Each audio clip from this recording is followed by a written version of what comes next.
shows how much further the Met still has to go. Has Bell continue to support and hold the Met to account to ensure the necessary reforms are put in place and that Londoners have the police service they deserve? Thank you, Chair. I look forward to answering your questions during this afternoon. I'll now hand over to Sir Mark, the Commissioner. Thank you, Chair. Just a couple of points to add to the Mayor's opening comments. I'm at a moment of reflection as we've been launching over the last few weeks the second phase of our new Met for London plans. As we've been going around all 32 boroughs in London, I was in Islington a couple of nights ago, so we're about halfway through those 32, of which I'm doing about half the events myself. The reaction and the conversations with communities feel different. The stories that my local officers on neighbourhood teams on each of those boroughs feels different, and they're much closer to local communities fighting the crimes that matter to them. I'm proud of what they're achieving in a smaller organisation where they're managing to be more productive and achieve more. The Mayor has gone through some of the facts and figures, so I won't repeat them. But starting at that neighbourhood level, we're now arresting 1,000 people more a month in a smaller organisation. That's more than 10% increase where we were about 18 months ago. That is helping to drive down crime, the sort of reductions in robbery, theft from person, burglary, etc. that are the points the Mayor made. If we then sort of step into violence against women and girls, our outcome rates, the cases we're solving is 2 or 3 times what it was a couple of years ago, and we've gone from being one of the poorest performing forces in the country to one of the better ones. There's still obviously a long way to go. Those are a consequence of, even in a smaller organisation, we have tipped resources towards what matters most to the public, and we've gone from having 3,300 officers and PCSOs in neighbourhoods to 4,300, so an increase by 1,000, and we've increased by nearly 600 the number of officers in violence against women and girls. The point about productivity is interesting. So that increase in the resources to deal with violence against women and girls is about 20%, and yet they've more than doubled the proportion of cases solved. So that's sort of illustrative of the outstanding work they're doing. And on top of that, the sort of continuing falling violence is, I think, really powerful and sort of lays waste to the idea London is a dangerous place. You're less likely to be injured in assault in London than you are in Birmingham, Manchester or Leeds.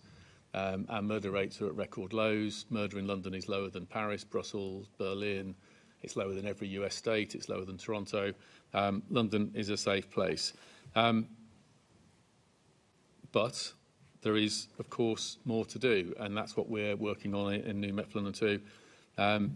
Despite the bearing down on standards and sort of sadly having to remove 1,500 people in the last 3 years, which is creating a much better environment, and that stands on the shoulders of all the good officers who care about the Met and reporting colleagues for disgraceful behaviour. There's more to do. I think the Panorama programme showed that with, as they described it, the sort of those who are more determined to behave in disgraceful ways are hunkering down, are sort of going underground, and we're going after them. Operations sort of more recently that are finally worth mentioning. I think Operation Zoridon, the organised crime behind shoplifting, which you see in corner shops, reselling goods stolen from mainstream shops. We've closed down several shops across London on that and starting to break down the organised crime behind shoplifting whilst we double the number of shoplifters we're prosecuting this year. Operation Echo Steep, that big anti-mobile phone theft operation at all tiers from street theft all the way to international organised crime, where the one group we believe were exporting 40,000 stolen phones a year from London and are now charged with various organised crime offences. And sort of many other such operations are helping make progress day in and day out for Londoners. Thank you. Okay, so the first Assembly member I'm going to call is Assembly Member Wilson. Thank you, Chair. My questions will be to the Commissioner, please, this morning, if that's okay. So I'd like to begin by noting that in the last 2 years, the Jewish population in London has been subjected to a steady increase, perhaps even a rising tide, of anti-Semitic abuse. And many Jews that speak to me are intensely critical of the Met's failure to take action on those who chant particular chants. In particular, one that springs to mind is From the River to the Sea, which they believe has signalled to the anti-Jewish hate mob that there are no consequences for this behaviour. And similarly, as we had at a previous exchange with the Mayor, his refusal to acknowledge that this chant which is a direct call for the destruction of the world's only Jewish state as being virulently anti-Semitic. But don't just take it from me. Lord Rowley, the government's former advisor on political violence and disruption, who has spoken in this very chamber, agrees that this is a chant soaked in anti-Semitism and it should be made completely unacceptable, not excused. Anyone who thinks it's okay for people to chant that hateful phrase needs to consider what it is calling for Palestine to be free from. They mean free from Jews. So, as I said, an overwhelming majority of British Jews, including those in London that I speak to regularly, know what this chant means. It means kill all the Jews. And earlier this week, when I met Israelis whose friends and family have experienced firsthand exactly what it meant on October the 7th to them, they share those views. So given the experience of the past 2 years, Sir Mark, do you regret the Met Police not taking stronger action against this particular chant? Thank you for the question. So, firstly, the effect of the 7th of October terrorist attack in Israel and the follow-on military action and all the death and destruction we've seen in the Middle East over a substantial period, you see it playing out on the streets of London because of us being such a sort of globally connected city. Hate crime has risen for Jews and for Muslims over that period, most significantly for Jews, as you say. After an initial surge up, it is lower than it was in the months after October 7th, but it is still higher than it was and still at worryingly high rates. We've put an immense amount of extra resources into following up on the hate crime and investigating it, and anything that is prosecutable we will do. At particular intense times, we've also put extra patrols in Jewish communities, and we'll continue to do that because every community in London should feel equally able to thrive and equally safe. And I can see that Jewish communities feel shaken, and that's completely understandable.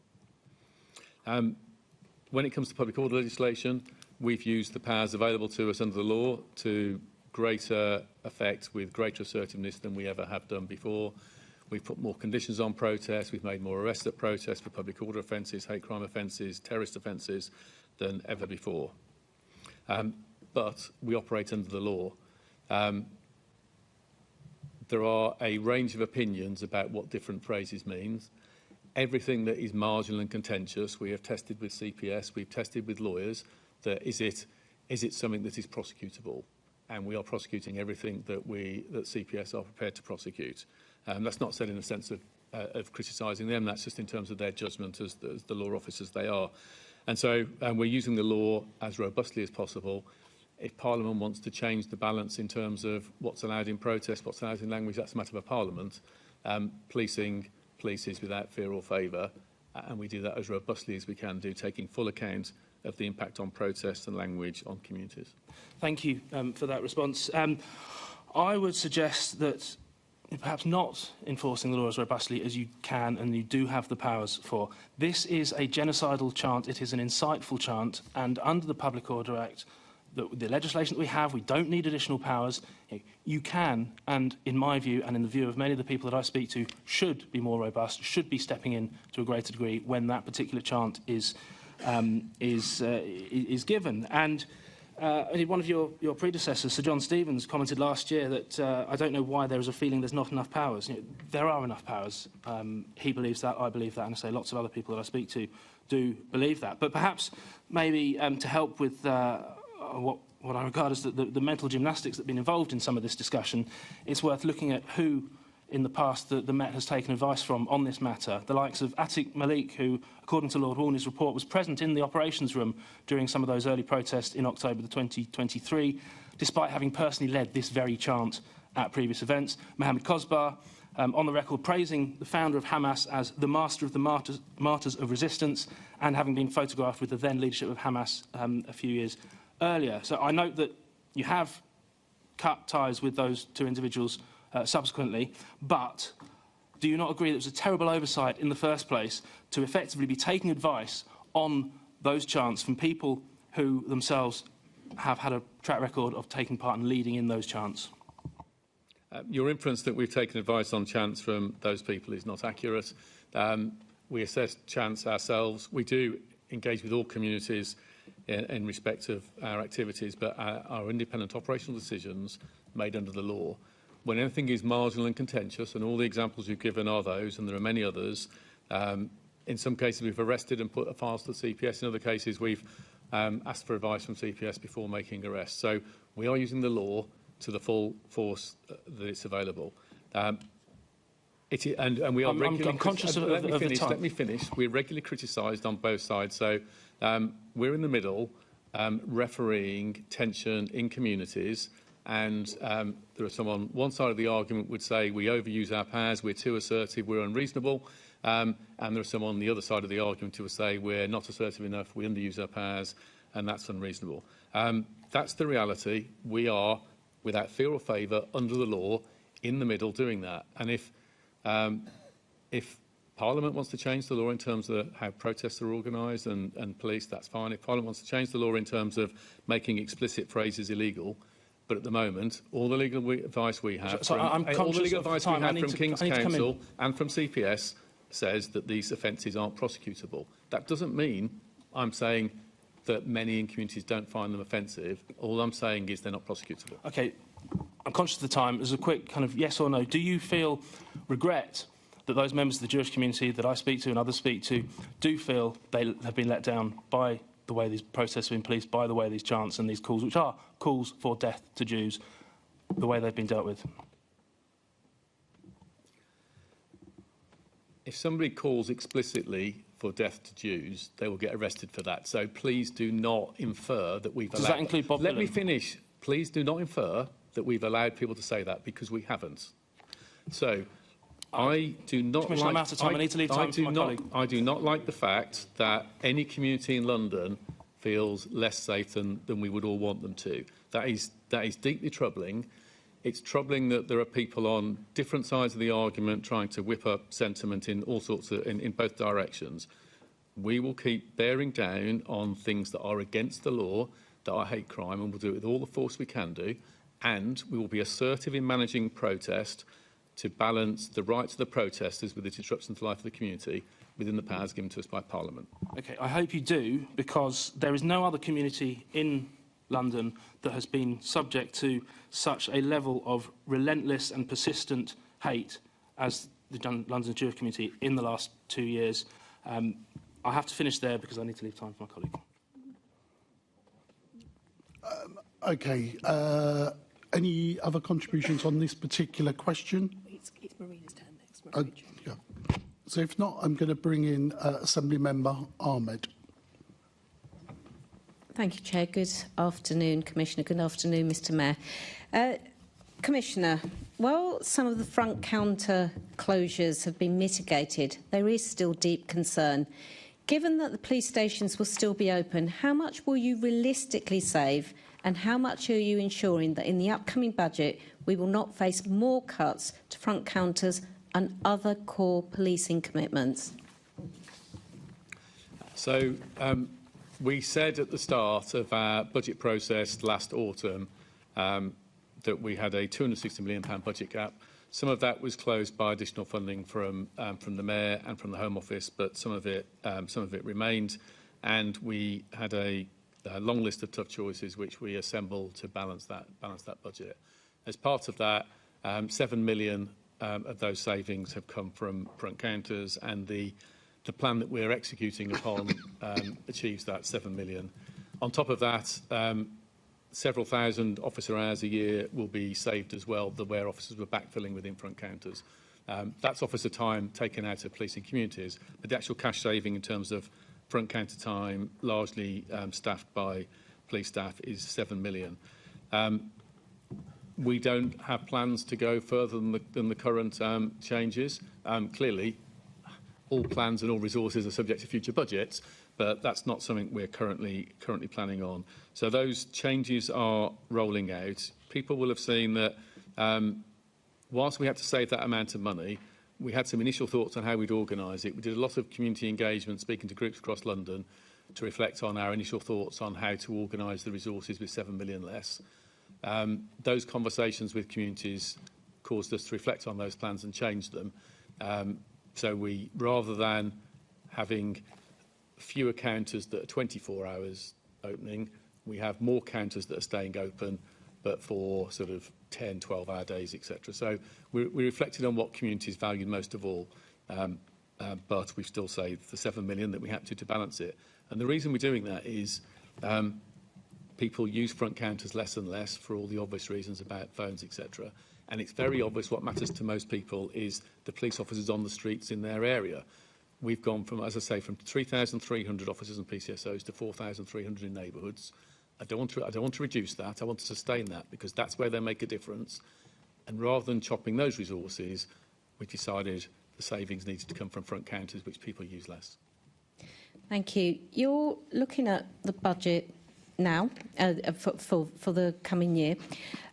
Given how issues such as the front counter closures and the removal of school safety officers have landed with various organisations and the public, how are you going to ensure that there is going to be full transparency? I think we've been really transparent about those changes all the way through. I think it's been as clear as possible, those changes. This year's budget, I'm not going to go into the details. We're in early conversations with, obviously, with the Mayor's office and with the Home Office. And hopefully we'll come up with a better budget this year that doesn't create those pressures. If we have more funding available, then that is likely to go into other areas rather than repairing those tough choices, because issues like neighbourhood policing, issues like reducing the abstractions from neighbourhood policing with our public order resources, issues like sustaining the resourcing to deal with an increasing amount of reporting of rape and sexual assault. All of those things, I think, would have a greater priority if we have extra resources available. Thank you. I'm sure that you are as concerned as I am about the whole issue about court delays. Could you tell us what kind of impact those court delays are having on Met resources? Yeah, I'm very concerned by a range of things across the justice system. Backlogs and delays. I was just looking at my notes. We've got 1,034 cases already listed for 2028, 519 listed for 2029, and I'm aware of some cases now being listed for 2030, including one racially aggravated assault, which has been charged recently and is listed for January 2030. That clearly is completely unacceptable. I completely understand the government has got a difficult job repairing a sort of overstretched and struggling criminal justice system with challenges that built up over a very long period. But we have seen the fallout onto police resources with some of the recent cases of mistaken releases. I'm also seeing, I'm concerned about tagging of offenders in communities. There's potentially over a quarter of those people on tagging orders actually aren't being tagged because the system isn't working. We're getting 150 tagging offences breached a week that we are having to round up people on. And also, I'm also concerned about prolific offenders in communities where we can't get them remanded in custody, and they keep a revolving door of offending being charged, offending being charged, offending being charged. And for bearing down on offences like street robbery, that's really important. Thank you. Thank you, Chair. Assembly Member Roberts. Thank you, and good morning, Ms Mayor. Good morning, Commissioner. Good morning.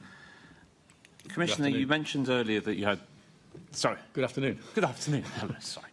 You mentioned earlier that there was a £260 million funding black hole last year, and we've gone through a lot of the various tough choices. What is the current state of the shortfall that you're seeing in your budget? So we have some estimates based on assumptions, depending on City Hall and government funding, but whilst we're in the early stages of conversation to start to set hairs running, I'm not prepared to put that out there. Is it less than half of what we achieved? It's not currently looking as big as previously. Okay, but 259 could not be looking as big. I mean, we need to have some idea. We mentioned that some of these cuts have been made regarding efficiency savings and the need to save money. Pinner Police Station has been entirely staffed by volunteers for many years, but it is still being closed. What sort of saving is going to be made by cutting volunteer-based initiatives within communities?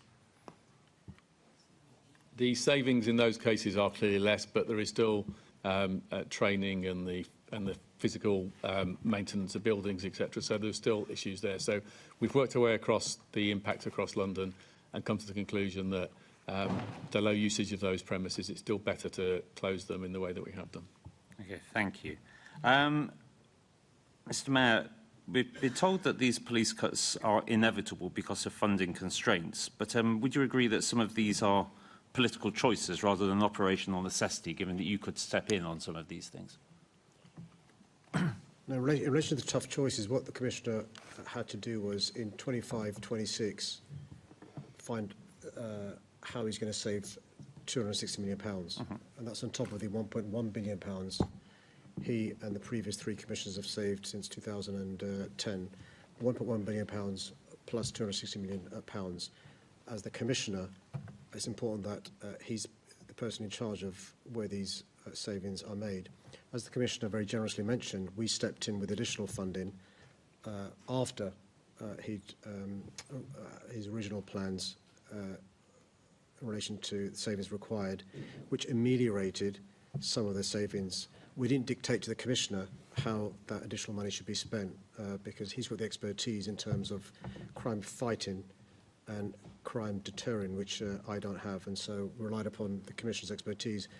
Consequence of that is my manifesto promise to keep police station open in every borough 24 hours a day. On the Commissioner's advice, bearing in mind our consultation around the police and crime plan said the public wanted neighbourhood policing restored. I thought it was sound advice from the Commissioner to say actually this money is better spent boosting, and the Commissioner referred to the numbers, neighbourhood policing, rather than having a facility open that, in Pinner's case, is used 2 times a day. Other police front counters 4 or 5 times a day to report crime. I'm glad that you used the word promises, Mr. Mayor, and in relation to this, because you were interviewed by Ross Lydall of the Evening Standard just the other day regarding free school meals. And in that interview, you said, when I make promises, Londoners know I keep them. Yeah. But you haven't kept your promise, have you?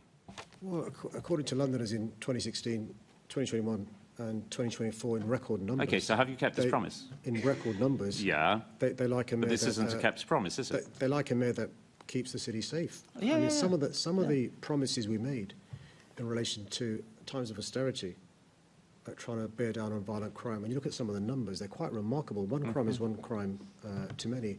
And I think Londoners enjoy the fact we've gone from a situation where we had more than 80 police stations closed down to, during my mayoralty, 40. But importantly, we've increased and expanded neighbourhood teams, which has led to... You seem to be veering off the topic of kept promises, Mr. Mayor. I mean, it's very nice. It's very good of you to give us the gloss. It's the reason why I've got record-breaking falls in crime. Yeah, but it's not a kept promise, though, is it? No. OK, if I may ask, Commissioner, we have heard a lot about the various tough choices which are being made, but it seems to be on a regular basis that we're starting to hear about other... We get the big list from the very beginning of tough choices, but we hear now about safer transport teams are being cut, designing out crime officers are being removed and placed into general neighbourhood policing. Is it possible to get a comprehensive list of all of the officers and all of the various teams which are either at risk or being cut, and the cost savings associated with them, so that we as Assembly members can make proper informed, scrutinised decisions, well, not decisions, but offer informed scrutiny regarding these various cuts? I'm sure those have been regularly circulated, but we can provide that information again. Some of what we're doing is, like any big organisation, organising it differently to have more effect. I spoke at the start about a smaller organisation arresting 1,000 more people a month, for example. That comes from being better organised, more focused.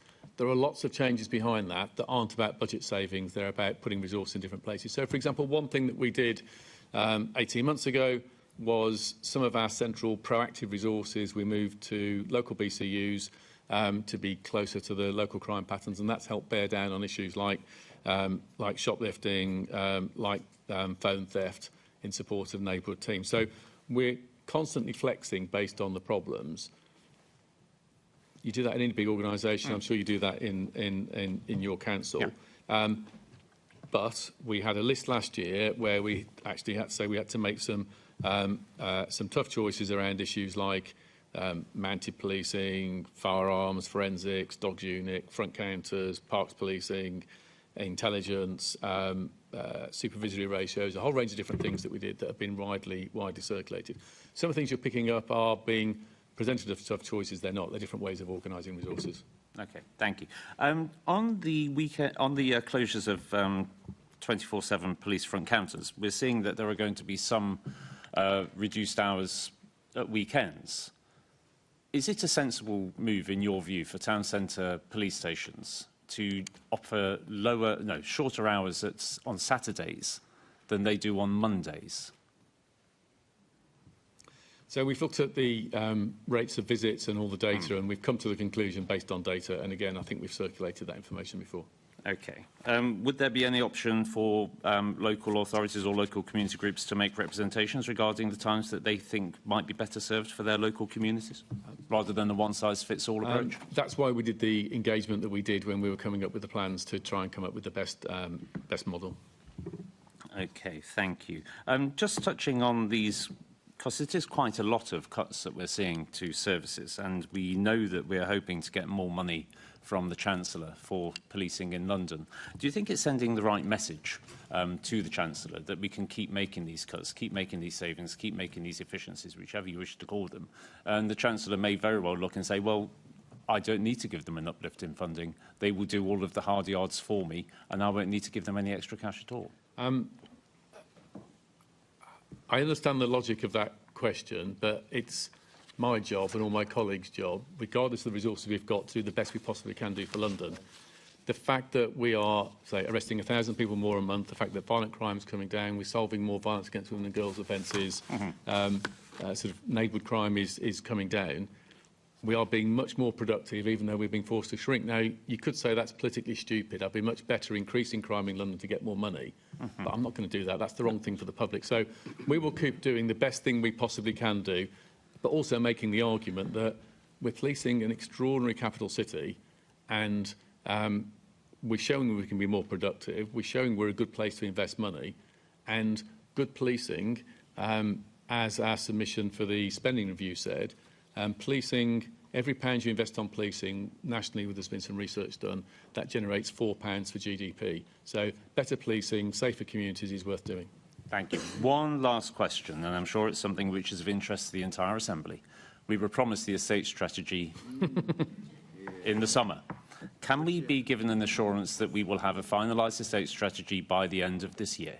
So I can completely understand your frustration. I am as frustrated. A moving target on budgets over the last year has been challenging, which is what's delayed it.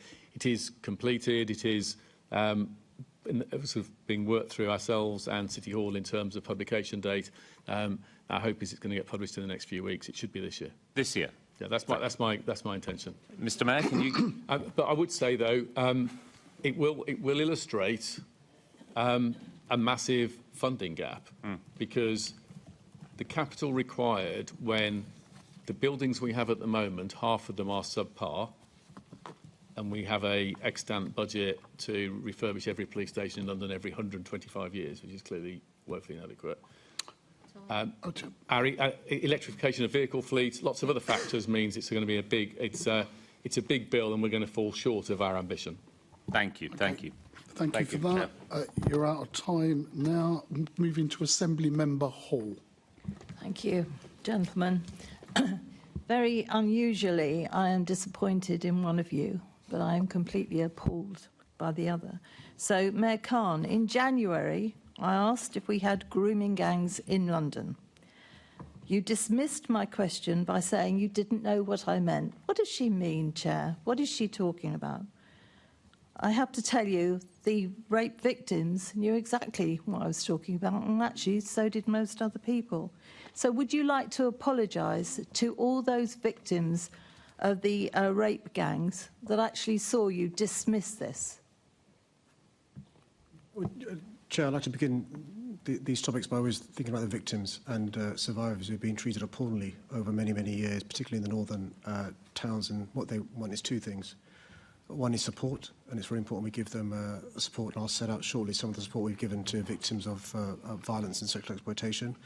but secondly, justice to be done as well, which is incredibly important. And I've led efforts to strengthen the protection of children and those women exploited by abuse and exploitation. Yeah, can you just issue an apology to those rape victims that have since phoned me? I mean, I can't tell you how many people have contacted me. Would you just like to apologise to them for pretending you didn't know what these rape gangs were? It is really important. We're talking about an incredibly serious and emotive issue to actually clarify what is meant when it comes to grooming gangs, or in the words of the member, rape gangs. According to the National Grooming Inquiry, there are a number of things that are meant by this. They include intrafamilial abuse. They include peer-on-peer abuse. Okay, you're not doing yourself any favours here, Mayor Khan. Everybody knows what I was talking about, except you, it would appear. And since you're the Police and Crime Commission, that's very embarrassing for you. I didn't stop asking questions. I asked your Deputy Mayor and never, ever got an answer, of course, from her. In the meantime, Yvette Cooper was asking all police forces in Britain to identify cases, because obviously she realised what they were and that they were around, and it's a project called Operation Beacon Port. And in June, Yvette Cooper announced that more than 800 cases had been identified, and she expected that number to go up. But on June the 19th, you said, I choose my words carefully. There are no reported cases and also no indication of the grooming gangs that she is concerned about. She is always me, obviously, is concerned about in London. Were you not concerned about this, Mayor Khan? Because at that point, somebody must have explained to you what they were. Well, it's because of my concern about this issue that I asked the HMI to come in and look into the Met Police Service's ability to protect our children. It's because of my concern about people being exploited sexually that the Met Police Service embedded all the recommendations made by HMI and has a child-first approach. We've had tens of thousands of officers and staff trained on this very issue, but our strong partnership has meant 3 times as many cases are now being solved by the Met Police Service than before. And we've funded not just record amounts to tackle violence against women and girls, but we've funded a violence and exploitation support service. You're not doing very well on this, though, are you? Crime. You haven't apologised yet, unless I've missed that. On the 1st of July, you tell the London Assembly none of the cases mentioned by Cooper are in London. You said, I have no indication of them being in London, but the MPS understands the importance of checking for the reasons that she knows. So you're still in July, from January not appearing or admitting that you know what they are, in July still saying that there aren't any. And then, of course, the Met submits 197 cases to the National Crime Agency as part of Cooper's review. And then on the 24th of October, Sir Mark writes you a letter revealing that 9,000 cases will be reviewed following the expansion of the number of cases examined. Clearly, there is an issue in London, which is what I asked you about in January. Had you in January just said, yes, it's a dreadful thing, we're looking into it, I would have accepted that and asked the police further. But you didn't. You pretended you didn't know what it was. The rape victims have phoned me. They are devastated that they have been ignored, many of them by the police for years, and I'll come on to Sir Mark in a minute. Many of them have been ignored. But to have the Mayor of London actually really take the mickey out of them by saying, I don't know what you mean, what is she talking about? You knew damn well what I was talking about. Can I ask you one thing, and perhaps you'll give me a straight answer here, and do think about the answer. When you were an MP, were you made aware of any such cases in your area then? Just because I care about victims, that I appointed the first ever independent victims commissioner in London. It's because I care about victims. You have to answer the questions, not go off on a tangent. I am asking, were you aware of any of such cases in your area when you were an MP? Yes or no? Can I just, I'm going to interrupt here. Look, we might have got an answer if we allowed him to finish. Yes, and we're on the clock, Chair. And we're on the clock. But that's the nature of the question and answer session. Not if it's a yes or no. Can we allow the Mayor, all I'm saying, can we allow the Mayor to complete his answers, and then you can either make your point further again if you feel they're unanswered? It's because of my experience as both a Member of Parliament but also a lawyer dealing with victims and survivors that we've invested more than £232 million supporting the victims of violence against women and girls. By the way, the previous Mayor invested £27 million in his just concentrate on yourself. term. Were you aware in your area of any of these gangs? I'm asking for a specific reason. Obviously, I want a yes or a no out of you. Were you aware or not?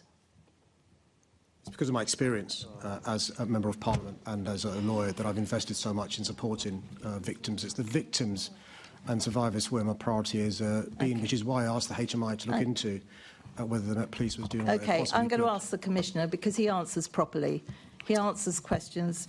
So at this point, can I just intervene? Because I've been advised by the Commissioner who wishes to make a statement. OK, I'm prepared to take the statement, but we won't be on the clock for the statement. It's a short statement that he wishes to make. So can we stop the clock at this point and allow the Commissioner to make his statement, and then we'll begin to ask your questions back on the clock. Thank you, Chair. I thought it might help to put just some facts on the table. Obviously, we discussed child exploitation at this committee and elsewhere several times over the last few years. As you know, CSE was the reason the Met was placed in Engage and had accelerated cause for concern from the Inspectorate a few years ago, because we were failing victims and didn't identify it effectively, and we let children down. As we look back and the work that we're doing at the moment, we will find more failings, including cases where victims were disbelieved or investigations were inadequate. Any sexual offending against children is abhorrent, whether online, familial or committed by others. It's insidious and devastating, with a profound and lasting effect.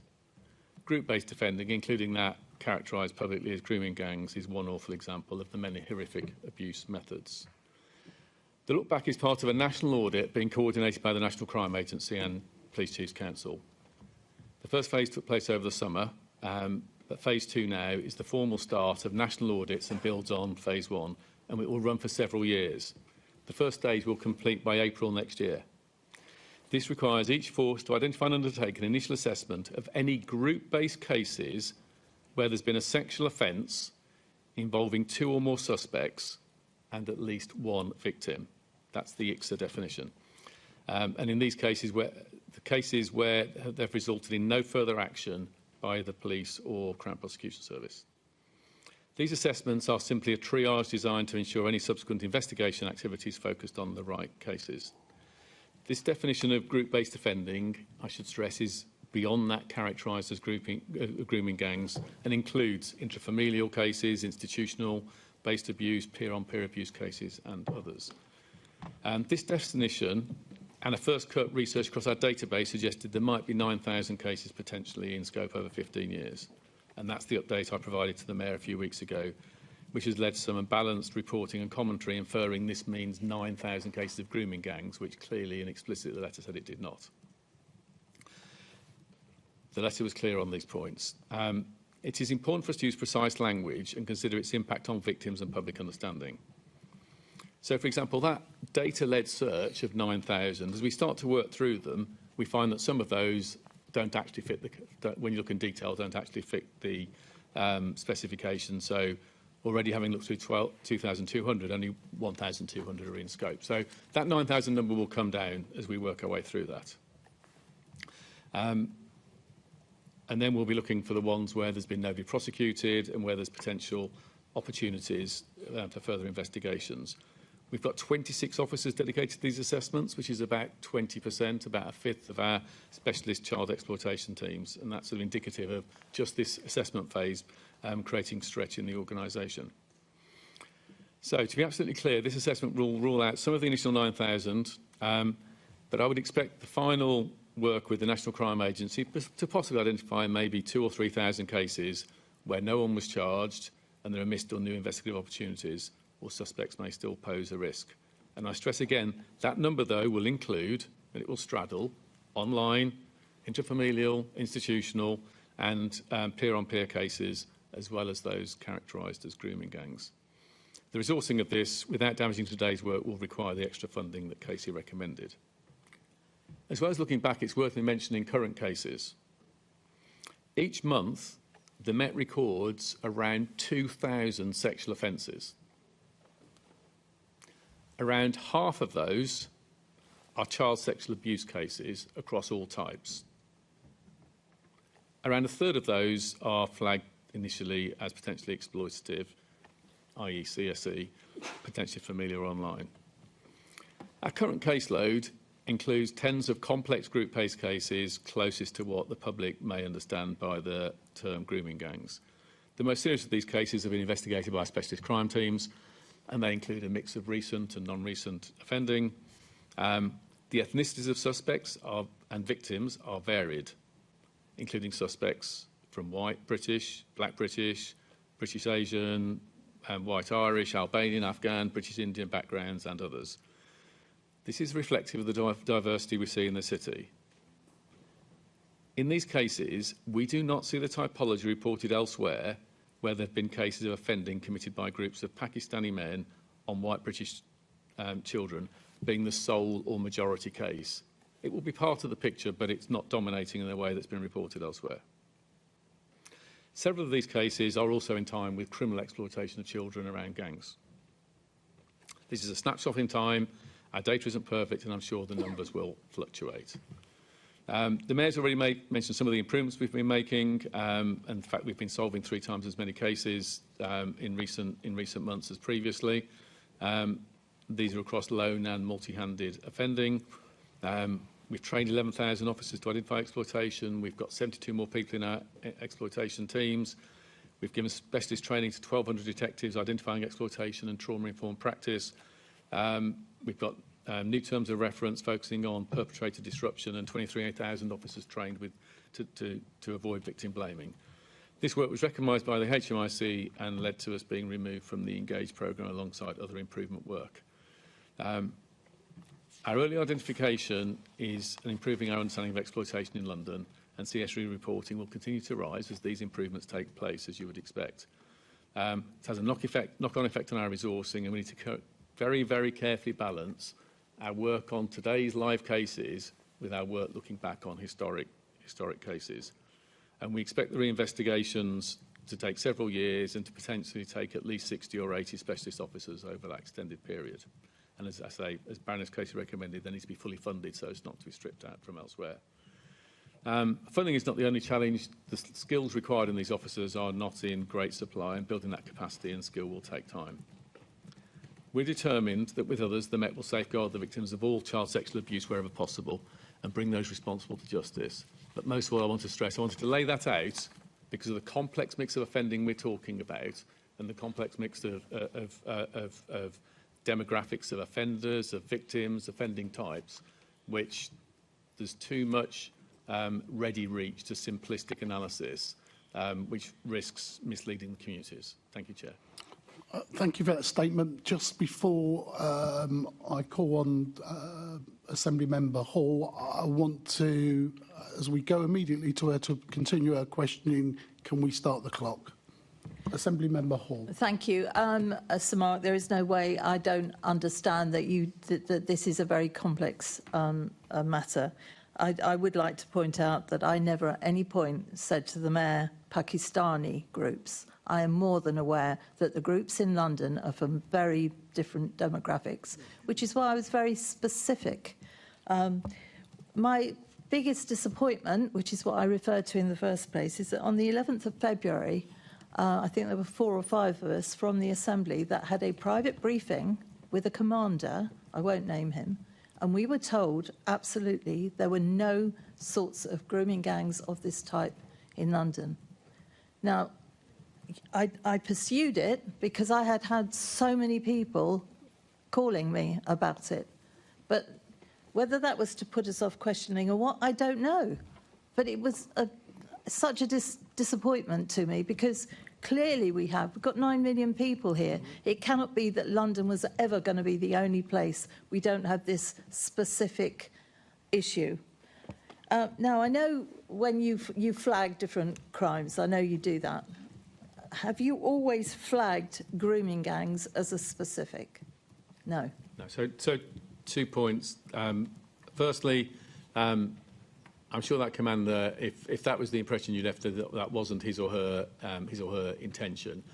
One of the things we've been dealing with is that complexity I've laid out and making sure people don't leave with a sort of a simplistic analysis of the problem. our data is good where crimes fall in tidy boxes. So if you ask me how many burglaries we've got, because burglary is a crime type, our systems tell us that well. Sexual exploitation cases fall across allegations of rape, sexual assaults, human trafficking, a whole range of different types of offences. And so you've got multiple types of offences, and then we ask officers to flag where they think exploitation may be involved. It's a much more complex picture, which makes the data more messy and difficult, which is also why when you do a data cut, you get 9,000 to review, and as you work your way through it, you find only a subset apply. So that's why this is always going to be slightly messy in the picture, and it's only this assessment process, actually looking through records one by one, which will get to an accurate picture of history I and think, how many we need to look at. Yeah, I think, when did you put a flag in for grooming gangs? It's not for grooming gangs, it's for exploitation. So you've never done a specific one for grooming gangs, and you still don't? So we do it for exploitation. There is no national definition of grooming gangs. We're using for this the group-based offending ICSA definition, which is sexual abuse of children, I'm running out of time. At least 2 offenders, at least 1 victim. Okay, I'm running out of time. There's so many questions, but as you know, our big beef is that you don't come to Police and Crime Committee. If you did, then I'd be able to ask all these other important questions. The only other quick thing I'll say, Chair, is that the pink ladies that came and stood outside, most of them grandmothers, were not allowed in today into the chamber, which I'm very disappointed about. I haven't got any more time. Thank you, Chair. Okay, I'll look into that and see what was the main reason for that. There has to be a reason, but let's see what it is, and if we need to take it up with the city or officials, we will do. Okay, let's move on to Assembly Member Garbett. Afternoon. I want to start with the BBC Panorama documentary into Charing Cross, and I want to start with the Commissioner. I just want to understand, did any members of the public featured in the Panorama complain about their treatment at Charing Cross before the broadcast?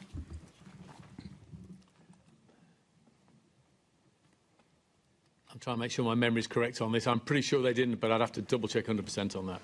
So I think that's really interesting, because I think that I would have expected them to complain, and I know after the programme you said that it was reprehensible and completely unacceptable, the treatment, and I think we saw extreme uses of force.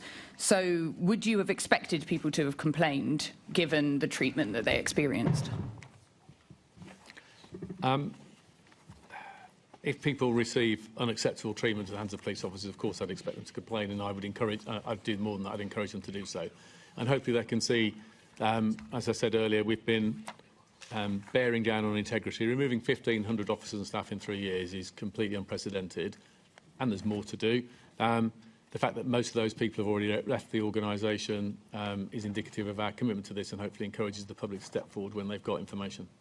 And so I'm really concerned that people didn't complain in those situations. And I just wanted to explore whether you recognise the power imbalance that the police has over people and the fear that that might put into them around complaining, obviously different to some of the other kind of public bodies like TfL or the NHS. Like, do you see that power imbalance as a reason why people might not complain?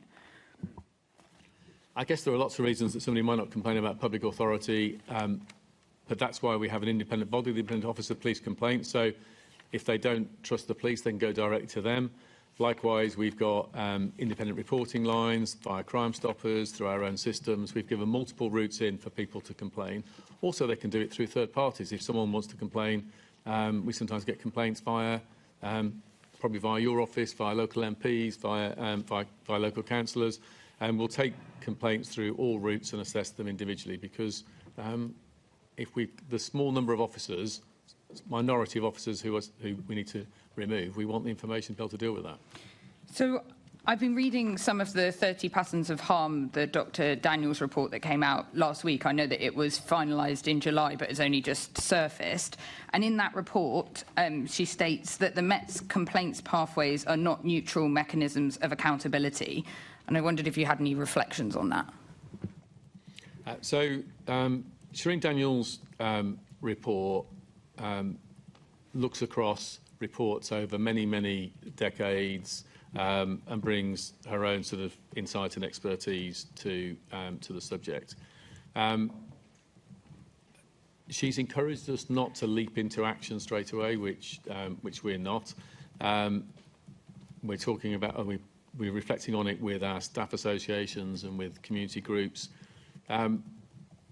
We asked for this report because, regardless of the progress we've made so far on the work under New Met for London, where trust has been growing in London, it's grown even faster with some of the communities with less trustiness, like black communities. And indeed, black communities have a higher confidence in local policing than white communities. And we've also made progress on some internal issues like promotion processes, which now draw minoritised colleagues through at least at the same speed as the majority.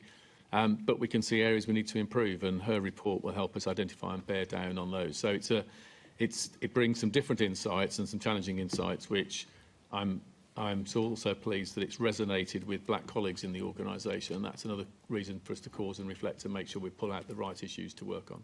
Yes, because I am specifically interested in the complaints process and how you both hear from Londoners about things that aren't working well in the city. To you, Mayor, I recently wrote to the Deputy Mayor of Police and Crime about some of the issues that I'd heard from Londoners around the excessive use of force at protest. And one of the ways that the Deputy Mayor said that the people that had spoken to me could report is through the complaints process. But obviously, as we've heard, even people experiencing extreme violence in Charing Cross didn't even use the complaints process. So I find that a bit worrying. But one of the other ways that the Deputy Mayor said that you do scrutiny of the use of force is through the Commissioner's fortnightly catch-up meetings.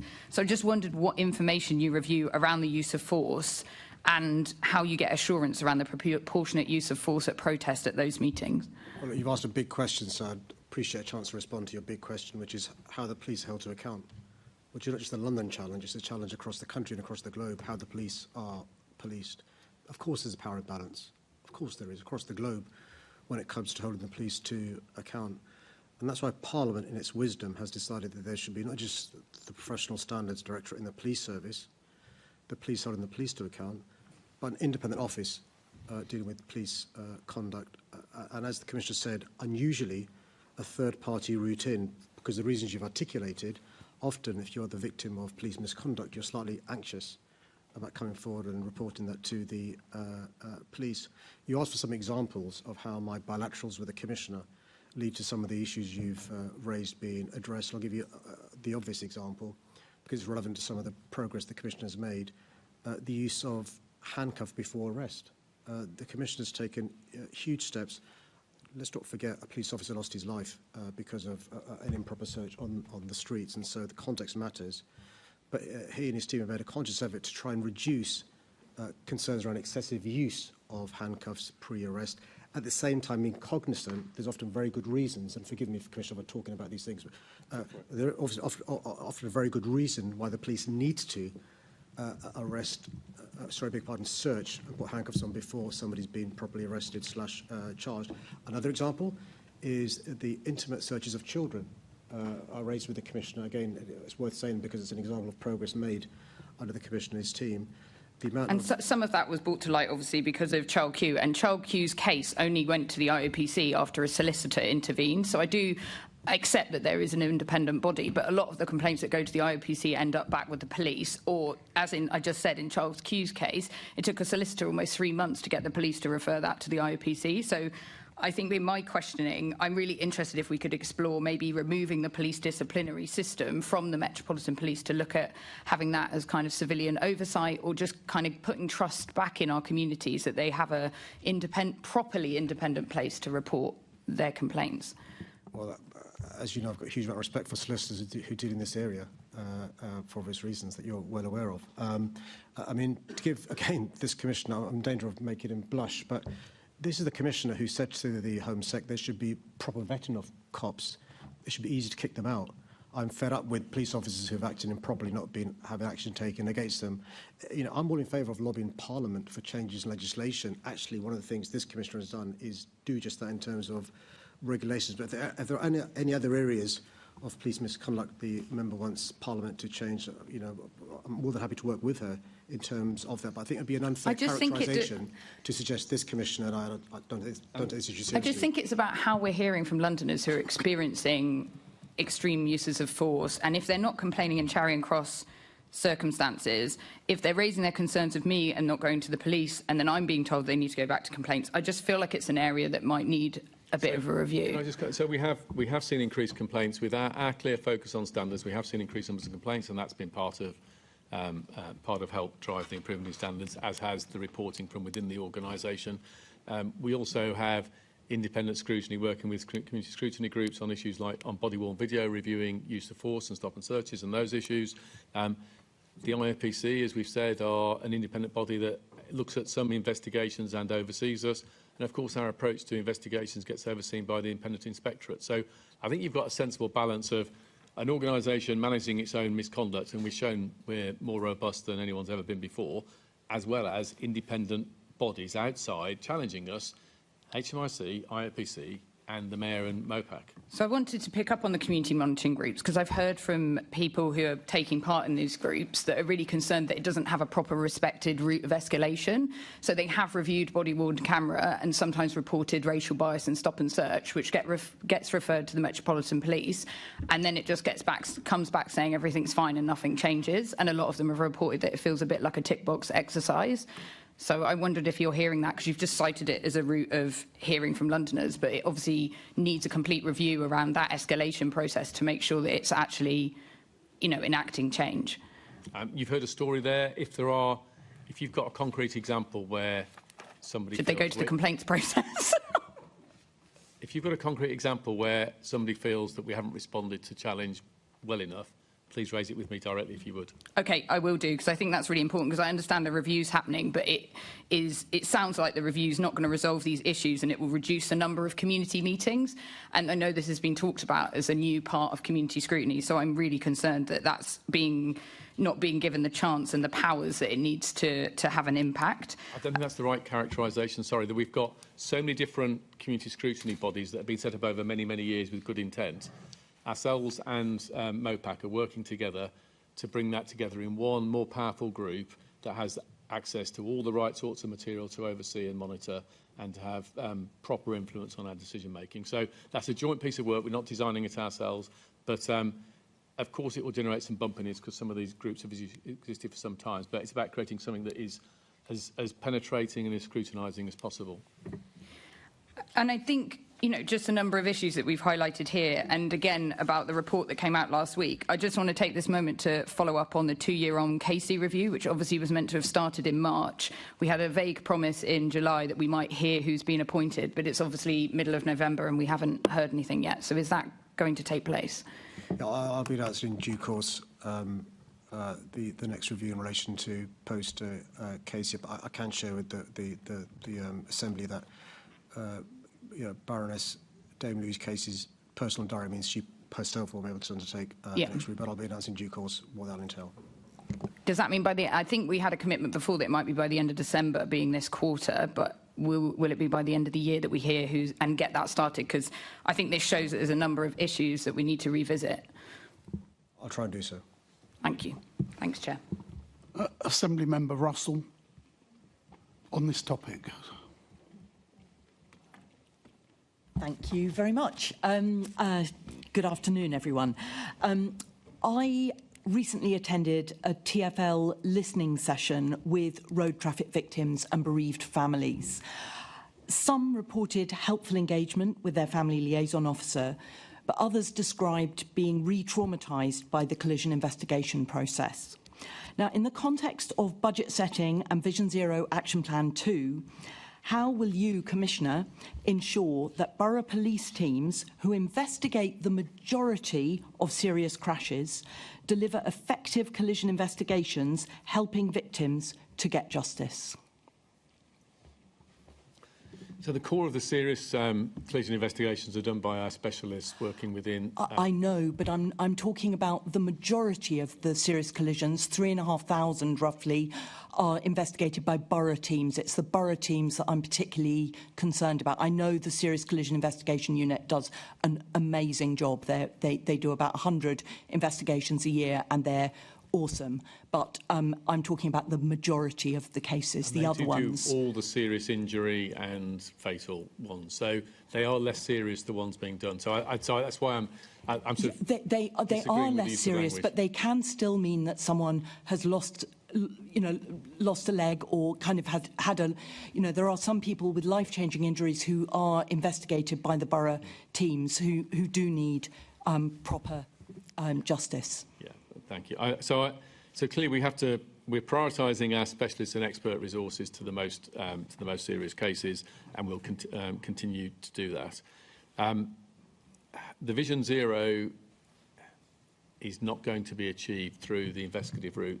The Vision Zero is very much led by TfL and all the excellent work that they do in terms of road safety, engineering lessons. There's all the enforcement that's largely done again by cameras and that whole network.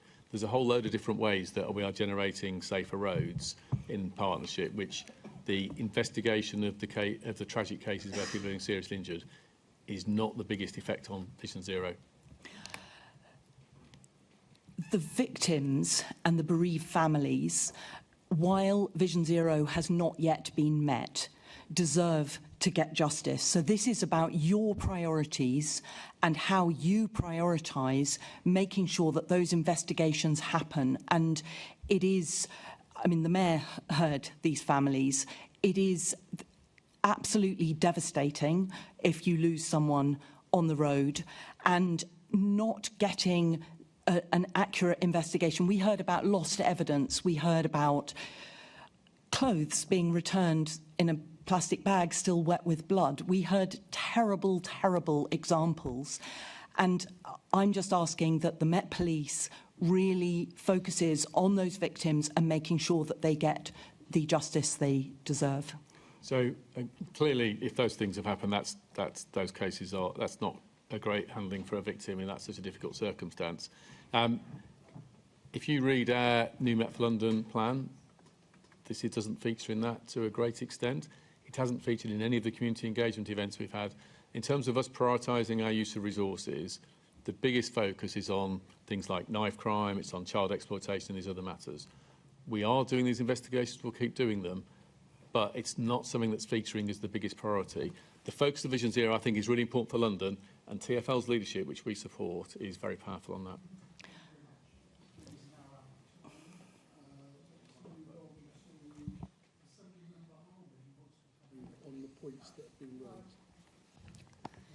Thank you. Let's bring in Assemblymember Ahmed on the points that have been made in this section of the debate. Thank you, Chair. Mr Mayor, going back to the Daniels report that was made public last week, you've been very clear about how angry you are about what was found, the serious concerns that anti-black bias remains embedded in the Met's internal systems, including, sadly, recruitment, promotion and grievance handling. And 2 years on from the Casey review, it's very clear that there is significant work that needs to be still done. Can you tell us what you are doing and the actions that you have taken with regard to the Met to ensure that these issues are dealt with so that Londoners can see that the Met is working in a transparent way on this issue? No, thanks for your question. One of the reasons why this Commissioner is sitting here is because reform is a priority for myself. And actually, this Commissioner has articulated far better than I did using 6 words why it affects all of us, this issue of, challenges to the police service. If there's more trust from particularly minority communities, LGBTQ plus communities, women, that leads to less crime because they come forward and report issues which requires higher standards. The 6 words the Commissioner uses is more trust, less crime, higher standards. And this is why it's really important we go back to core policing. We police by consent in this country. The examples that Senator Garbutt gave, if those people leave with a bad experience with the police service, why should they come forward next time when they're the victim of crime? Why should they come forward next time when they're a witness to crime? Why should they join the police service or their family members if they've had a bad experience with the police service? So we all potentially suffer because bad people are getting away with it, who are criminals. That's why we need a police service where the culture is anti-racist, one that is anti-misogynistic. that it addresses the issues around homophobia and so forth. And, when I see some of the progress made, I'm encouraged, but that doesn't take away from the horror of watching that BBC documentary or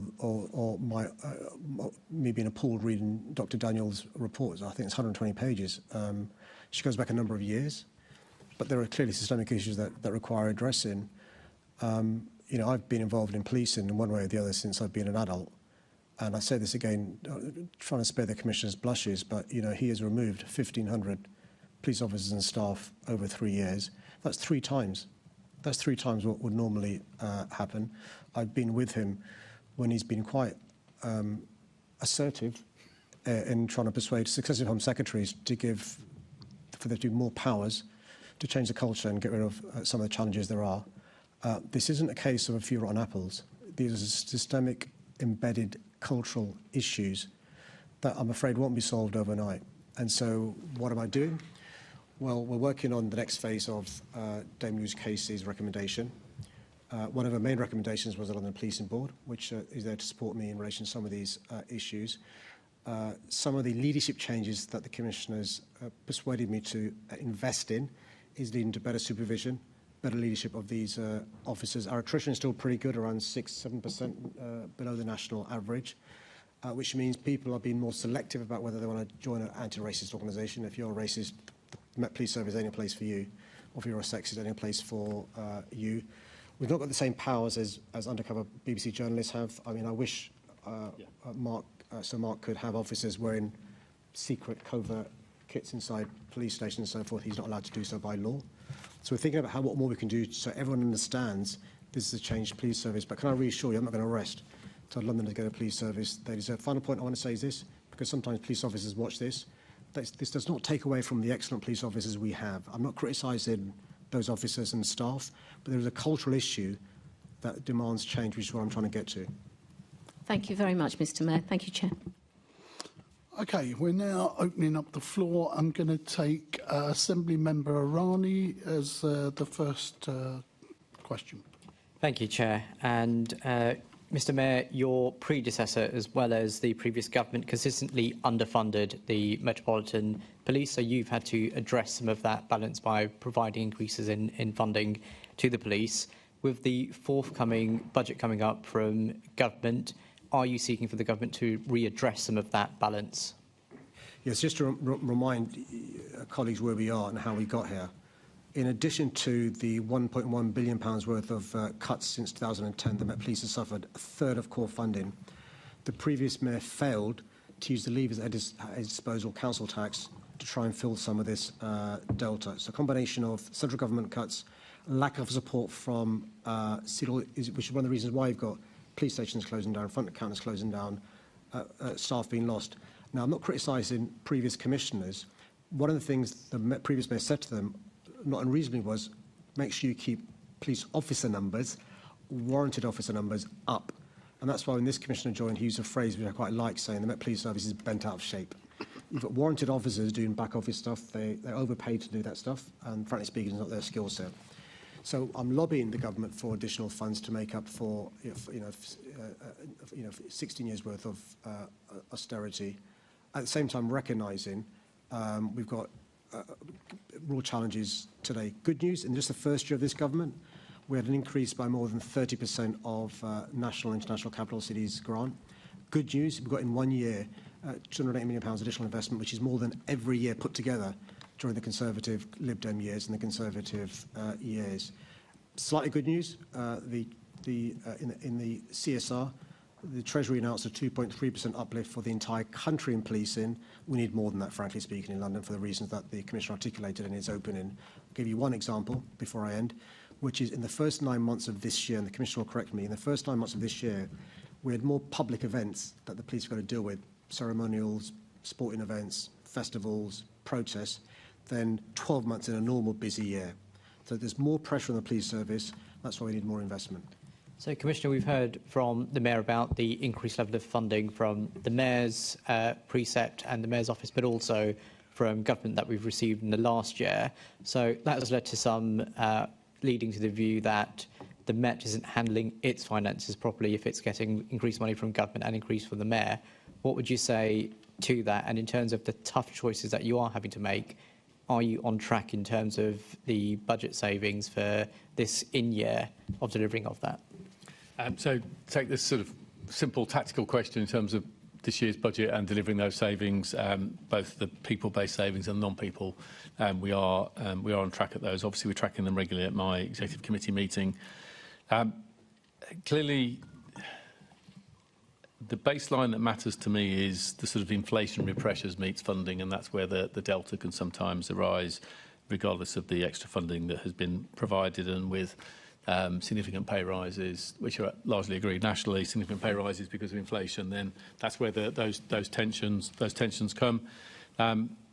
We are managing our money well, and it has been sit for review, which shows that we're strengthening our approach to that, and that's reassured the Home Office.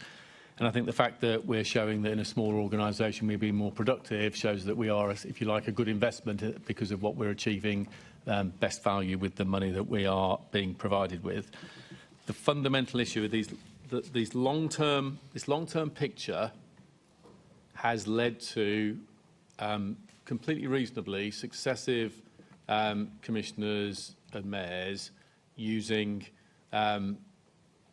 flexibility such as estate that could be sold or reserves and other factors and borrowing to balance the books and keep investing.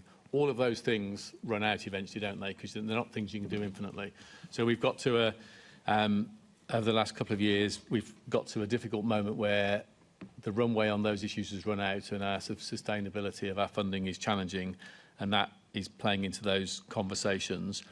The second issue is we do two things. Like any other police force, we're policing a local area of London. On top of that, we're a capital city, which brings extra demands. I'm not talking about the special grants we get for counter-terrorism and things, that's all ring-fenced. I'm talking about protests, the different levels of organised crime you'll get in a capital city, those issues. The capital cities grant has not kept pace with that. So the thing that troubles me particularly is the increase in the capital cities grant is welcome, but it's a long way short of where it needs to be. And the consequence is I don't have the specialist resources in the centre to police things like protests and those issues. So I'm constantly drawing on local policing. So the absence of capital cities grant, which has stayed flat until the last year, stayed flat for a decade or more, the absence of that capital cities grant effectively means local policing is subsidising that, which leads to those abstractions. We balance those abstractions across the organisation to minimise the effect, but it's still bigger than any of us would want. Thank you. And Commissioner, I wrote to you on the 29th of October in relation to the front counter closure decision for Pinner and Harrow Police Station. So can I just ask you to look into this and get back to me urgently in writing? Thank you. Yeah. Okay, Assembly Member Garrett. Afternoon. So last May, Mr Mayor, you promised Londoners that if they voted for you, you would provide 1,300 extra police officers. 18 months on, we're actually 1,800 police officers less in London. We were hearing earlier about broken manifesto promises on policing. This is another broken manifesto police pledge. There's no way you're going to reach that target by the end of this term, is there? Well, let's wait and see. The promise was for 1,300 additional police officers or PCSOs. Londoners know that I funded in perpetuity 1,300 police officers and funded 500 PCSOs. We do know the government has supported us with 400 officers and I think 20 or 30 PCSOs.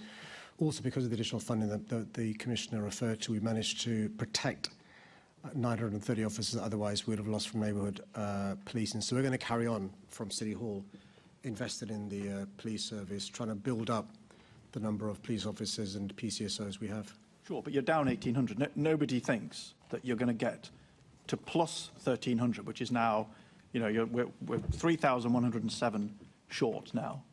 No one thinks you're going to get there by the end of this term, do they? Well, let's wait and see. There's still some time to go before the end of this term. I'm quite clear in terms of not just myself, more than doubling investment in the police service from City Hall, but lobbying the government to do more to support the police service as well. And that includes, in the police family, PCSOs and specials as well. Sure. I mean, we will wait and see, but I don't believe there's anyone in this room who thinks you're going to meet that promise.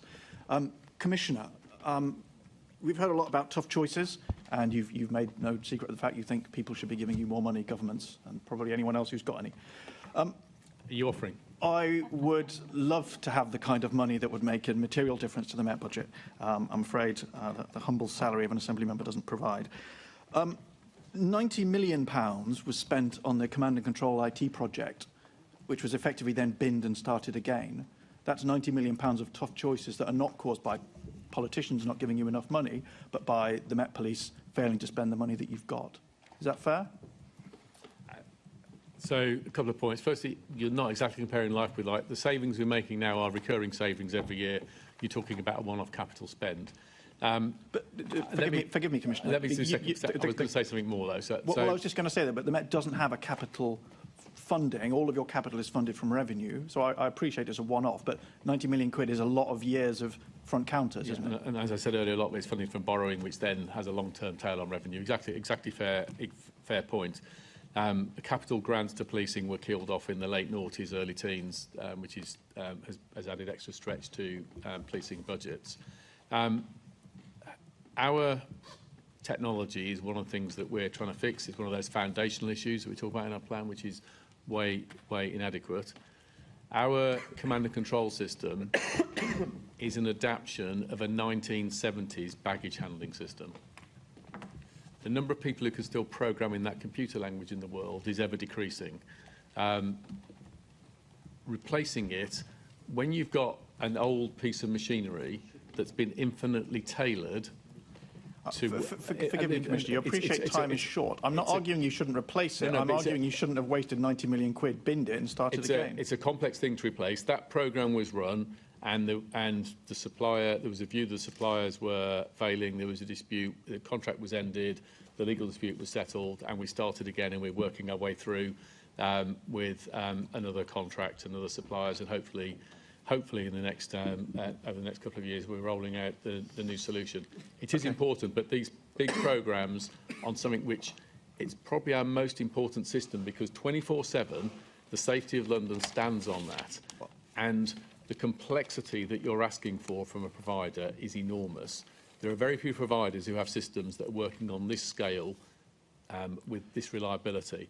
And that's creating the challenge. So I'm not saying the money wasn't wasted, it's unfortunate. Well, if you forgive me, I mean, you're just sort of implying it might be a one-off, but there's the Connect system, which was supposed to cost 171 million, which overspent by 163 million, bringing the total between those two projects of 253 million pounds wasted. That's a lot of tough choices in those two projects. Yeah, public sector IT programmes are a massive challenge, are they? I don't argue with your numbers. It's disappointing we couldn't do it on the initial planned budget. But as time goes on, scope changes. There are new functionality that's required, and that does affect these programmes. But we're getting better IT, which is making our people more productive. The technology, we had several different systems. Officers had to put the same data into an intelligence system, a crime system, a custody system. We now have one system that moves data between it all, which saves time for officers and is helpful for them. So all of these things help us go forward, but they're really painful transitions. And the business case you start with, it's quite rare on these complex programmes for that to be the same when you get to the end. Understood. Whether you look at policing, NHS, military, we all suffer the same challenges. I'm out of time. I think we'll continue to look at this on the Budget and Performance Committee, because it's a big problem. Thanks, Chair. Thank you.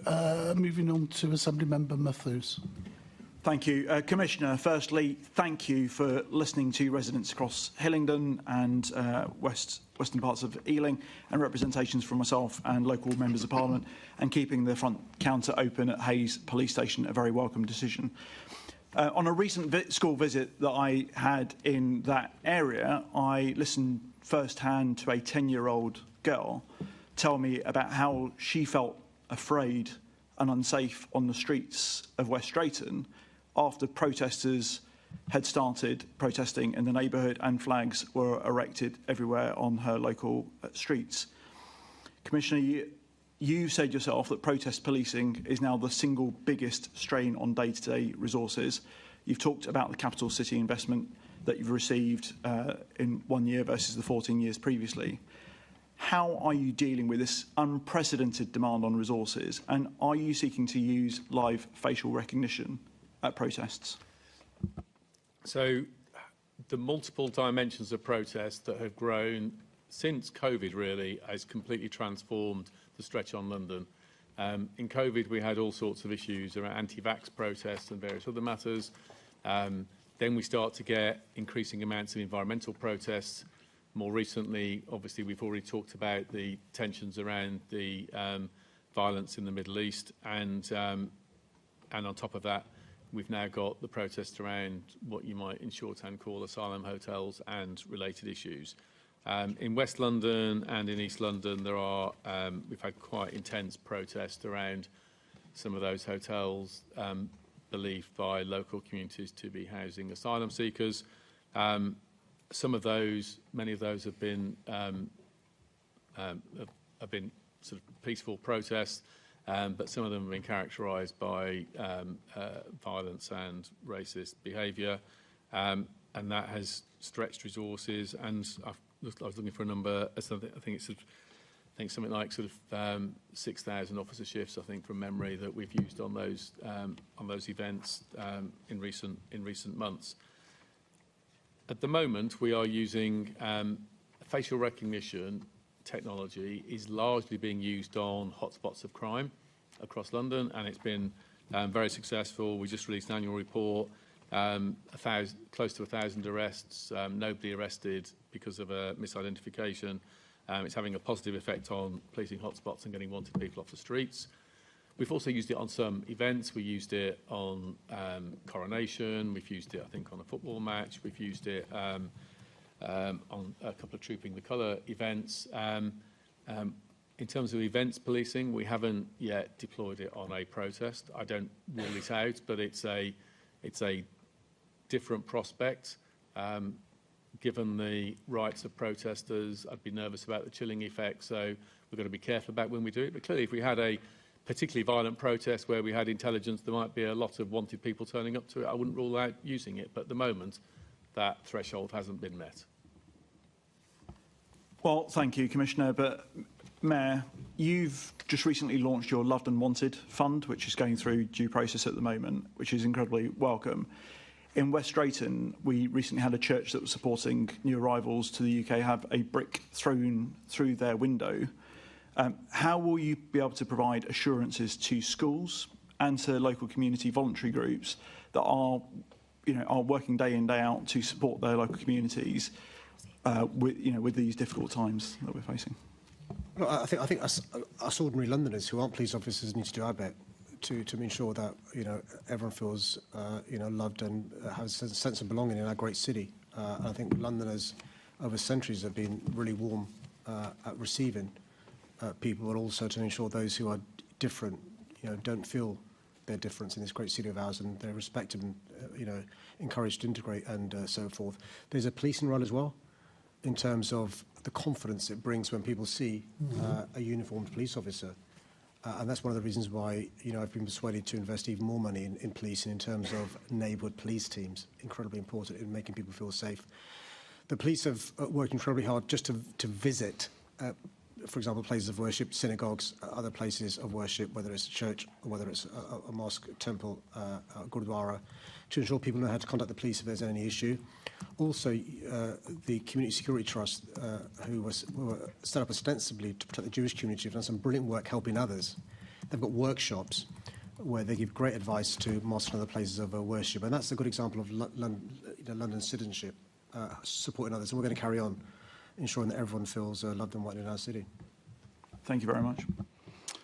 Just before we need to stop the clock, just before we move on to our next question, I think we do need the Assembly to agree to suspend Standing Orders 2.9a in accordance with the provisions of Standing Orders 1.1h to extend the meeting till 5:30 in order to allow the remaining business on the agenda to be completed.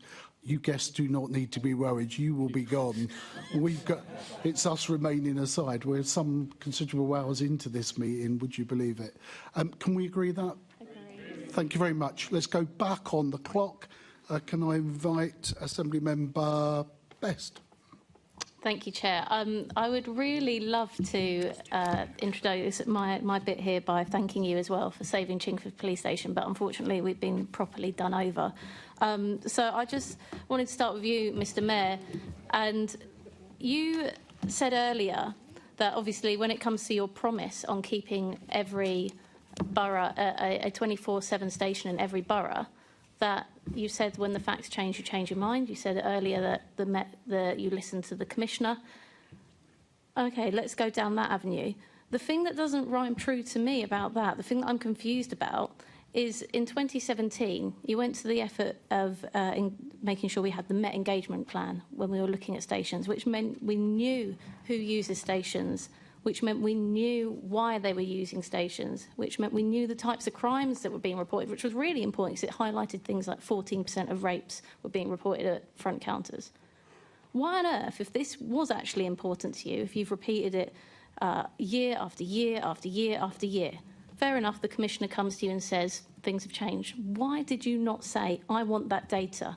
If you think this is the right way to go, I want that data that shows me it's the right way. As the Commissioner has alluded to, things have changed a lot since 2017.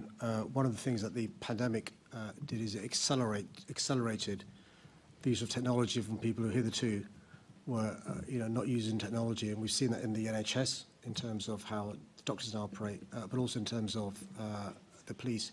It wasn't the case in 2017 that more than 90% of crimes are reported either by phone, online, big game changer, and to a neighbourhood police officer. One of the concerns I had was the poor service those who reported crime received from those in call centres in terms of response, which is why we invested £3 million in skilling up, I forget what it's called now, is it command and control? Command and control. Skilling up command and control, £3 million annually.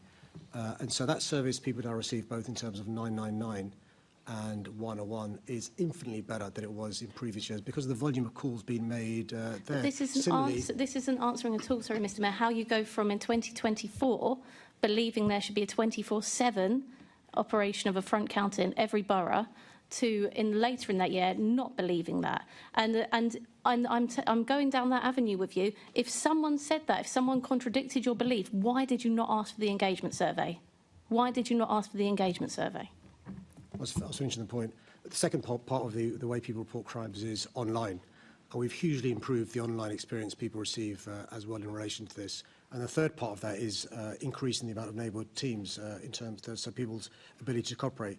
But the fourth part of this, in terms of the support we've given to victims and survivors groups, you deliberately mentioned the issue of rape and those victims of domestic abuse, domestic violence. There are now more and more groups funded by City Hall, which provides a way for people to report these horrible incidents to them. In relation to the decision the Commissioner had to make savings of £260 million, he had workforce efficiencies, non-workforce efficiencies, and then what we call tough choices. And we went through all those tough choices, and there are basically two ways to do this.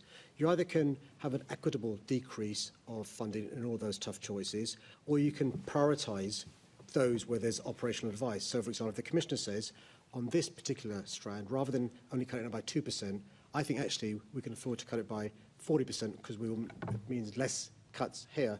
That's the advice I received from the Commissioner and the advice I took. But you had a belief that it was important to have a 24/7 police service, and you say things change since 2017. What changed is in Chingford Police Station, for example, more crimes were being reported every day. That is the material change. More crimes. I'm speaking to the Mayor. I'm speaking to the Mayor, though. There's a danger. But I'm speaking to the Mayor because I'm just asking why he didn't ask for the engagement survey. Look, can I just correct something on the data? So there's a danger on the data that people conflate reported at a police station, which is sometimes, for example, rapes, an officer arranges for the victim to come to the police station to meet them.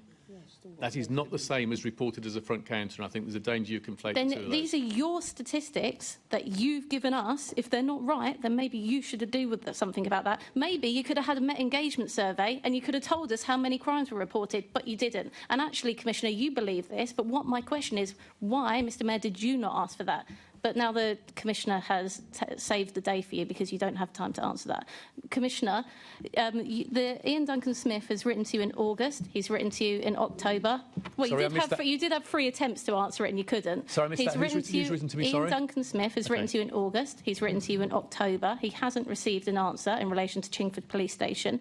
I've asked you for a meeting in relation to Chingford Police Station. Please, could you try and take this seriously? We haven't had the engagement survey. We don't have the data. Could you at least engage with stakeholders about how we go forward now. We know that our front counter helps reduce crime in Chingford. We know it's saving the Met money. We'd like to talk about how we move forward into the future. So we have supplied an awful lot of information to councillors, to MPs. I just want you to say that you'll meet with us. You haven't actually written back to the letters, and I don't have time for And we've done multiple briefings on these choices. So will you have a meeting with... I'll double-check this correspondence has been dealt with. And will you write back to the letters that you haven't written back to? I'll double-check that it's been dealt with. So you don't want to write back to letters and you don't want to have a meeting? I didn't say that. I'll double-check that it's been dealt with.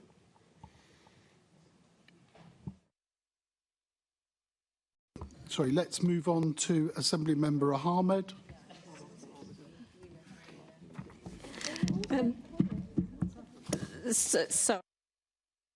Sorry, Chair. We were just enjoying the last exchange.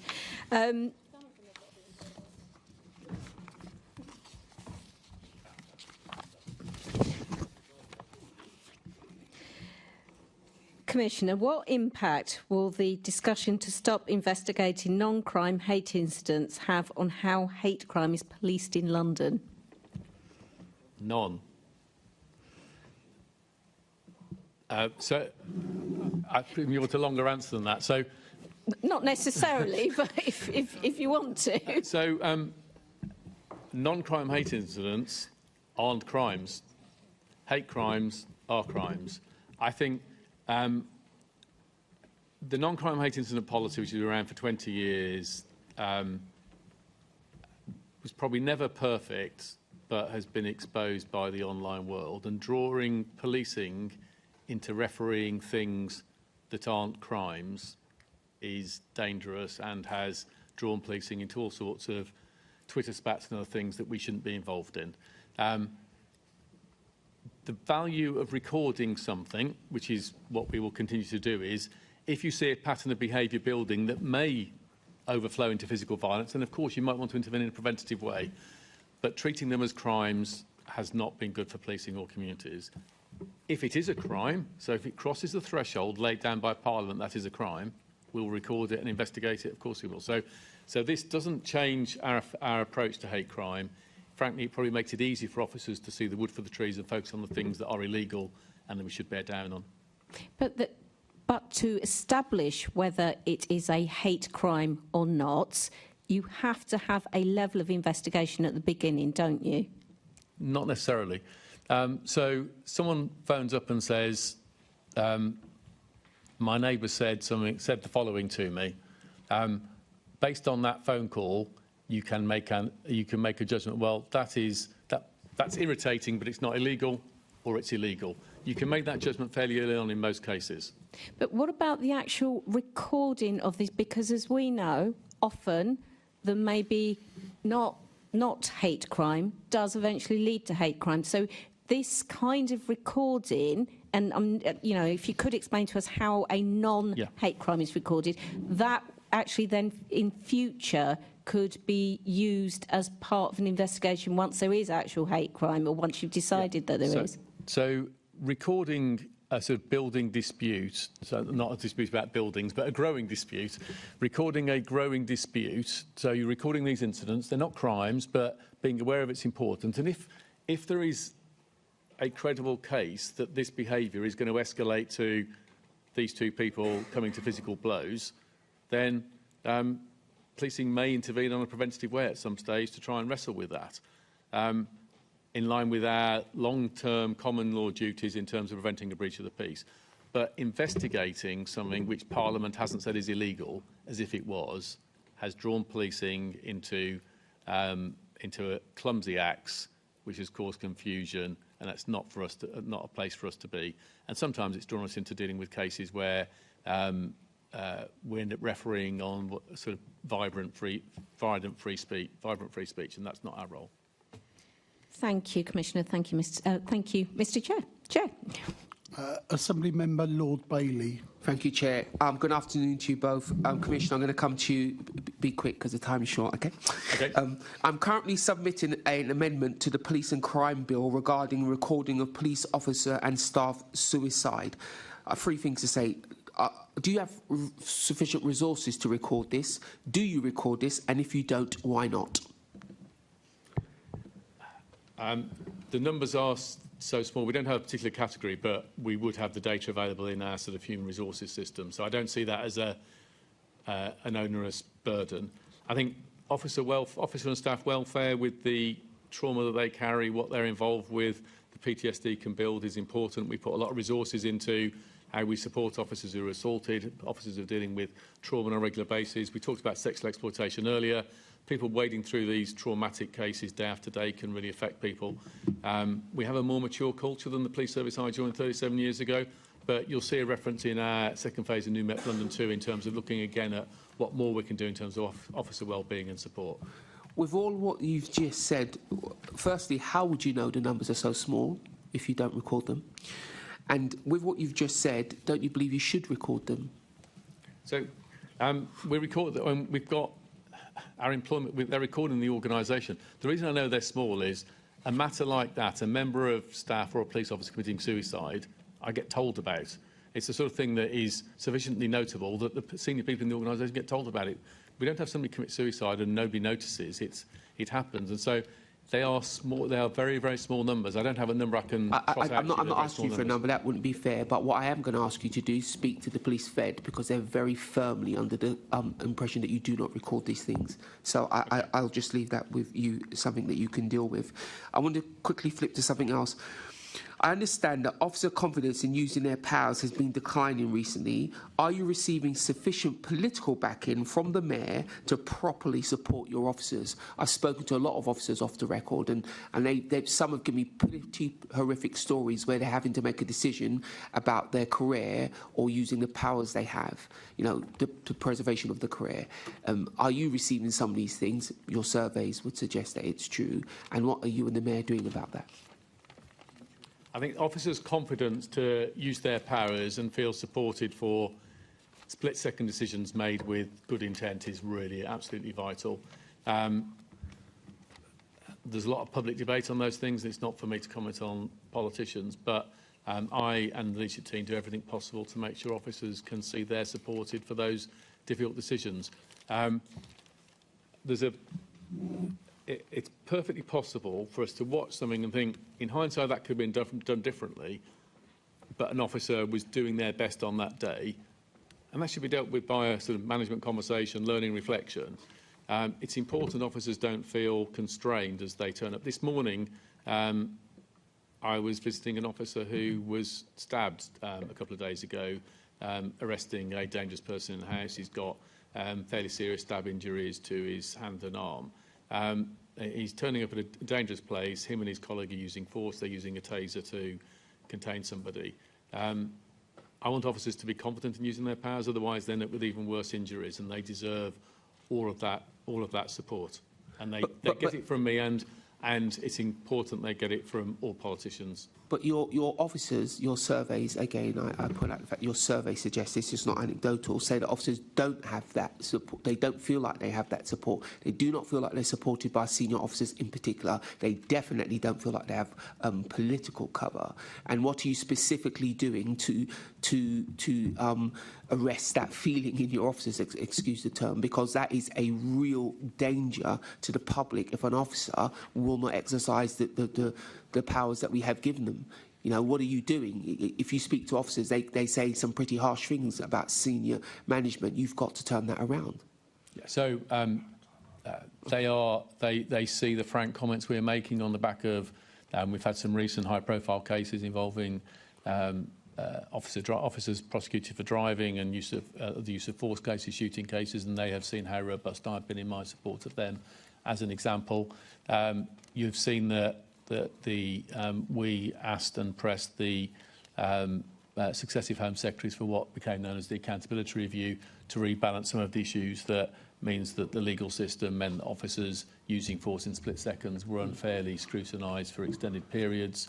We've recently had the case of Whiskey 80, who is finally free from the misconduct process 10 years after he shot and killed a potentially armed criminal a decade ago. I've run out of time. So I've been fighting for changes to the law, and officers can see that. I've run out of time, but we will turn to Whiskey 80 and November X-ray 121 as well. Mayor, I'll write to you. You got off on this one. Thank you, Chair.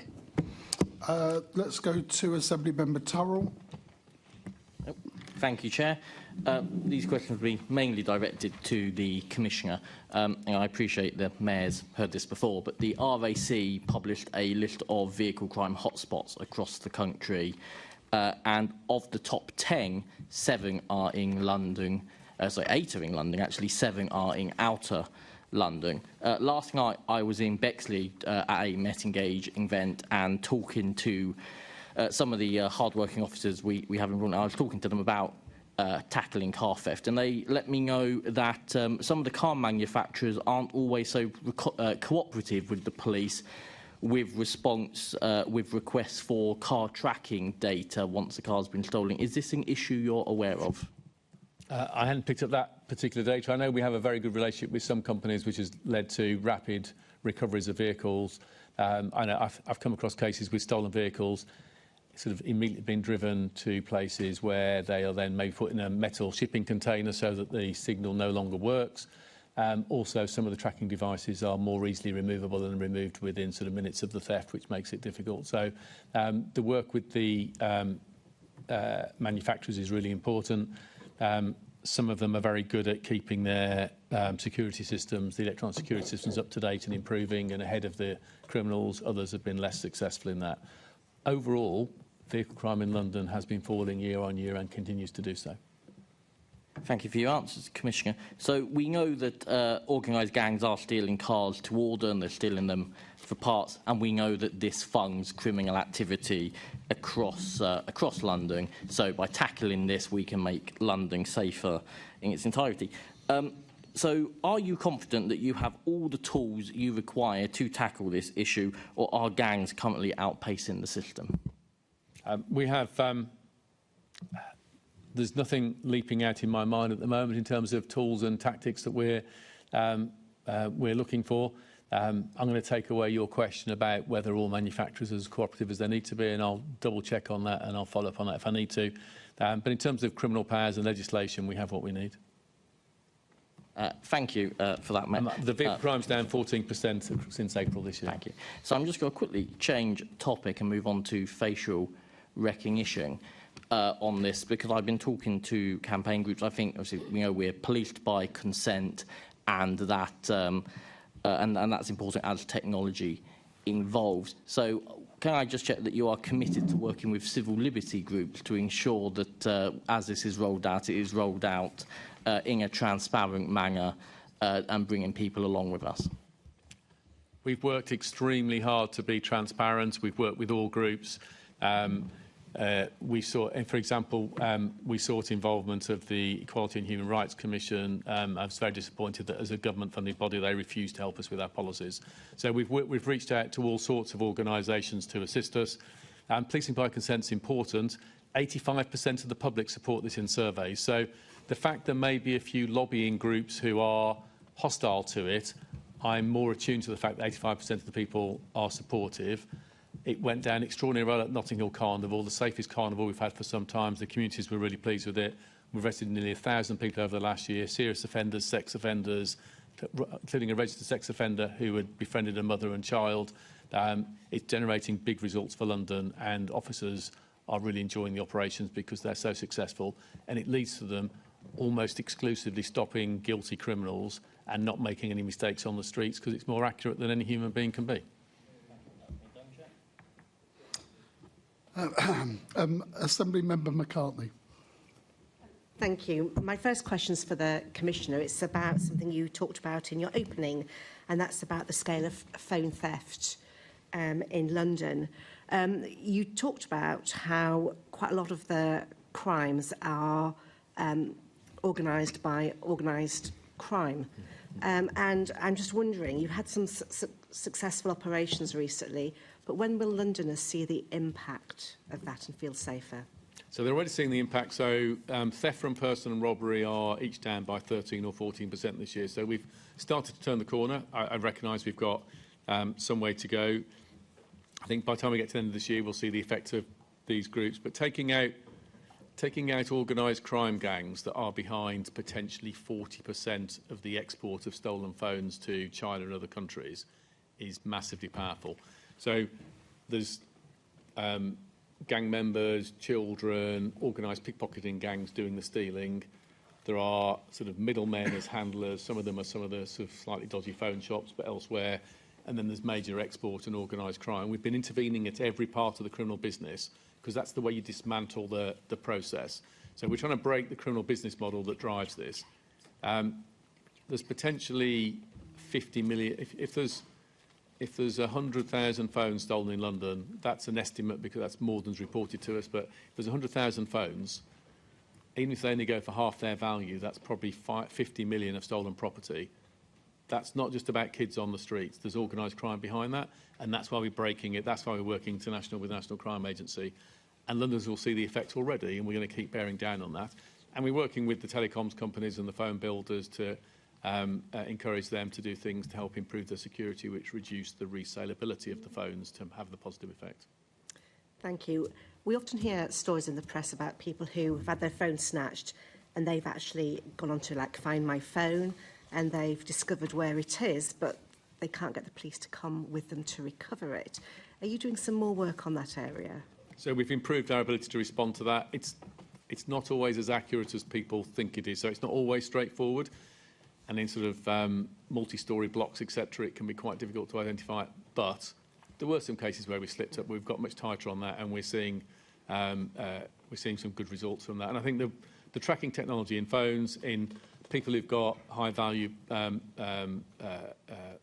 bicycles that have got tracking devices in them, rapid response to that is really important. In fact, the injured officer I was visiting at home this morning on my way into work, he was saying about a great result he'd had a few weeks ago with a bike with a tracker in it where they tracked it down with the owner and managed to get it back. So that is part of the strategy. So we intervene at every part of the criminal business and we work with the phone companies so they can try and make the business model less attractive.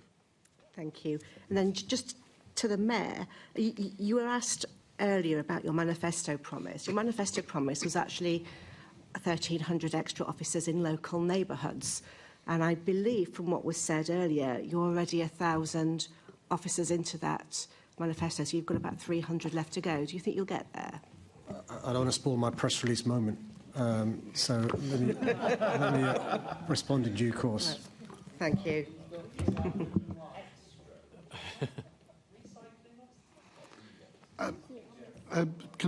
Sorry, apologies to Assembly Member Small-Edwards. I missed you off the list earlier on, so can I bring you on before I bring the next speaker in? Thank you, Chair, and good afternoon, Mr Mayor. Good afternoon, Commissioner. My first question will be to the Mayor. Mr Mayor, it's encouraging that homicides in London are at their lowest levels since monthly records began, down 58% since 2003. Firstly, what do you attribute that change to, and what more are you doing to bring this most tragic form of crime down even lower?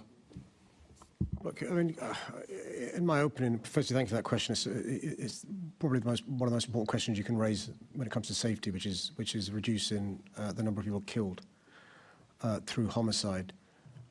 Without in any way excusing criminality, I'm quite clear, and I said this in my opening, about some of the complex causes of crime, deprivation, inequality, lack of opportunities, and so forth. So yes, of course, we've got to be tough on crime. That means supporting the police, bearing down on those who may carry knives or guns, bearing down on those who may be members of criminal gangs, but it also means preventing. Crime isn't inevitable, it's preventable. So in London, we've had a public health approach. We set up the country's first violence reduction unit in 2019. So in addition to being tough on crime, and Sir Mark can talk about some of the tough on crime practical things he's done, we've been tough on the causes of crime as well, giving hundreds of thousands of young people positive things to do, giving them mentors and so forth. And so, Sir Mark and I are the least two complacent people you'll find on this sort of issue.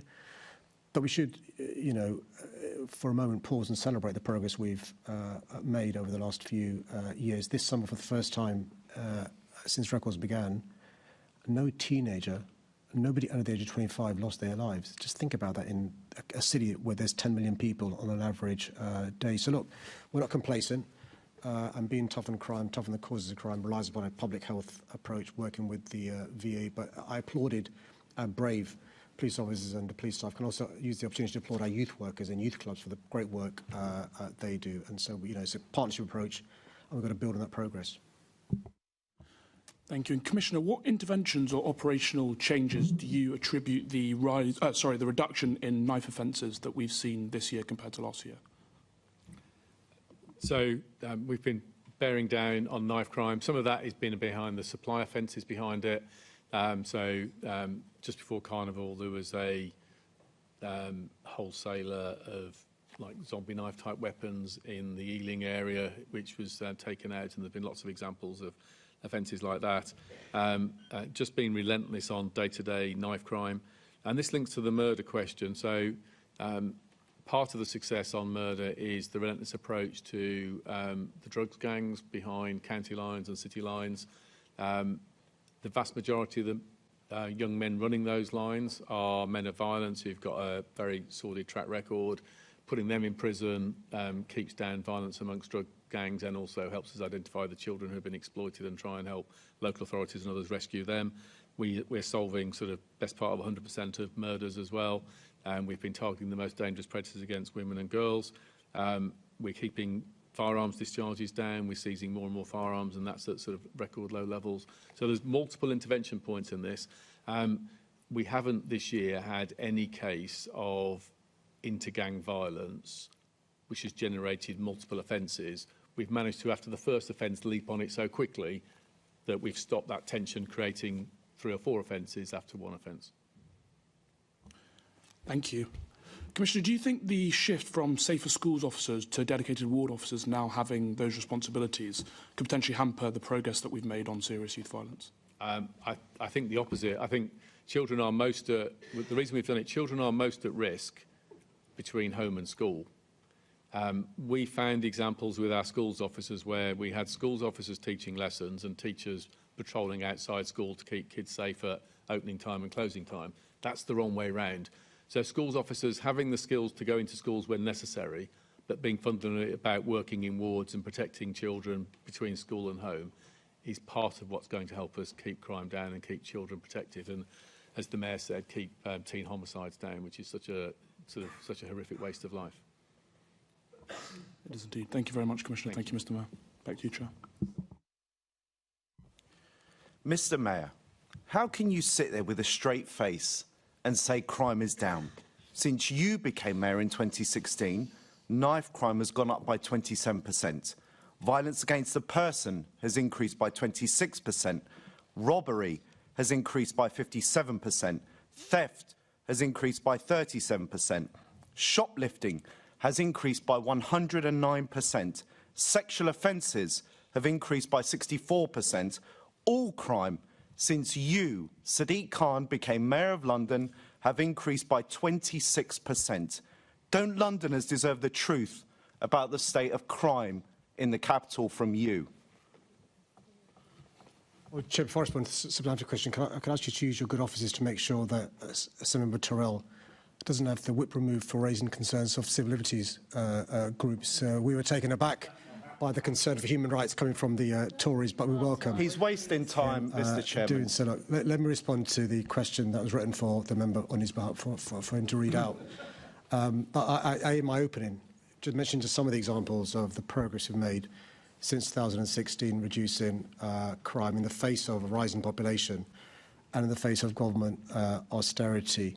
I mean, the ONS, which is nothing to do with us, themselves says, and the Commissioner referred to this in a different way, that you're less likely to be the victim of violence in London than the rest of England and Wales, less likely to be the victim of violence with injury in London than the rest of England and Wales. And we've just been talking about the progress made reducing the most serious crime there can be, which is homicides in London. There is a concern, though, which has been raised with me over the last few years, about high-volume crime, what we call high-volume crime, in relation to shoplifting. So the answer is you don't want to talk about the truth. What you're doing now is what you did at the beginning.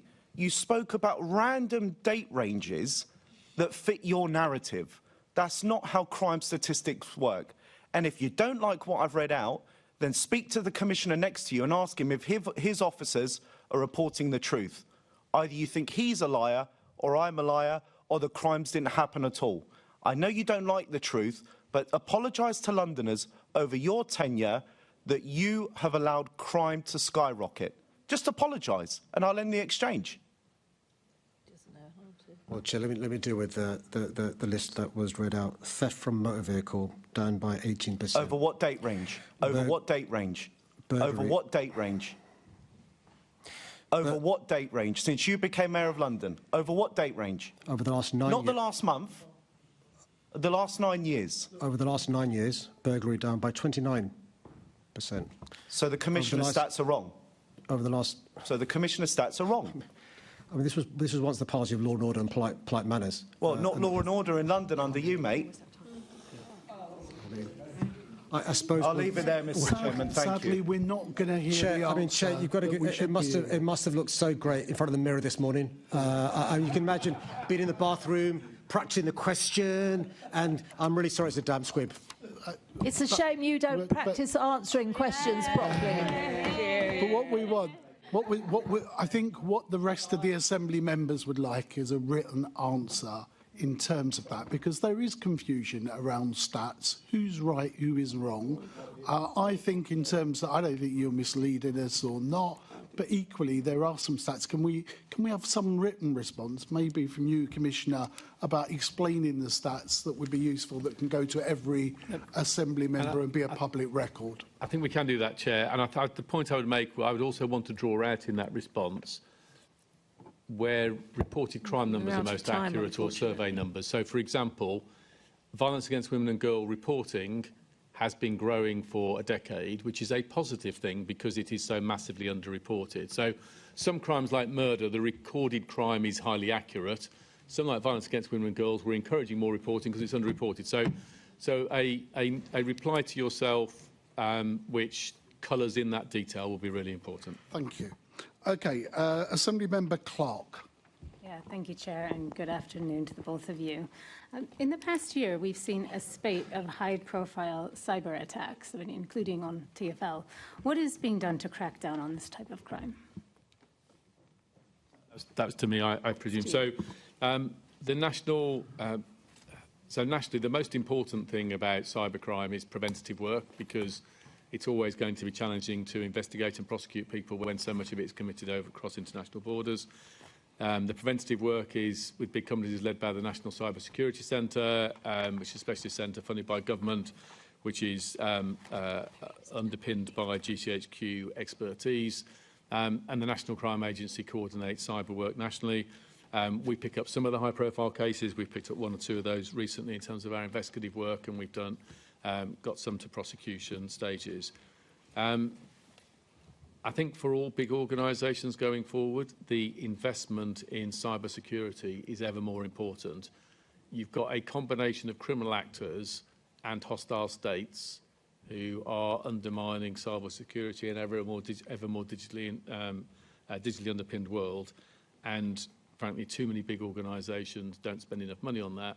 We're constantly having our cybersecurity independently tested and doing everything we can to prop ours up, and I'd encourage other big organisations to do the same. And over to you, Sadiq. In light of all of these cyber attacks across the country and across the world, what steps are being taken to ensure our critical infrastructure in London is protected against digital threats? I think we've got to work on the basis, thank you for your question, that cyber attacks are going to go up, not down. Attempts to cyber attack will go up, not down. The Commissioner's referred to state actors. There are also non-state actors using it as ransomware. In the public domain, we've heard about Transport for London, Heathrow Airport, Jaguar, Marks & Spencer's. There are incidents which we don't hear about in the public where ransomware and other forms of serious organised criminal groups. We're doing a number of things in terms of what the Commissioner referred to around prevention.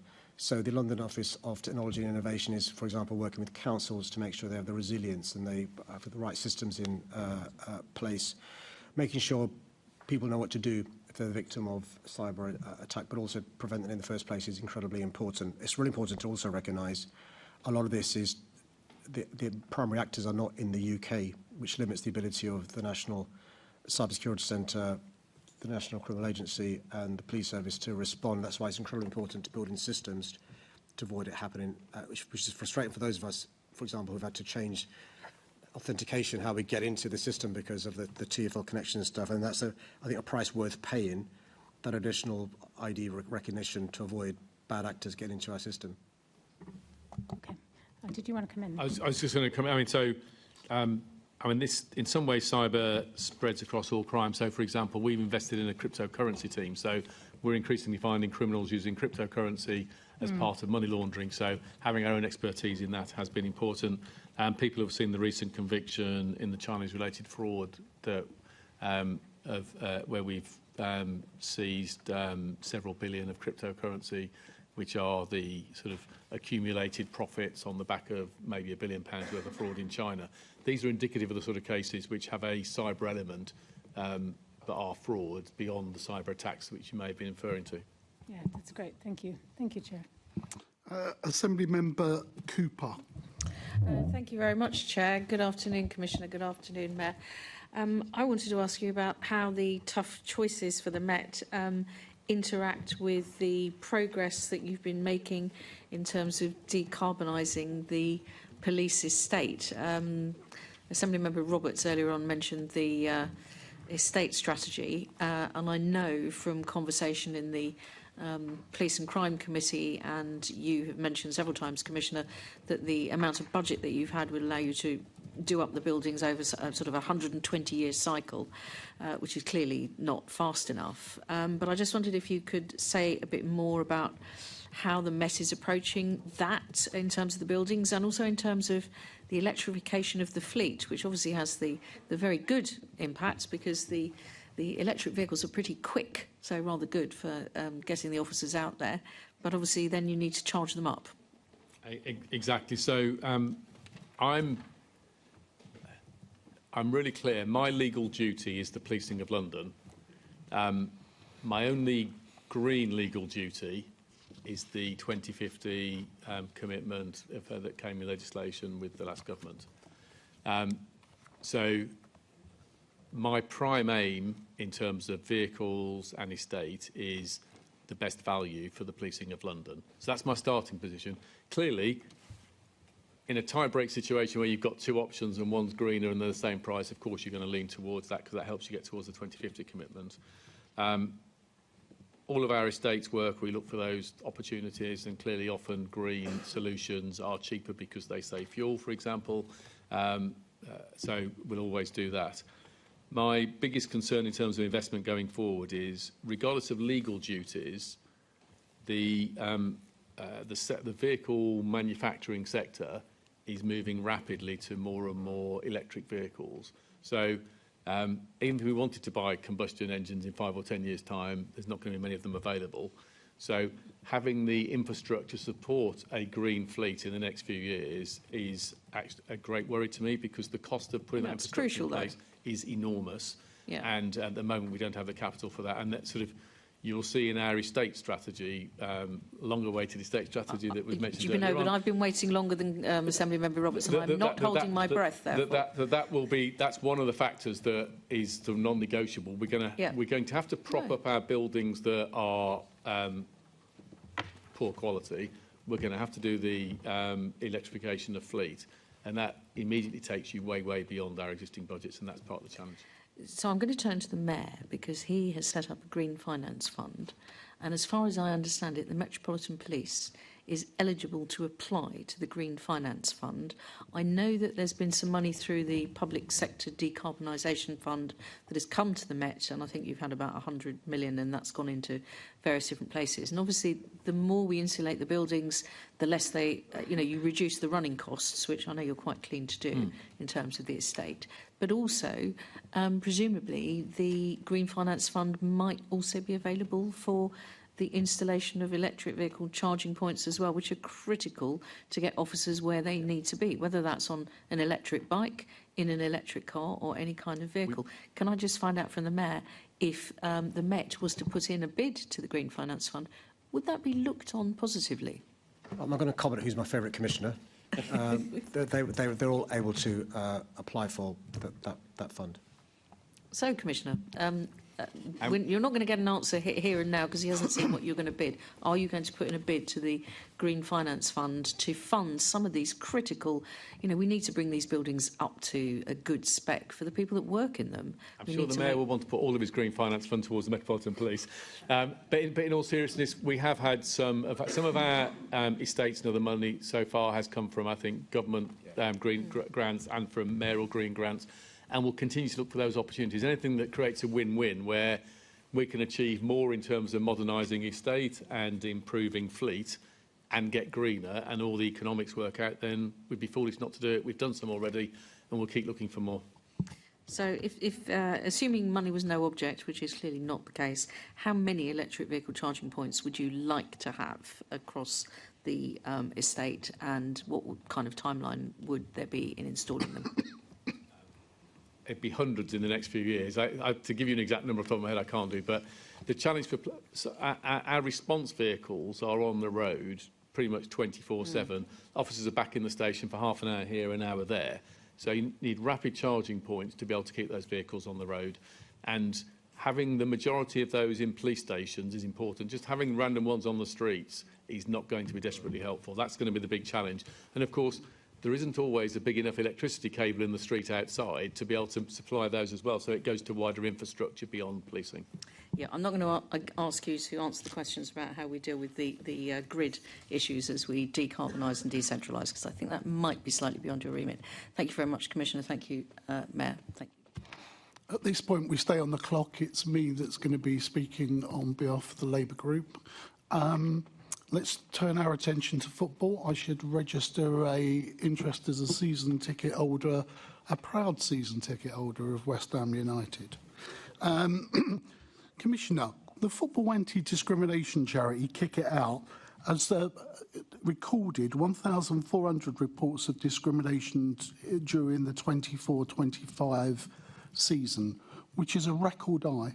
So it could be good that people are reporting it and feel confident reporting it. Presumably it's coming through to the appropriate authorities, either the ground or to you. How is the Met Police combating these hate crimes and ensuring that football matches are a safe space for Londoners?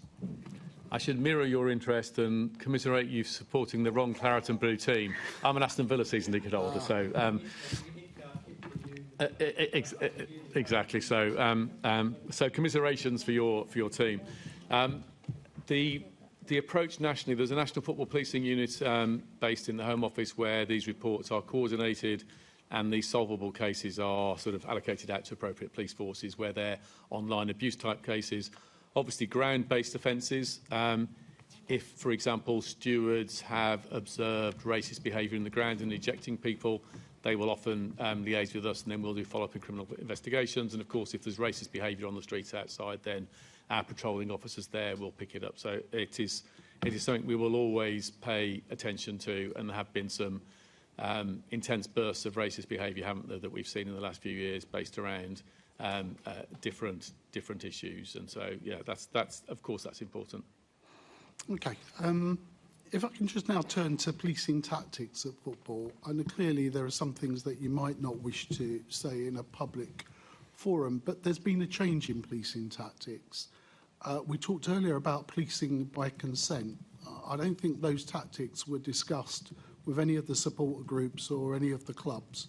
So this is the situation of where majority home supporters have been kept behind in stadiums after football matches, and that a minority away fans have been allowed to leave the ground.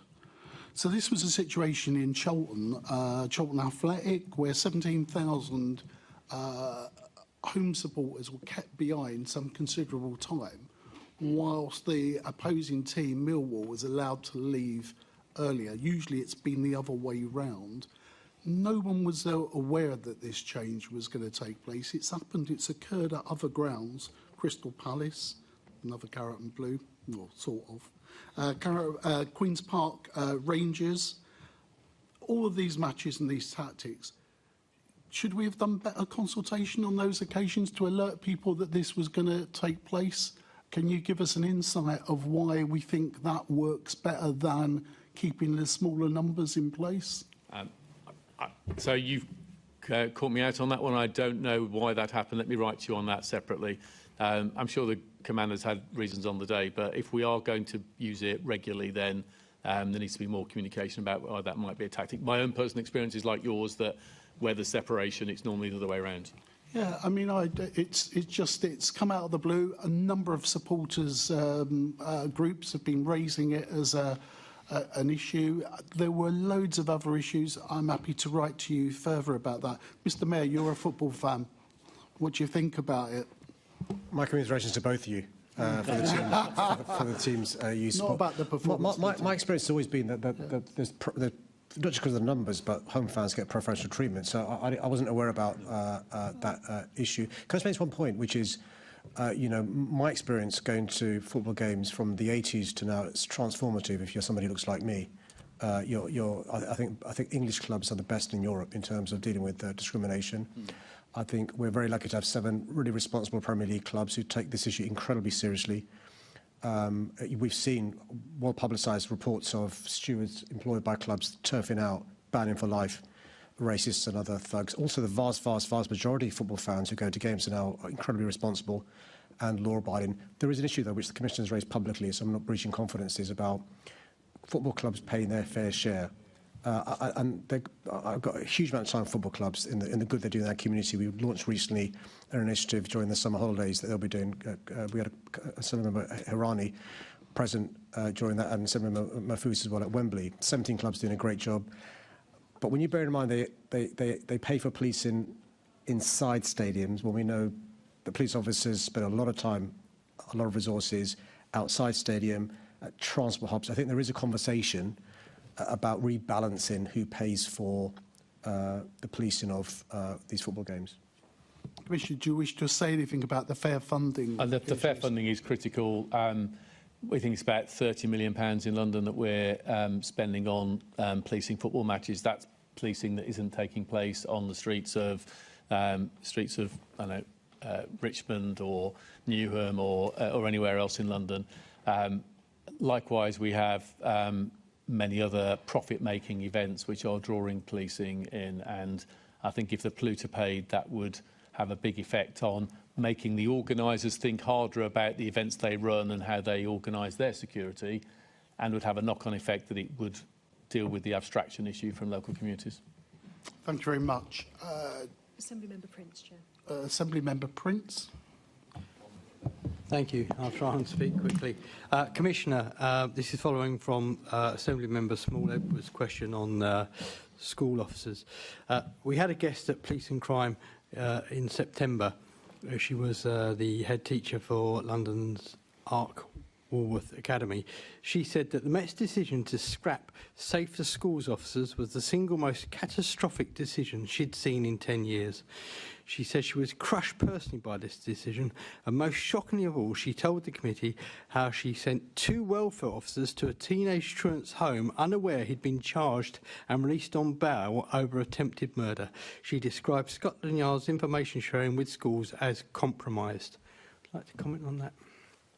I don't pretend it's not contentious in some quarters, this decision. There's been a lot of engagement with head teachers throughout it. I think some are happy with the new arrangements and the liaison that's taking place with schools officers, working more in wards, liaising into the schools. Some would rather keep the police officers in schools. Likewise, there are groups that say police officers shouldn't be in schools at all, and it sort of risk criminalising school mischief. So I think there's a finely balanced issue. My concern, primarily, is the safety of children being at home and school. The Mayor and I have both talked about the reducing teen homicide rate, the safety on the streets of London, and keeping bearing down on that is the most important issue. And I want to leave teaching to teachers, and we'll work with teachers where there's safeguarding and crime issues where we can help. Thank you, Chair. Commissioner, I'd like to go back to something that you've often talked about in terms of resources and saving money, and that's the use of AI, more effective use of AI within the Met. I'm aware of an initiative with, dare I say it, Greater Manchester Police, who have been using AI for crowd management, and very effectively by the sounds of it as well. Something like that would be incredibly useful for some of the issues that we face in London. And I am aware that there have been, conversations with LSE, I think, to actually see what we can do here in London in that respect. Could you tell us a little bit more about that? And have you spoken to Greater Manchester Police about their experience? I haven't. They may be using the same technology we've used at Notting Hill and elsewhere in terms of crowd management and crowd density and crowd flows. But that is a perfectly good use of AI technology. And outside of here, I'll see if our technology or their technology is better or different or whatever. I think if you look at things like that... I think it is different. It's different from what's been used in Notting Hill. Okay, well, we'll have a look whether is it better or different or whatever, I don't know. But the principle I completely agree with. The AI, effectively technology and facial recognition is having a big effect. Other areas of technology, we've started testing drones as part of response capability in Islington and Westminster, which will help us do a better response to scenes of crimes, get earlier evidence, be able to pursue offenders more safely. Those are examples. And we're now starting to look at sort of areas of automation to be able to make officers more productive, deal with the admin so they can spend more time on the streets. And of course, our approach to the V100, so identifying the most dangerous predatory men, out of all the men named as suspects on offences against women and girls each year, tens of thousands in London, identifying the most dangerous repeat predators out of all of that data so that we can throw specialist resources at them and get them locked up as quickly as possible to protect others from them. That's another use. So we're constantly looking at these uses of technology to be more precise and more productive, and it's having a good effect. And you'll see much more of that from us in forthcoming months. And linking to some of the points the Mayor made earlier about funding and the Treasury, that willingness to invest in increasing public sector productivity, becoming more effective, is part of a reform agenda which hopefully resonates with government policy and can unlock funding for that sort of innovation. Thank you. And certainly the use of drones in my own area in Kennington is something that I'm looking forward to see the results of. Thank you very much. Thank you, Chair.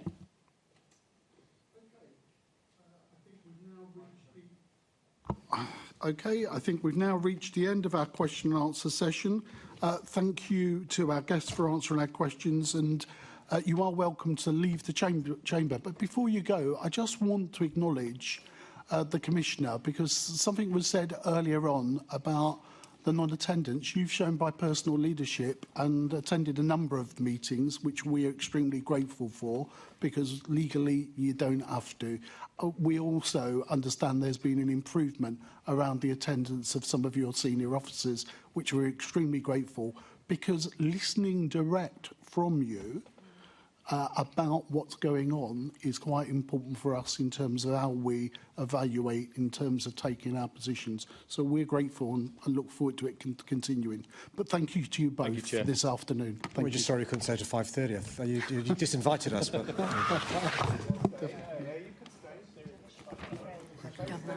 That's right. OK, can I ask the Assembly to agree the motion set out in the agenda in my name, namely that the Assembly notes the answers to the questions asked? Thank you very much. Look, we've already agreed to extend the meeting. Look, do you want an adjournment or can we crack on? Let's crack on. Okay, crack on. Right, OK, I hear you. So let's actually get going. Assembly is in agreement that we move on. Let's deal with petitions. Can I ask Assembly Member Best to present the petition listed on the agenda in her name? No, I got all excited saying crack on and then I realised it was going to be me. Sorry. Thank you, Chair. I'd like to present the petition from Councillor David Taylor with 856 petition, and the prayer is as follows. We, the undersigned, object to plans to stop Romford Police Station from operating as a 24-hour desk. We ask you to urgently reverse this decision in order to keep Romford safe. It has been reported that Romford Police Station is going to stop being a 24-hour desk. This means that residents will no longer be able to access police services during the night at the station. Romford is a busy London town and we have consistent issues with crime in our town centre. Closing the 24-hour desk is a bad decision and will only risk public safety further. This petition is calling on Sadiq Khan and the Met Police to urgently reverse this decision. Thank you. Can I call on Assembly Member Wilson to present the petition listed on the agenda in his name? Thank you, Chair. And on a similar subject, because it's obviously something that a lot of people in London are very, very concerned about. So I'd like to present the petition with 2,166 signatures, and the prayer of the petition is as follows. We, the undersigned, call on the Mayor of London and Metropolitan Police to scrap the proposed closures and reduced opening hours at police station front counters across London. London Mayor Sadiq Khan and the Metropolitan Police have announced a series of closures and reduced opening hours for police station front counters across London, in direct breach of Khan's 2024 election manifesto pledge to keep a 24/7 front counter open in every borough. Across London, this means closing the front counters at Barking, Chingford, Church Street, Harrow, Kensington, Mitcham, Pinner, Royalty Studios, Twickenham and Wimbledon police stations, reducing the opening hours at Acton, Bethnal Green, Bexley Heath, Brixton, Bromley, Colindale, Croydon, Dagenham, Edmonton, Forest Gate, Hammersmith, Hayes, Hounslow, Ilford, Islington, Kentish Town, Kingston, Lavender Hill, Plumstead, Romford, Stoke Newington, Sutton, Tottenham, Woolworth and Wembley police stations, and leaving no front counters open in Harrow, Kensington and Chelsea, Merton, Richmond and Waltham Forest boroughs. At a time when crime rates are increasing, cutting essential services like this is detrimental to the safety and well-being of our community. For residents in London, the police station front counter is not just a desk, it's a symbol of security, a place for immediate help and a cornerstone of justice. Sadiq Khan and the Met are misleading the public by only quoting crimes reported and not taking into account all the other footfall that occurs at these front counters. Thank you, Chair. Can I ask the Assembly to agree to refer the petitions to the Mayor and the Metropolitan Police Service for a response? Agreed. Thank you. Can we then go to petitions update? Can I ask the Assembly to note responses received to the petitions presented at the 5th of June 2025 at London Assembly plenary meeting and at the 11th of September 2025 London Assembly Mayor's Question Time meetings?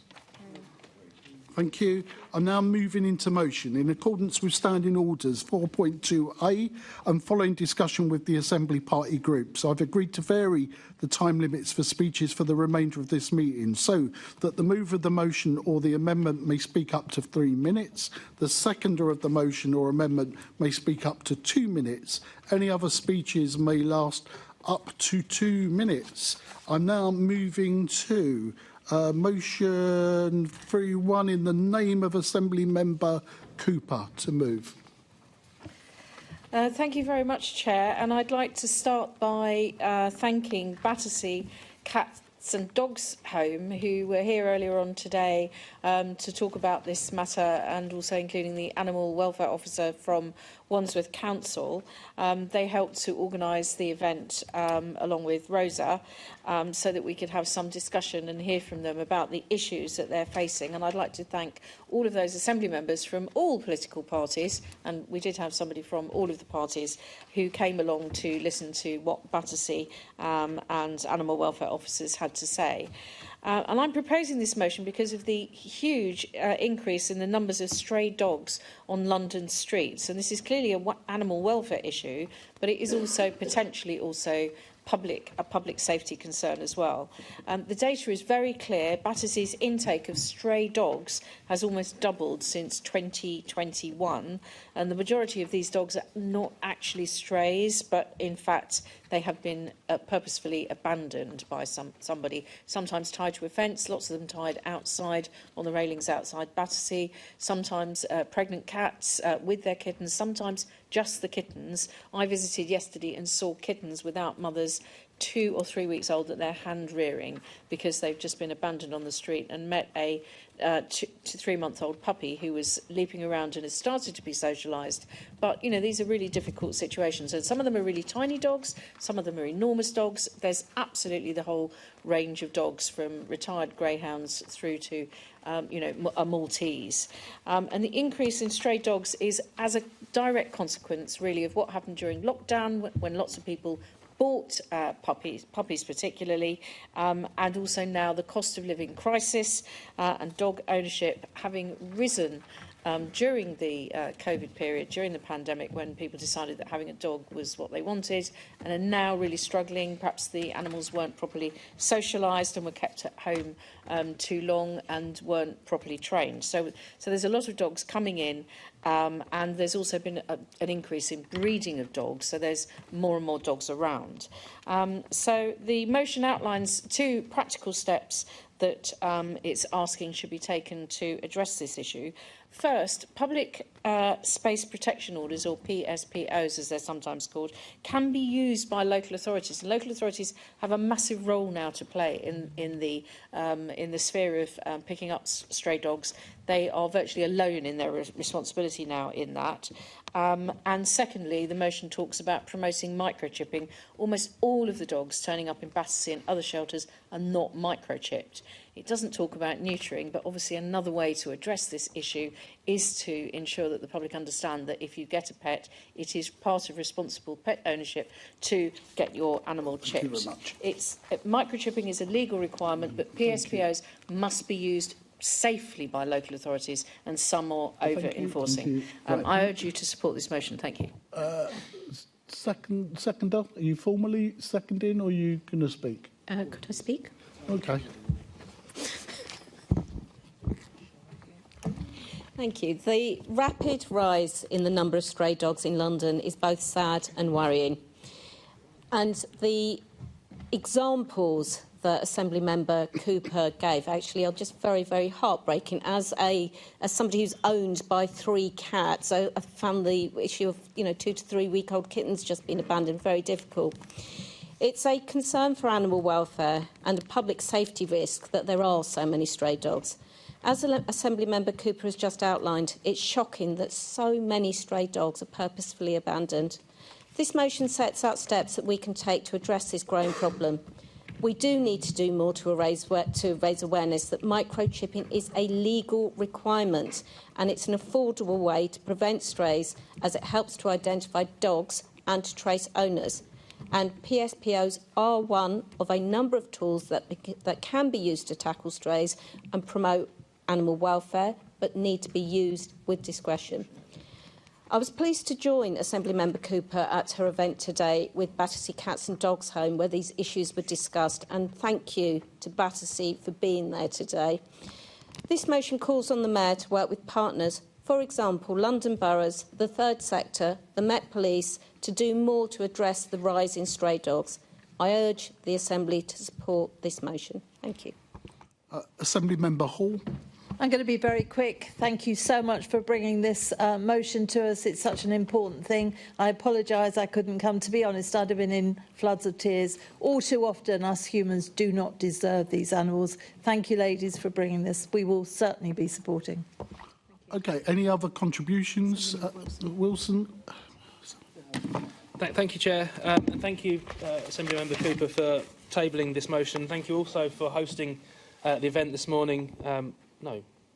This afternoon. Funny things that time does to us, isn't it? Which with representatives of Battersea, and of course it was fascinating to hear their stories, and as Assemblymember Hall said, often quite heartbreaking to hear the way that some of these poor defenceless animals have been treated, and it's great that Battersea exists to give them hope and give us hope that we can deal with them better. Now, as a dog owner myself, and I'd like to think a reasonably responsible one, this is a subject that is very, very close to my heart. So I truly welcome these efforts to raise awareness of the growing problem of strays and abandonments, and I applaud most strongly those working in Battersea and in local authorities to address and deal with the consequences of this growing problem. And I also welcome the other part of the motion that calls for local authorities' policies to be consistent, fair and proportionate. Dogs need to have the time and space to behave as dogs, and that inevitably needs or includes the ability and the opportunity to run off lead. I would congratulate most strongly the East London Dog Community Group in pushing back against the worst excesses of Tower Hamlets' proposed PSPO last year. Very happy to support this motion in its entirety. Okay, those in favour, please show. I assume there was no sign up, Chair. Sorry, no, yeah. You don't want Is that unanimous? Yeah. I believe that's we unanimous, don't want Chair. Thank you. On this occasion, I didn't think we were moving, but I'm sorry to take away my your... summing up is, if you get the chance, go to Battersea or your nearest shelter and do what you can to support their work. And particularly in the run-up to Christmas, I think I don't need to say, to remind people you can adopt a rescue rather than puppies and kittens. I apologise to Assembly Member Cooper on the summing up issue. Can I bring in Assembly Member Hall to move a motion on justice for grooming gang victims? We have an alteration I think she's going to advise us on, and we've still got potentially And we have got an amendment. as well, Chair. Thank you very much. Thank you, Chair. I think you've all got a copy of the alteration. It isn't a lot, but it's just a slight amount. I hope that you all agree with that. Just to say, I won't go through a big speech. You all know how I feel about these rape gangs, grooming gangs. You all know how distressed I was, and indeed the victims were, when they didn't get the answers, and we're not getting the answers that we need. I have to tell you, it's the tip of the iceberg. After that January meeting, I cannot tell you how many various phone calls I've had. I've met with very many of these victims. It has been going on for years, but it is still going on now. We cannot ignore it. This keeps coming up and then it dies down and the press and everybody else walk away from it. Well, I don't think they're going to this time, and they cannot. We're not talking about perpetrators as such. We're talking about paedophiles. That's what we're talking about. Some of these girls are 14, 15. Some of them are even younger than that. Their lives have been absolutely wrecked. We must have a national inquiry on this. It's been an utter disgrace the way it's just been kicked into the long grass. I will not stop going on about this. Obviously, my focus is on London, and I'm unfortunately having to direct people that are contacting me from all over the country back to other people, because the situation is London is so bad. But we do need this inquiry. We really do, and I do hope you will support that. Thank you. Thank you. Can I ask Assembly Member Giorgio to second? Second, and I'll reserve my right to speak for this moment. Okay, and then can I ask Assembly Member Wilson to move his amendment? Thank you, Chair, and thank you, Assembly Member Hall, for tabling this motion. We know it's a subject that you're very, very passionate about, and we saw that again earlier on this afternoon. I welcome the motion. I absolutely welcome the sentiment behind it and almost all of the wording. I don't need to spend much time repeating what we've already heard, both in the Q&A earlier and in the discussion we've had so far. But suffice to say, I am horrified by the stories we've heard. I too have been approached by whistleblowers who have made it clear that this is happening in London, and I'm therefore equally horrified by the Mayor's previous attempts to obfuscate and suggest that it hasn't been happening in London in the same way as it has been happening elsewhere. Ultimately, we all want answers, and from that, accountability. But where I differ from the original motion is the mechanism to make it happen. Initially, the government was only prepared to allow a handful of hyper-localised inquiries. Then they were dragged, reluctantly, kicking and screaming, into conceding that because of the scale of the problem, a national approach was required. Yet nearly a year on, the national inquiry is dead in the water.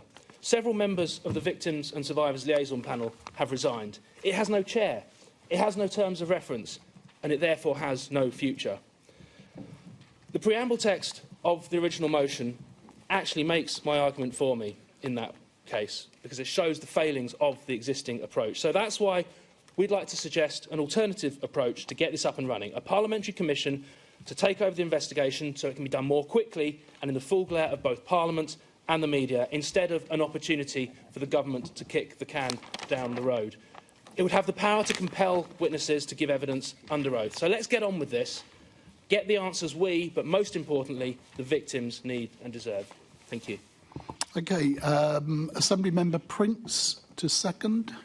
I so second and reserve my right. Thank you. Okay. Any other contributions? Sorry, bring you in. Do you want to do it now? Forgive me. Do I talk about the amendment? You can share a view on the amendment of whether you would accept or are not going to accept. That might be helpful to people. Okay, I like to be helpful from time to time. Talking about the amendment, a parliamentary commission is the National Reform Party policy. It has been criticised by the legal profession as not workable. Those with knowledge of Parliament say it wouldn't work. Having Parliament investigate is not what the victims equally have asked for. So we must get this right to get victims the justice. And this reform amendment would not do that properly. We have altered the original because we agree with Labour, and we were quite happy to change some of it because we must get this motion through. It's so important. But my group will not be supporting the amendment. Thank you, Chair. Assembly Member Georgiou. Thank you, Mr Chairman. I won't be as polite about Assembly Member Wilson's amendment as Assembly Member Hall was. How desperately sad. You had two hours, you had plenty of time to get into the grooming gangs discussion with the Mayor of London. You could have come to Assembly Member Hall, you could have gone to the other political groups and said, why don't we try and improve this? But instead, you're going with the national position to support your mates in Westminster. Quite frankly, that's not how business is done in the London Assembly. And quite frankly, I wouldn't trust Westminster politicians with this, with a parliamentary commission. I wouldn't go near and barge, maybe Lord Bailey over here, but that's about it. You know, reform, and I'm disappointed with Assembly Member Prince. He should take over as leader, quite frankly, from Assembly Member Wilson. I would say the same sort of politics they're playing now is exactly the sort of politics that the Mayor of London, Sadiq Khan, was playing with Assembly Member Hall back in July. Extremely disappointing. We are talking about 9,000 cases, and I hear what the Commissioner had to say, that number may flex over time. So I would just remind the Assembly, and I hope this is still a position moving forward, that the Conservative amendment, as outlined in the motion, so I won't go all over it, we did want £122 million additional funding, but 4.5 million of that to go into a London grooming gang inquiry, which I'm sure, you know, all right, we may differ about the amounts, but fundamentally, I hope we can all agree this is what we should be doing. So I would say, through you, Mr Chairman, that I'm so glad the impression that I've gotten is that the Conservatives and Labour are taking leadership on this. I can't speak for my colleagues over here, but it's sad that Reform hasn't, and they're playing party politics. So thank you very much, Mr Chairman. Assembly Member Prince. Thank you, Chair. Well, you know what they say, if you're losing the argument, attack the person. I don't understand why the Tories are making this personal. We've put forward something that we believe is actually, although we've seen it from both parties recently this week about personal attacks on people, we believe that the victims deserve to have something that's going to work. We've seen that what's currently in place is completely not working. It's collapsed. And at least although it may be against some advice, if it was a parliamentary commission, they have the power to summons people. They must be listened to. And we believe that would be the best way forward. And it's just a shame that others are using politics to demean this. But thank you. Assembly Member Wilson to sum up these amendments.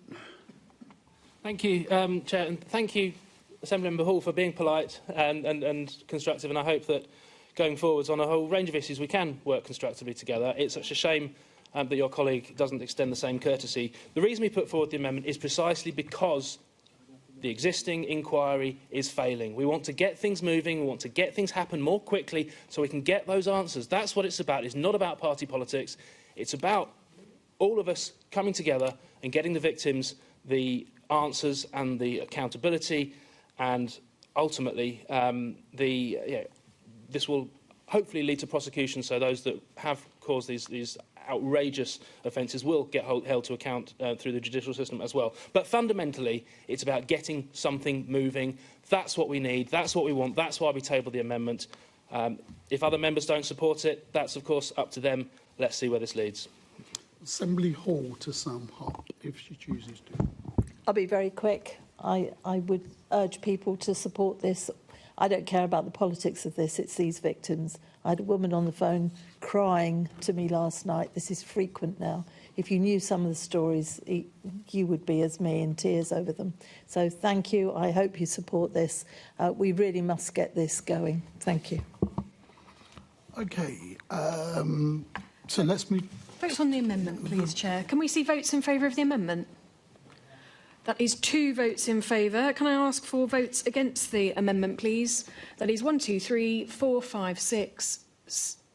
I'm sorry, I can't see everyone's hands. 1, 2, 3, 4, 5, 6, 7, 8, 9, 10, 11, 12, 13, 14, 15, 16, 17, 18, 19 votes against. Chair, that amendment falls. Please, can we have votes on the substantive motion as altered by Assemblymember Hall, please? Votes in favour? That is unanimous, I believe, Chair. Unanimous. Thank you very much, members. Thank you very much. Let's move to the next motion, which is Transgender Day of Remembrance. Assemblymember Russell to move. This has been altered, and I believe members have seen copies of the altered motion. That's correct. Yeah. Okay, I wrote this motion thinking about my friend Charlie Kiss, a trans man who sadly died 3 years ago from an incurable lung condition. Charlie was an incredible person, a Greenham activist, the first trans man to stand for Parliament in 2015, and a brilliant advocate for the rights of trans people. Now, next week is Trans Day of Remembrance. It's a day for remembering the trans and gender diverse people who have lost their lives through horrific acts of anti-trans violence and hate. We remember people like Brianna Jai and Naomi Hersey and so many others whose names we may never even know. And importantly, Trans Day of Remembrance also honours the lives of people who have died by suicide, including trans activists such as Ellie Che and Sophie Williams. Trans people face unacceptable levels of violence and discrimination. These are not small acts of prejudice. This is a crisis of hate that targets a community already pushed to the margins. Many trans people are worried to do just everyday things that most of us take for granted, using a public toilet, going to work, seeing a doctor. In the years since Charlie died, we've seen a sharp increase in the transphobia in mainstream media discourse, with gender-critical ideology being used to challenge and intimidate inclusive institutions and organisations through litigation. The April 2025 Supreme Court ruling on the Equality Act 2010 in the For Women Scotland case has added to the hostile culture that trans people navigate daily. Under the Gender Recognition Act, a trans person is legally recognised in their gender and remains protected under the Equality Act of 2010. April's Supreme Court ruling did not mandate transphobia. Institutions can, and in my view should, be as inclusive as they wish to be in the services they deliver. In London, transphobic hate crimes have more than doubled in the past 5 years. 1 in 4 trans people have been homeless, and nearly half of all trans people have attempted suicide. So I hope you will all support this motion, asking the Mayor to work with the Minister for Women and Equalities to continue to raise the issues that the GLA found with the Supreme Court ruling, and to commit that the GLA family will remain an inclusive employer and public sector partner to the thousands of SMEs, charities, community interest companies and business groups it both works with and helps fund. Thank you, Assemblymember Russell. Seconder, Assemblymember Bakari. Thank you. Assemblymember Boff was actually going to be seconding this motion, but unfortunately couldn't make it today. But I do want to commend him for being such a staunch ally for the trans community, taking a stand sometimes even against his own party. And I very much hope his fellow Conservatives will support this motion today in his absence. And I want to first echo everything said by Assemblymember Russell about the absolute and needless tragedy of so many lives being lost to anti-trans violence and hatred. It's important that we all take a moment, both now and next Thursday, to remember that loss and to reflect on the terrible levels of despair, anxiety and fear in the trans community right now. They have been placed on the front line of a cruel, dangerous and dehumanising culture war. Their lives, their dignity, their rights have been turned into a political football, a subject for debate. And let me be very clear, trans rights are not up for debate because they are rights every single one of them, one of us deserves. The right to feel safe on public transport or walking down the street or going to the toilet or going to your GP or your school or your workplace. Nobody should have to live in a constant state of anxiety, fearing discrimination or violence simply for being who you are. So the Liberal Democrats support this motion wholeheartedly, and I hope everyone here will do the same. And I thank Assembly Member Russell for raising this. Thank you. Open for debate on the floor. Anyone wishing to take part? Okay, then I'm going to ask the summing up. If there's anything further that you wish to say, Assembly Member Russell. I'd just like to say that trans rights are human rights, and I hope that everyone will vote for the motion. Okay, those in favour of the motion, please show. We have 1, 2, 3, 4, 5, 6, 1, 2, 3, 4, 5, 6, 7, 8, 9, 10, 11, 12, 13 in favour, Chair. Those against? We have 1, 2, 3, 4, 5, 6 against, Chair. That is carried. Okay. As altered, Chair. Let's move on to the next motion in the name of Assembly Member Best. Save our police counters.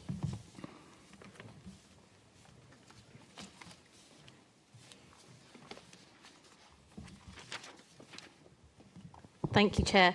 I make it right a lot of what the Mayor has said in the past months and today, that the world has changed. And I also make it right that we probably don't anymore need as many police stations as we once did. We don't need one on every street corner, accessible 24 hours a day.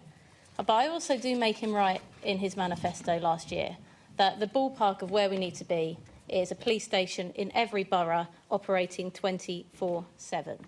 And the thing I find really hard to countenance about these plans is they're not data-driven. This is a massive decision, and yet to make such a massive decision and not be able to tell us how many people use a station, to not tell us who those people are, and to not tell us why they are using it, we know is a massive flaw in decision-making.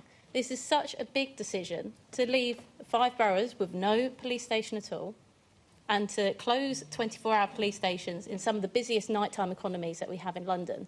These are big decisions, and to be doing this on a hunch, which is essentially what the Mayor and the Commissioner are doing, is just not good enough. To make this decision without that data is startling. We know where we need to be. We know that the work that an open police counter does for keeping communities safe, for reversing the broken window effect. But also, many of us that have seen our police stations close know where this front counter's closed, know where this leads.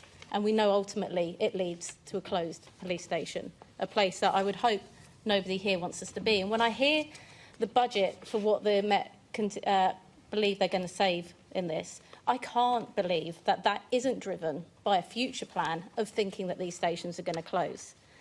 The concern to me as well is that we've talked a lot about the lack of data here. We haven't even got on to questions, for example, of where those people are going to report. We hear make a phone call, call 999. By the way, we don't mention that phone thefts have gone up by 50%. So if you want to report your phone being stolen at an open police station, would probably be quite handy.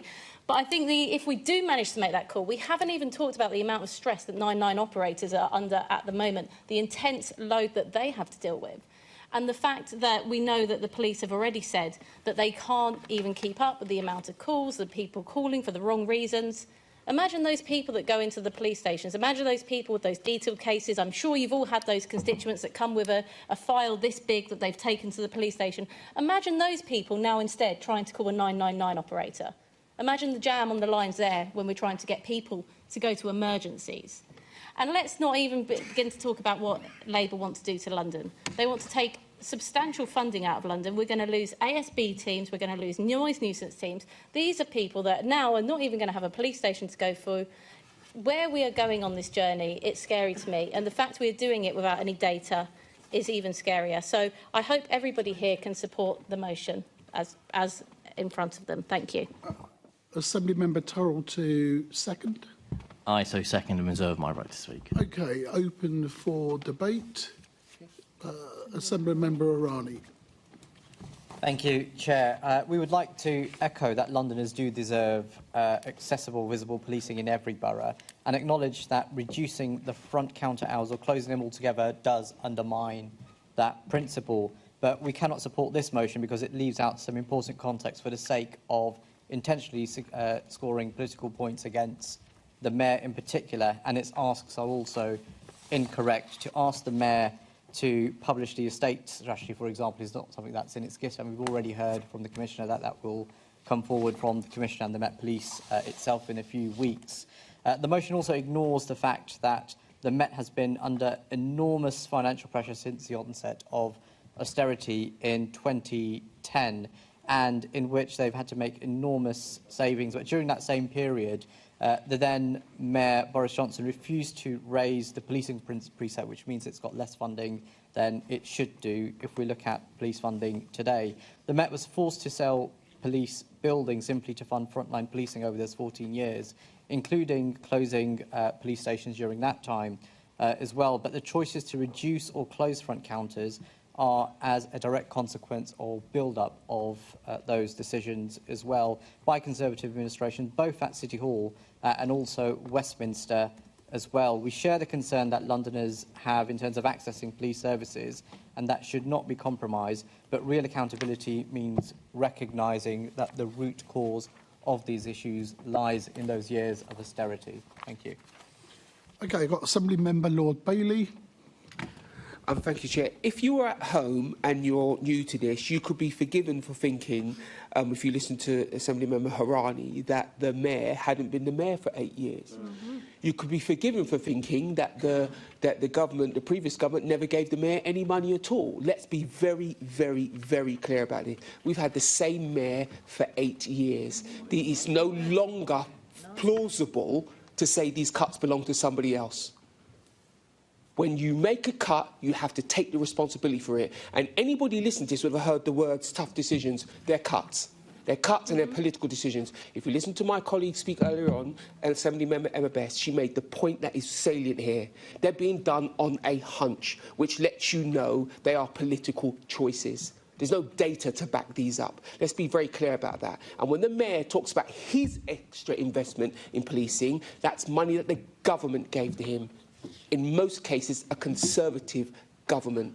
So if you're sat at home now wondering why the Conservatives cut, no, it's the Mayor of London, your Labour Mayor of London. Yeah. He's not making tough choices, he's making cuts. Yes, there is a reality to how much money there is in policing. I accept that. Everybody accepts that. My colleagues on this side of the chamber have always supported even this Mayor to get more money out of the government, even our own government, towards policing. But please do not sit at home and listen to Mr. Assemblymember Harani as if it's only the cuts that came from us. These cuts have come from a Labour Mayor. He's facing a tough opposition, I accept that, but they're cuts he made, they're a political decision made between him and the police service. Do not sit at home and be bamboozled by this nonsense.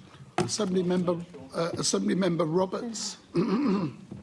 Thank you, Chair. I mean, I don't think you need to even go back as far as 8 years, as Assemblymember Lord Bailey says. You only need to go back as far as the last election, when the Mayor stood on a manifesto to keep open a 24/7 police front counter in every single borough. Yeah. A manifesto which the Labour group opposite all went out and campaigned on. It was something... They knew what the extent of the financial issues were for the Metropolitan Police. This was not a black hole which suddenly appeared overnight. They knew that there was going to be very difficult spending decisions. And yet, out they went on the doorstep saying, we will keep open the 24/7 police front counter in every borough. And now we seem to be thinking that it is some great saving, that we're looking at having a 60% cut, that you're managing to keep 40% of what was promised. Not only just 40%, 32 front counters across the entirety of London are now going to be reduced down to 2. 24/7 front counters for the entirety of London, including Charing Cross Police Station, which has itself been subject to some of the most outrageous claims and lurid behaviour from its officers stationed there. How anybody who's going to be looking for support in the middle of the night will feel confident about going to Charing Cross is really quite beyond me. So what this asks for, and in response to Assembly Member Hirani, you could have come forward with an amendment to this. You could have tabled an amendment here in this chamber about what you would have liked to have seen in the motion, which would have been able to us all to get behind it. But what we need to do is try and keep the Mayor to his promises. He said, as I said just 2 days ago, that he is a mayor that keeps his promises. He's not keeping his promises to London on this, and it is our job to make sure that he does. Thank you. Assembly Member Garbett. Thank you. I just want to quickly state why we're going to be abstaining from the motion, although I'm really positive about the joint scrutiny we've been doing across groups through committee, especially sharing your concerns on the lack of consultation, lack of equalities impact assessment, and the fourth bullet point pushing for the impact. But I can't support the 3 calls that I don't think are in the Mayor's direct powers, so we're going to be abstaining on the motion. Thanks. Assembly Member Keith Prince. Oh, you could have kept going, you'd have been correct. Thank you, Chair. Look, as I think has been said in the past, the police stations are not just about reporting crime. Other things happen there. The public go there for other reasons, and also criminals or past criminals have to go there and report as well. So none of those figures are included when they look at what the use of the police stations are. So I think there's a bit of jiggery-pokery going on there. Of course, there is the other theory that this is a cynical move by the Mayor to enable him to claim that he's reduced crime even more, because without people reporting the crimes at the police station, there'll be a reduction in the number of reported crimes, ergo, job done and a bit of dosh saved on the side. I think it's extremely convenient, isn't it, that the socialists here to my right, funny place to find them, have been able to find a minor technical detail as a reason not to support it. But it looks like the Greens have jumped onto that bandwagon as well. But I don't see how the socialists can blame the Tories for their own Rachel from accounts, who has been starving the police of resources. And let's just see, you know, the Mayor said how wonderful things are going to be under a new Labour government, how they're going to be back in London. Let's see how much money Rachel comes up with for London in a few weeks' time. Thank you. Assembly Member Wilson. Thank you, Chair. And this is a motion that I welcome in its entirety, and I think it's a good example of where we can work together, hopefully without any further childish snipes from some members. No, guarantee that. I know I've only been here since last year, but this is the subject on which I've had more correspondence than any other. And I think that's for 2 reasons. Firstly, because police and crime is such an important issue for Londoners. So many Londoners are concerned about rising crime. They want to feel safe on the streets, and yet all they see from this Mayor is policing in retreat. Secondly, because the overt breach of such a high-profile manifesto pledge goes to the heart of why so many people now are losing faith in the political process. We have politicians who get elected saying one thing and then doing another, and that's exactly what we've seen from this Mayor. So we've seen both petitions presented at this meeting focused on this issue because it's such an important issue.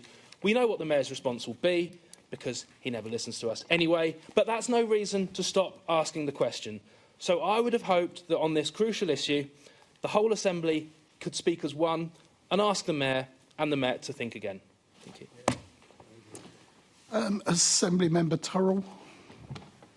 Thank you, Chair. I'm disappointed that the Greens will be abstaining on this important motion. Given they're a party that keeps telling everyone they want to replace the Labour Party, how can you replace the Labour Party when you're nothing more than a sub-branch of it? So, this is a community, this is a policy that makes the police, more distant from the communities they serve. It's a policy that ignores reality. It's been based on a lack of data proving it. Here's some data that proves how I'm listening. Both Bexley Heath and Bromley police stations, since they became their borough's only 24-hour police station, Bromley has seen an 88% increase in crimes reported daily. Bexley Heath has seen a 44% increase. These closures will hurt areas with growing and thriving nighttime economies, and it is based in the belief that crime somehow respects business hours. But it's not just about the business case. Closing police front counters at night has a disproportionate impact on vulnerable groups such as domestic abuse survivors. But this is Bromley wasn't on the original list to have its front counter closed or reduced, but it somehow snuck its way on. The mayor must have realised he missed it when he went round. But this is the second time he's come after Bexley Heath Police Station. He tried to close it in 2017. Now he's coming after its front counter. The Conservatives in Bexley defeated him last time and defeated these, and they stand ready to do so again, with over 5,400 people already signing Louis French's petition against these closures. But this isn't just an attack on community safety. It's not just something that will harm community safety. It's about keeping promises. The mayor stood on an election promise to keep a 24-hour police front counter in each borough. He should keep that promise. Assembly Member Best, to sum up. Thank you. I just think that the funny thing I hear today is when it's Conservative decisions, it's cuts. When it's Labour decisions, it's tough choices. But actually, what this is nothing to do with tough choices. It's bad decisions. Bad decisions has led Labour and the Mayor to this point. And I come to Assembly Member Harani's strange reasons for not wanting to support this, but essentially it came down to that we were asking the Mayor to do something he couldn't. Well, he is the Police and Crime Commissioner. No, he can instruct the Mayor to work on stuff and say, get the estate strategy out, just so you're aware. Anything that you want, the buck stops with him. Your second concern seemed to be that we didn't talk about police funding in Conservative years enough. But as Assembly Member Roberts mentioned, you didn't put an amendment in. And I presume you didn't put an amendment in because you can't actually find a year in which police funding was any less under Sadiq Khan's terms. I presume you didn't put an amendment in because the Assistant Commissioner sat there and said all these problems arose from the funding from the Labour settlement in late 2024. And I presume you didn't put in an amendment on funding because we put in an amendment in the budget process to put an extra £120 million into the Met Police, which you voted down. So I presume that is why you can say those nice words, but there was no amendment and no words on paper to back it up. Assemblymember Garbett, I am very disappointed with you. That was very weak words, and although I'm sometimes not entirely supportive of the things that I do, I think to thrust in the right direction is the best thing, and I'm upset that that is not what you have chosen to do today in the Green Group. But look, to come down to it, we've talked about the number of petitions that are running. We've got 3,000 signatures now in Chingford about ours. This has really lit a fire in communities. This is extremely important to them. But as has been mentioned, this is about broken promises as well. It's something the Mayor said he wanted to achieve in 2017, 2019, 2021, 2022, 2024, and he's been caught out breaking this promise. He broke his promise on hiring officers, he broke his promise on ULEZ, he's broken his promise on the police stations, he broke his promise on being a Swiftie. What other promises is he going to break with Londoners? They're over time. Thank you. Right, we're now going to move to vote. Those in favour of the motion, please show. That is 1, 2, 3, 4, 5, 6, 7, 8, 9, 10 in favour, Chair. Those who... let's cut to the chase. Those who wish to abstain, please show. Abstentions. You can record abstentions if you would like to. Do you want to record abstentions? We're just... I think we should. We're abstaining. Yep. OK, thank you very much. That's carried. Sorry, I haven't actually counted. Do you want me to count abstentions? So can I just clarify? No votes against. There's there are no votes against. There's no votes against. Is there? Yeah. Fine. If you don't want it, I just think we should show where we are. I'm not worried any about member abstaining. can record abstentions on behalf of their own group if they would like to. So okay. Right. So let's move on then. It's carried. It's there. The Tories have their moment. I'm still looking for the smelling stones of being called a socialist, which I've for a long time been called that, but thank you. The authoritarian nature in me. Let's move to the next motion. In the name of Assembly Member Rowley, to move. Thank you, Chair. I strongly welcome the government's national commitment to give 16 and 17-year-olds a vote in time for the next general election. This makes good on a manifesto pledge, which we've spoken a lot about at this meeting, which will help modernise and renew our democracy. While it's significant progress to make this change for the next general election, obviously the London election has a set date in 2028, and we haven't heard any update about whether this will be in place for the next London elections as well. So I see no reason why these changes can't be made in time for the next London elections in 2028. It gives us plenty of time for it to be implemented. And I've been fortunate enough to regularly engage with young people at schools and colleges across my constituency, and all Assembly members have seen the excitement that young people have in visiting City Hall. In my experience, young people are just as engaged, if not more, and informed on the political process as anyone else. And I regularly receive insightful and challenging questions that people would like me to raise to the Mayor from young people as well. Already 16-year-olds can vote at other devolved bodies, such as in Scotland and Wales, and Scotland provides a great example of how lowering the voting age can inspire civic engagement and improve the health of democracy, but also instill those early habits of voting so that people can continue to vote throughout their lives. I strongly welcome the changes that this government is making to the national curriculum also, which includes making citizenship compulsory in primary for the first time and strengthening the subject throughout secondary as well. This means that primary school pupils will receive education on democracy, law and rights and climate education to ensure that they have the tools to make informed decisions when voting as well. This Assembly, also on a cross-party basis, has a positive track record of engaging with the London Youth Assembly as well, and wouldn't it be great if we could actually convey to them our support that their peers and themselves as young people are valued and should and can vote at the next elections as well. So I hope and I urge the Chamber will all support this motion. Thank you. Okay, moving on to Assembly Member Russell to second. Thank you, Chair. Yes, so votes at 16, this has been a Green Party policy for a very long time, and having it in place for the 2028 elections would be fantastic.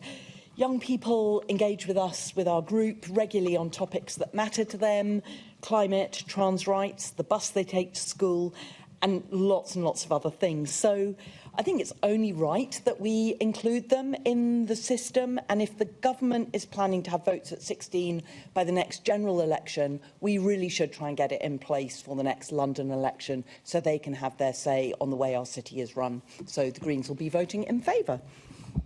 Okay, so now open to debate. Does anyone wish to participate? Okay, we're moving to summing up. I'm going back to Assembly Member Rowley. Thank you. There's no responses for me to sum up or come back to be honest. So, those in favour? This is on the basis of the altered version. Of the altered, members. Sorry, I should have mentioned that. So, those in favour of the altered motion, please show. That is 1, 2, 3, 4, 5, 6, 7, 8, 9, 10, 11. 11 votes in favour, Chair. Votes against? That is 1, 2, 3, 4, 5, 6, 7, 8 votes against, Chair. That's carried. Okay, the next motion has been withdrawn. That was in the name of Assembly Member Cooper. We're now moving on to motion 3.7 in the name of Assembly Member Bakari.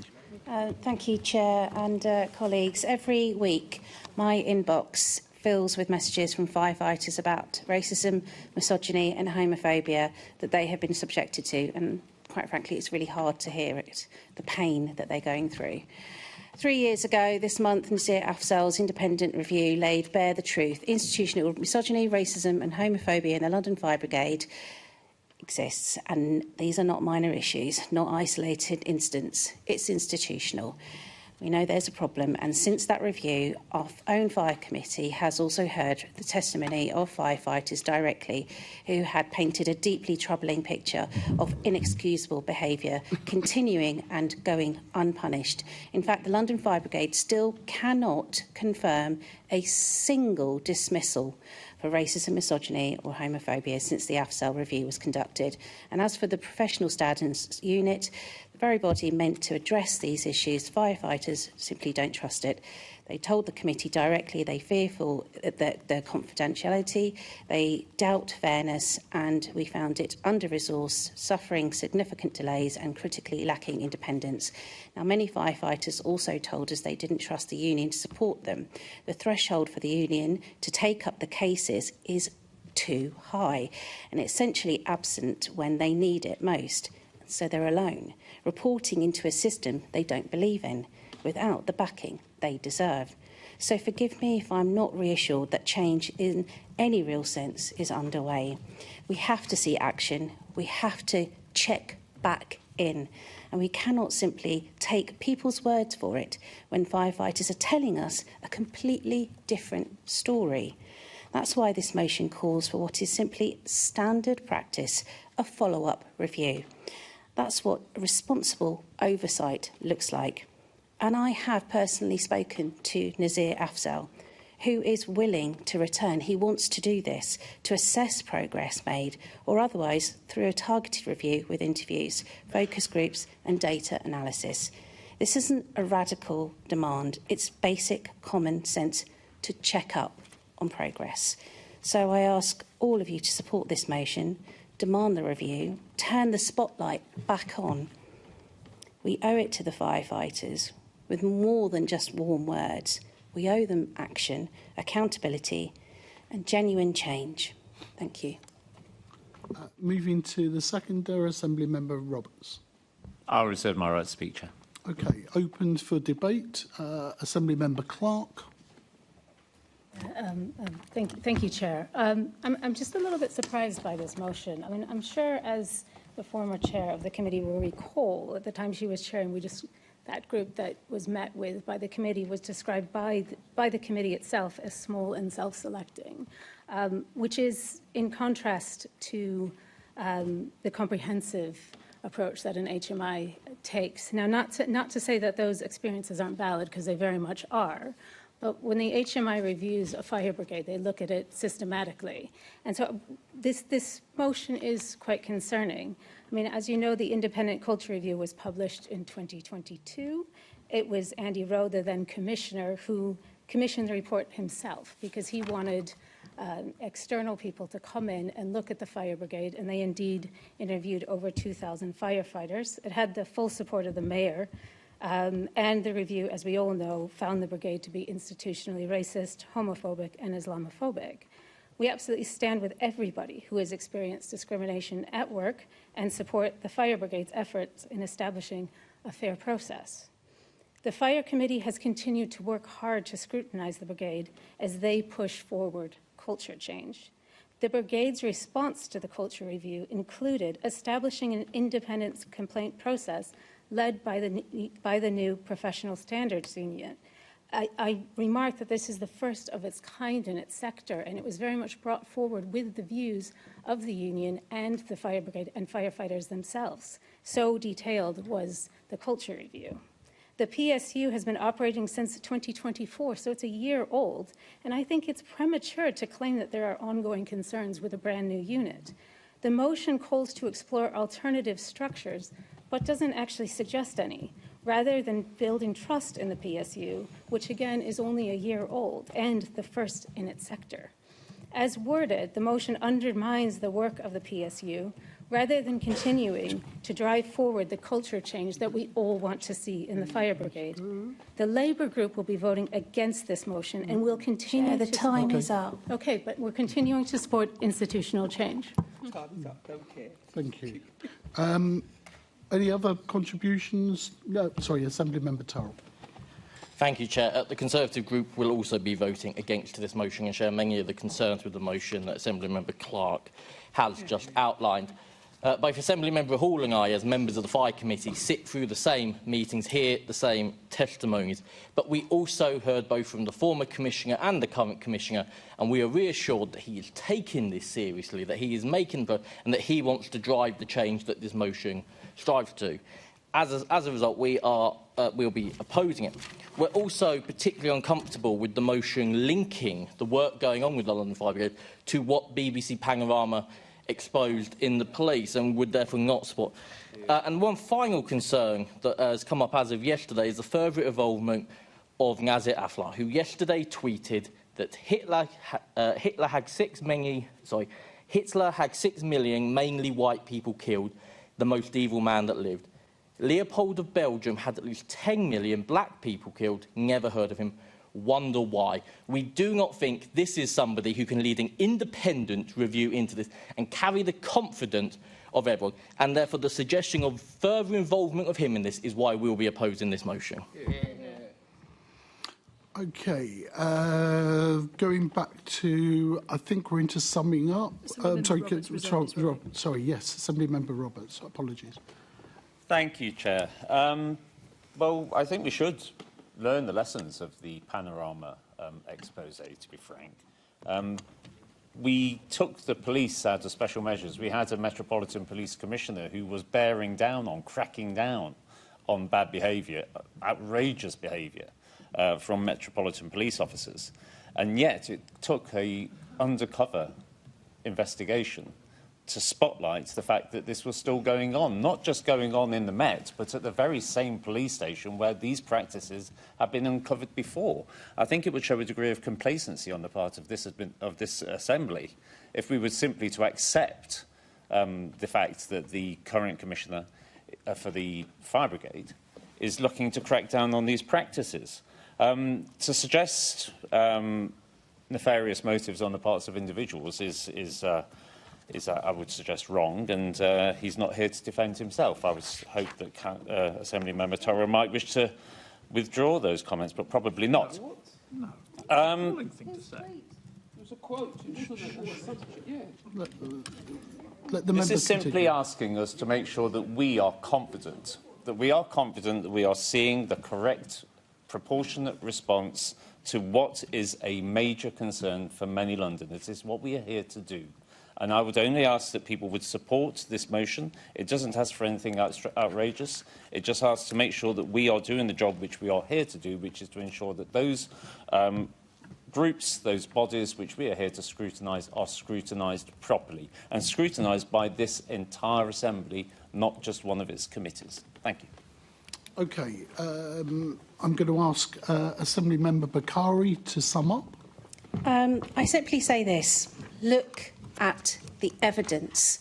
I have consistently asked the Commissioner for evidence. I have asked again and again the past Commissioner and the current Commissioner for evidence to say that they have dismissed anyone on regards of racism, misogyny and homophobia, and they cannot confirm one dismissal.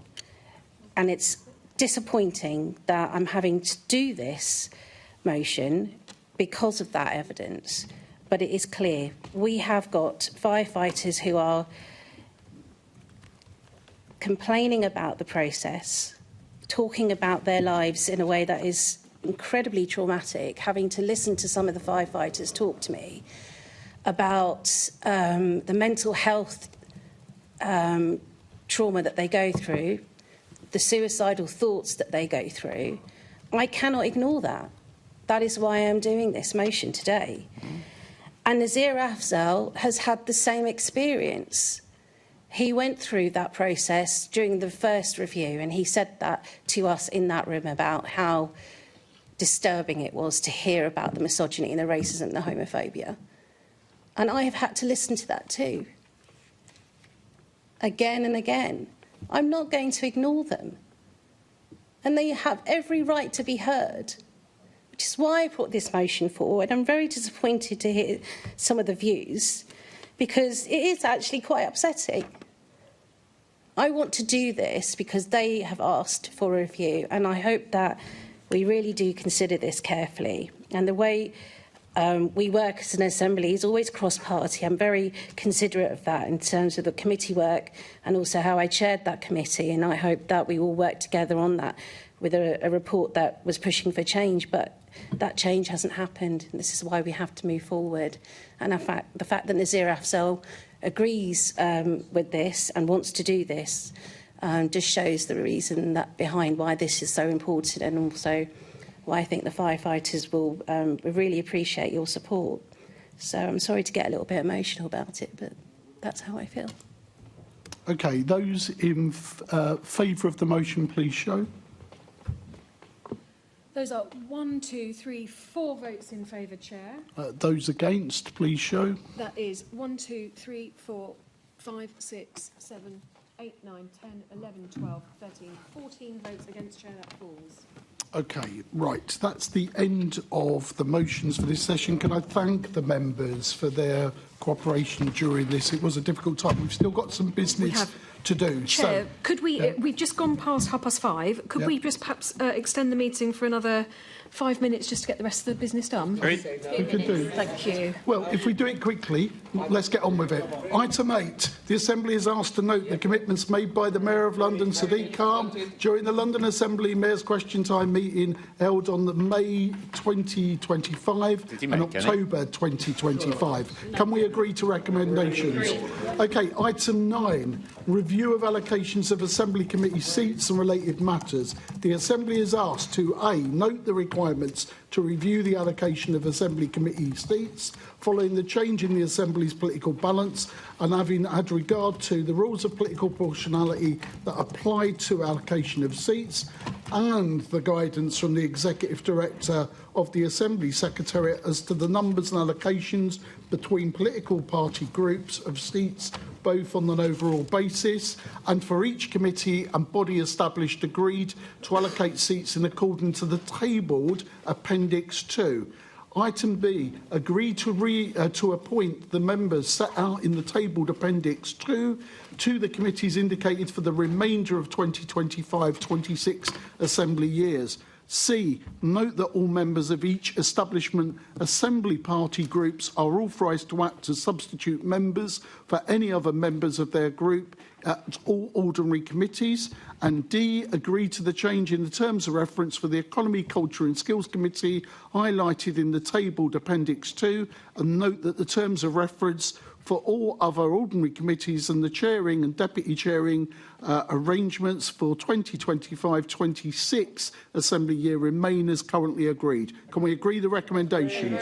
Item 10, future meetings of the Assembly. It is proposed that the London Assembly uses the plenary meeting held at 10 a.m. on the 4th of December, principally to hold and question a question and answer session on the work and policies of housing and planning with the following invited guests: Jules Pipe, CBE, Deputy Mayor for Planning, Regeneration and the Fire Service; Tom Copley, Deputy Mayor for Housing and Residential Development; Tim Steer, Executive Director for Housing and Land; and Lucinda Turner, Assistant Director of Planning and Regeneration. Can we agree the recommendation? The next item 11, the next meeting of the London Assembly is scheduled for Mayor's Question Time meeting that will take place at 10 a.m. on Thursday, the 20th of November, in the Chamber at City Hall.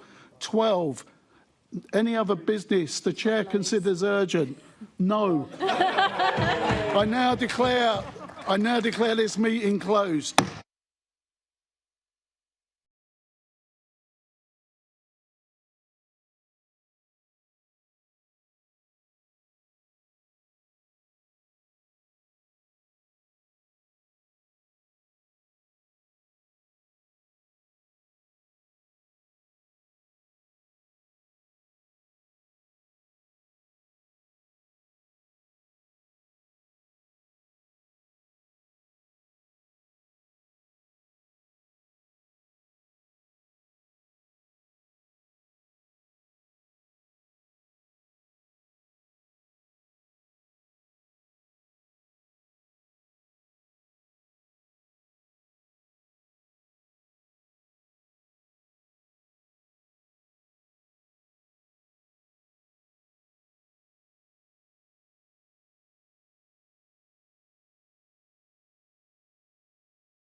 Right down the end.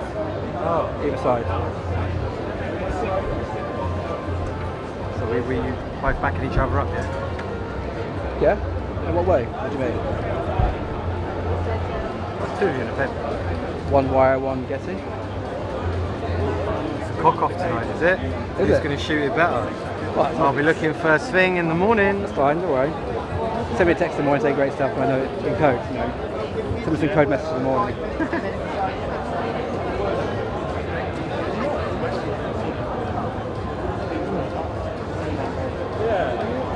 Will's always like, you guys can be in the pen together, but you cannot be together.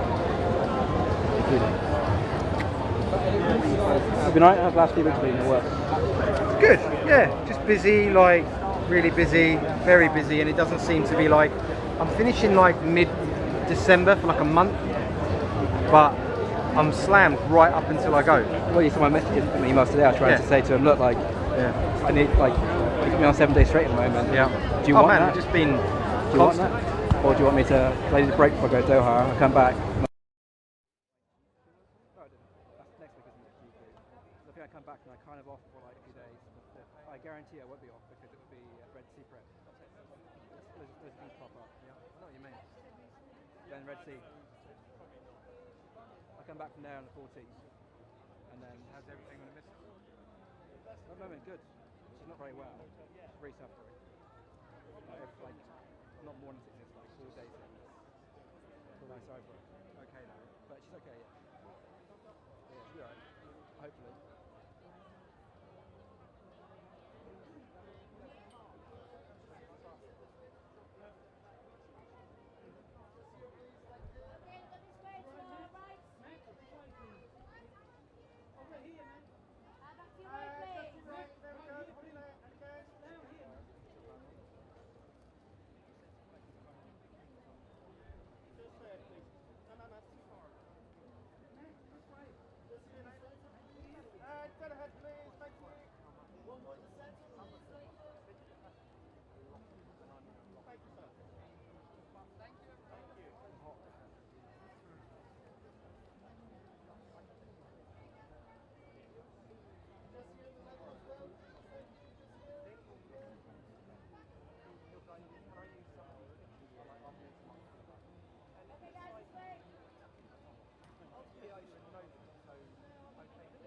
Nice winter jacket.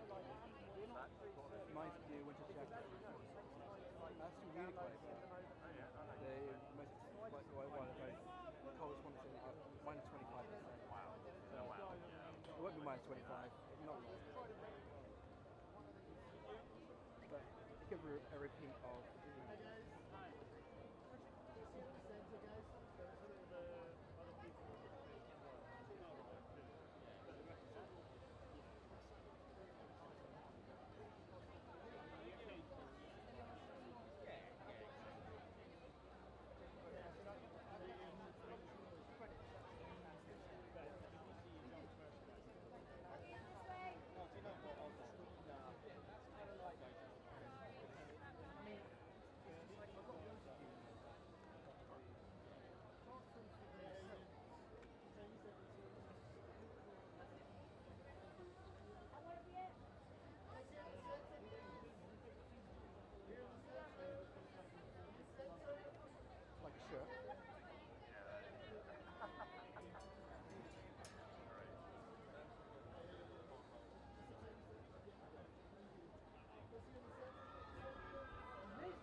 Excuse me, mate. People, it's on the live, right? Jesus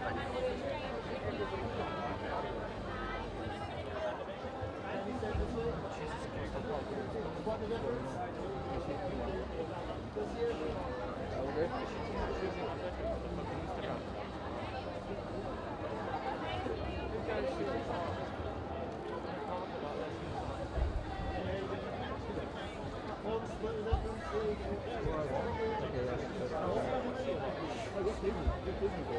know I am. Take a big shot.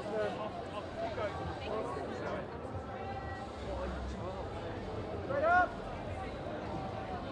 One more in the middle here, please. To the right, please.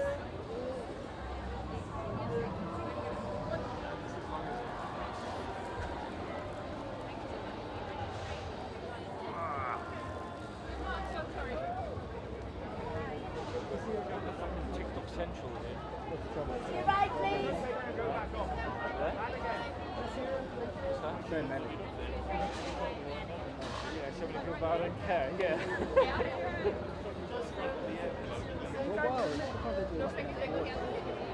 And to your right, please. One more in the centre, please. Thank you. I just don't even understand, why they just here in the centre, please. Thank you. Three of them at the same time on this car. To your right, please. Can we clear the...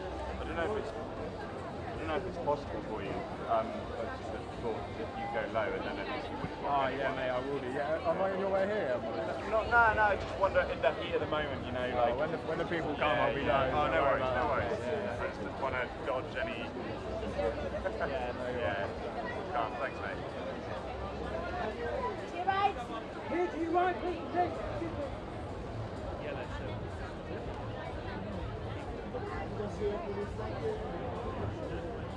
right, please.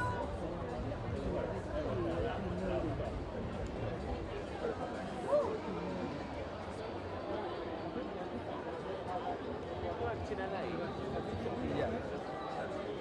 Guys, can you come back?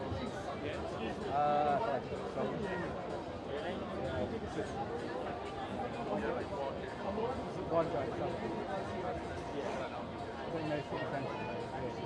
every makes it in the road. Yeah. There's nowhere like gather to. Right. You right here, please. You right here, please.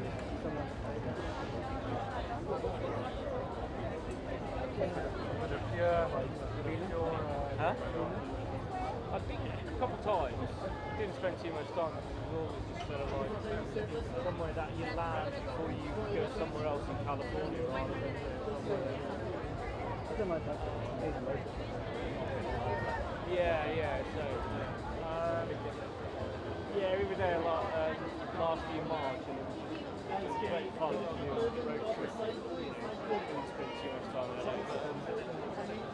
No, I've been up on the yacht in LA. Yeah. Well, like permanent job. Yeah.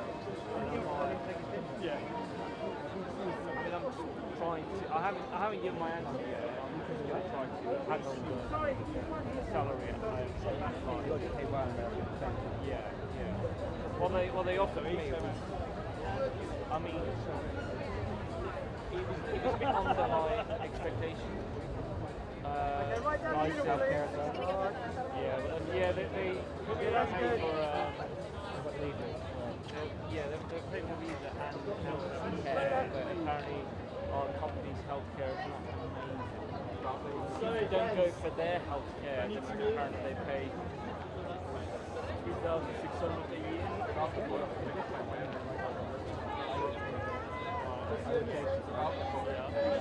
You're right here, please.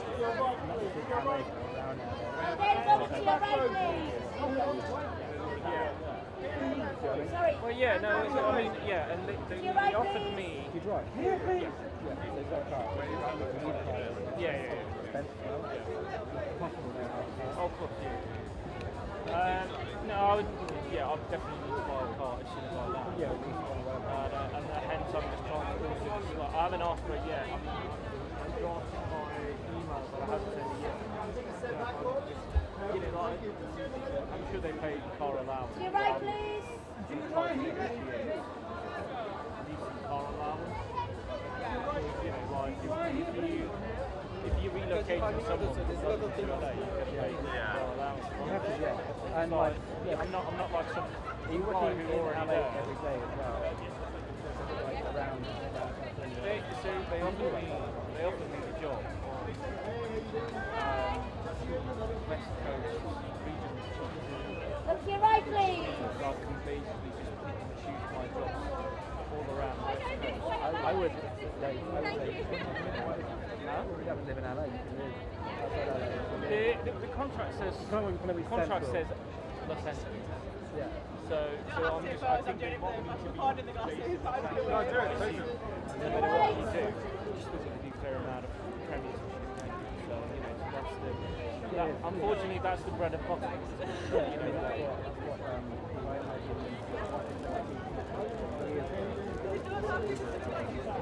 To your right, please.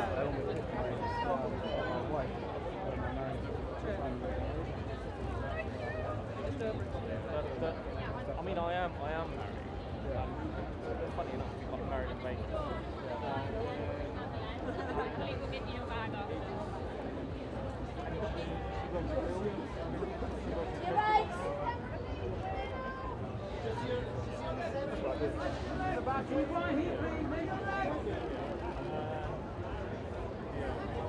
Yeah, she works in post-production. So outside of London, you know, the best place that she can work is California, right? But the thing is, it's so difficult to get, you know, work visa, like, you know, like, for her. But for me, the company can get the foreign journalist visa. You know, I don't know what we would do for her to, you know, to be able to share her work to work in the post-production studios there. There are a lot of post-production studios that, you know, provide work permit for YouTube. So I just, hence I'm just a little bit sort of, I don't want to say troubled, but like, so you're going to get, you can go, how long is it? 5 years? That's your right, please. Right down the middle. I don't know entirely on your observations. I won't used to be in London, like DC, like 5-6 years ago maybe. He was just telling me that apparently the foreign journalist visa is going to change, so you need to renew it every 8 months. Shit. So I don't know. I think it's myself.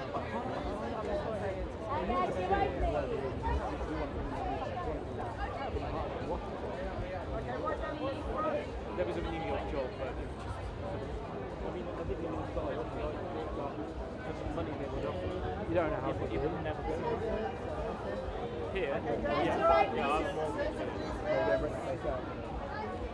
Yeah, I think I would need to do that. Well, the thing is, my missus just about to start a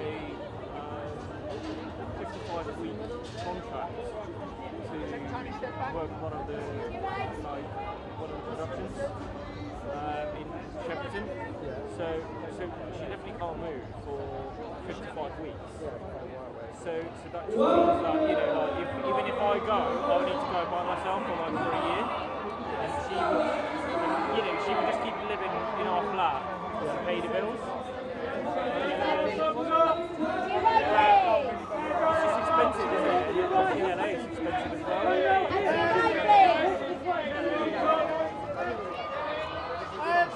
Right, please.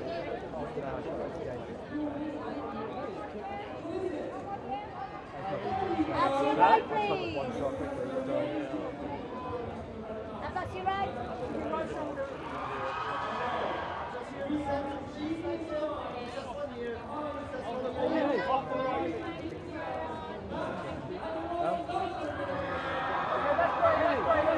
I would move. You wouldn't? No, you would.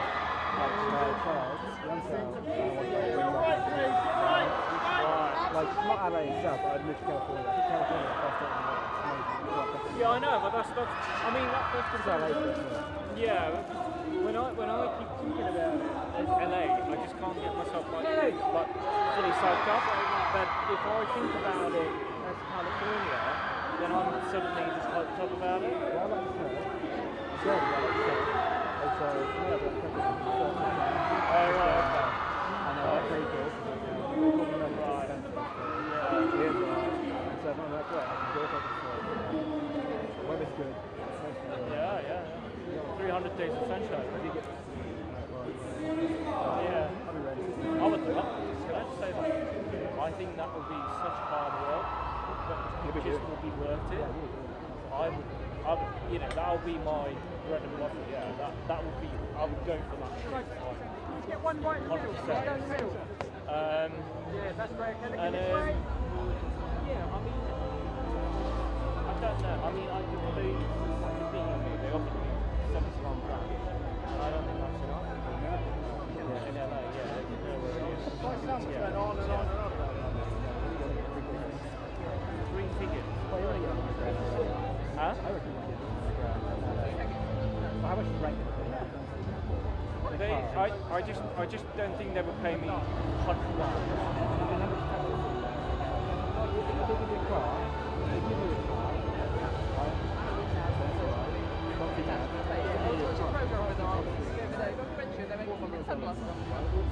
Same as I did the other day. Yeah, but that's why I was hoping to get a car allowance. The last Premier League done, he stepped back and take off.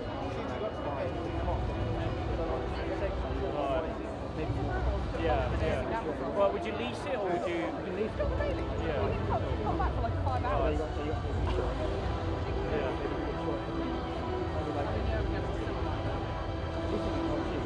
Right. Leasing here, like for like a basic car, £400. Right. So you can imagine you do that. I don't even know what they were doing. Something better, man. It's fine. It's quite expensive as well. It's quite expensive. Quite buy it behind there. Huh? Well, you might buy a cheap car for like, I don't know, $5,000. Really? What do you think? Then what that? Like, you might break down. Well. Yeah. Leasing a car sometimes straight away. It might be looking near the car. Right. Okay. That's how you do it. That's actually higher. Rental is like Okay. Yeah, I was looking at your stuff. Yeah, I was looking at like, I'm not going to have a fucking room. I just like, you know, not I'm just fucking having it. I'm at the age of 34. I'm not having a fucking flat. Yeah, I mean, I would, yeah, exactly. I'm not going to go from my, you know, 2-bedroom mortgage to a fucking, you know, like having flat rate. It's like companies that we work for. Well, it's the company I'm already working for, so, you know, so it's an internal, you know, posting. Yeah, but the thing is, the news perspective, it's from our perspective. There's, you know, World Cup, and then there's Olympics in 2028. You know, a lot of cool stuff for like the next 3 years. You know what I mean? And the elections. Always. You're never going to be fit. Yeah. I mean, I'm just trying to sort of like. So basically, they had 2 people there, and from what I understand, they had a bit of a round over time papers, and they both left. So, and I think, yeah, it's not. Where about? Behind there. There is a step there somewhere here. A white to save money. They're just going to have one person to do cheaper the job. Hence, that's cheaper for that reason. Yeah, exactly. That's what I'm thinking. Right? So if they're getting rid of 2 people, then there must be a bit more money for one person. Yeah. I mean, huh? Well, I mean, from what I understand, from what I've looked at it, is that if I was to get like 71 grand, I would be getting something about like 50 something that, you know, that just as like a net income. So yeah, around like 5,000-ish, like, you know, 4,500 basically a month. Well, I don't know how it is there, but yeah, I don't like here we don't expense food. Huh? It's very expensive in America. Yeah. I live in America, so it's quite often like going there like in an apartment. Yeah. Is there one like a grocery store? A bunch of places. Yeah. I know it's expensive. You know, when we moved there for our road trip year and a half ago.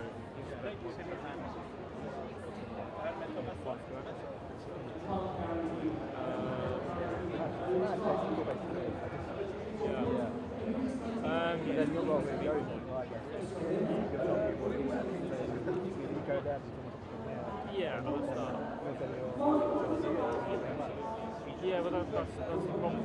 That's what I was just thinking. That, you know, like, what happens if I want to come back? Like, you know, if I come back, then or I would need to wait for someone, you know, even here, and take advantage of that. People have done it.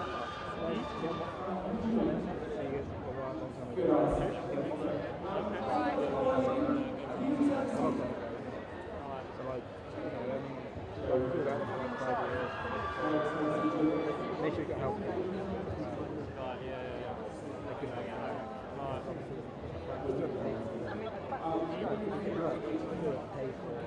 Yeah, I know about that. Yeah, it's mad.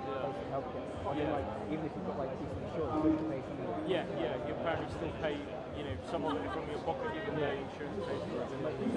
Say you go $100 grand, Yeah, it's insane, isn't it? Well, the job you're doing, you're not that safe. Yeah, exactly. What I was going to say is, what are the in terms of like, do you have a premier? Are they okay? No, they're very nice. They're very nice. Are they like packed? No, they're mixed bag. New York's a bit more like argy-bargy. LA is very like organised, like this would have, I don't know, it's like in LA, and they have like everyone's meeting and fucking.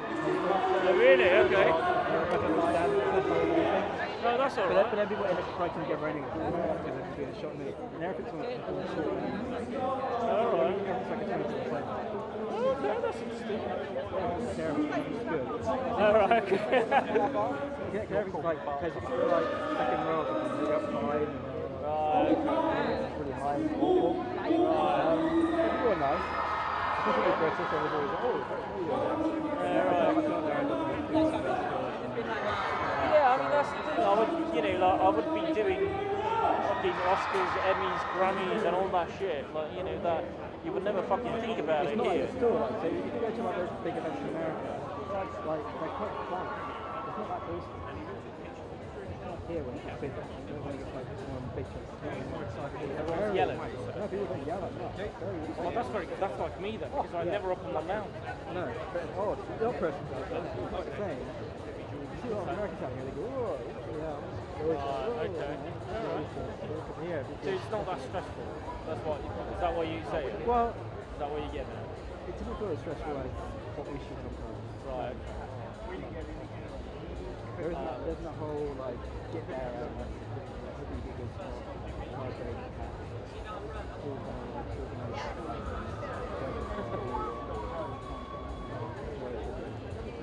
All the ones I do.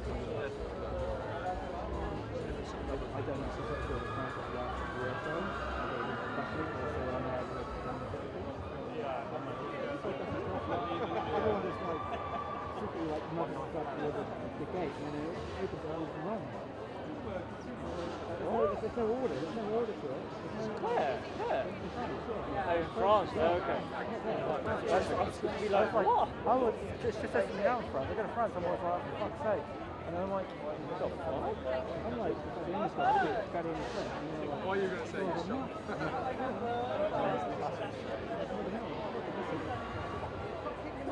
I never done do it. Well, my plans organised. I'm talking about like, Rather than the ends job. Not that.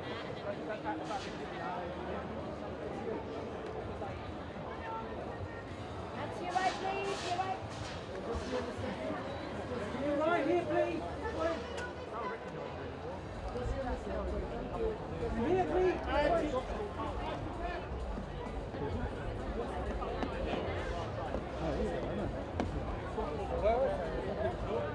That's nice. You're right. I mean, what will be the minimum you would accept? Well, I'm fairly certain he didn't pay me £100. Okay.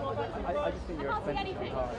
I think stay away. I think your monthly budget. Just getting a quick shot. I think we'll let her go for a car and then another like £2 for a place.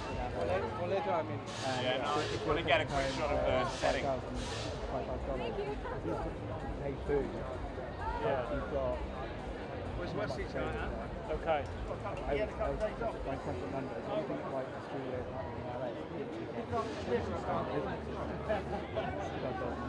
Yeah. The stuff that I looked at, yeah, it's just, you know, some. I mean, like, if you look at like Santa Monica or whatever, obviously it's expensive. But if you go like, but if you go like Studio City or somewhere, like, you know, it's like off the North Hollywood, then you know, it's back like down. It's fairly close to drive to like all the premieres, and it's like Oh, it's flat tonight.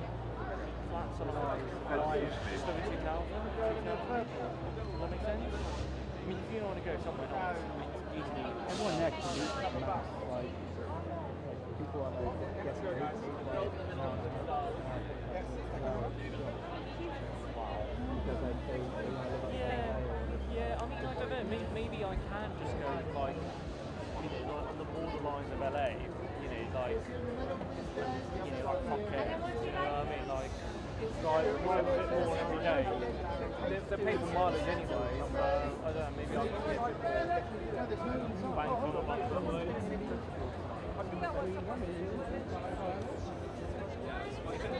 I mean, is there much like breaking news in that you need to be essential for that? It's usually around entertainment, wildfires, and sport. Oh no, that's Kate. Who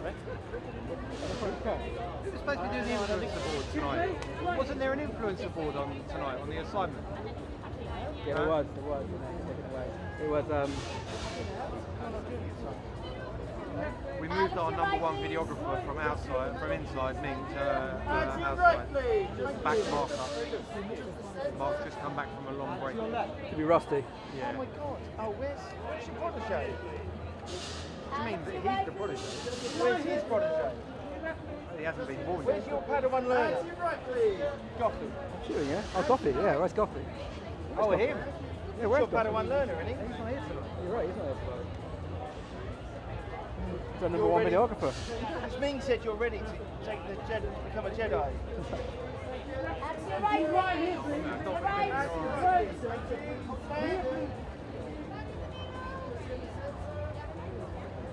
And your left, please.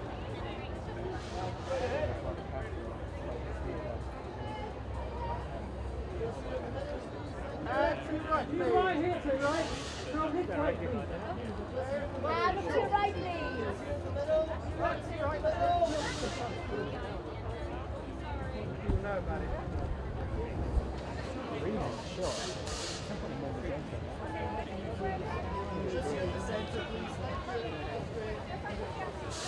Here, please. To your right, please.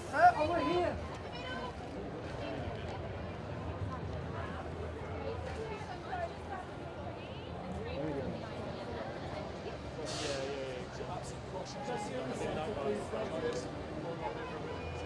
To your right, please. And to your right again, please. Thank you.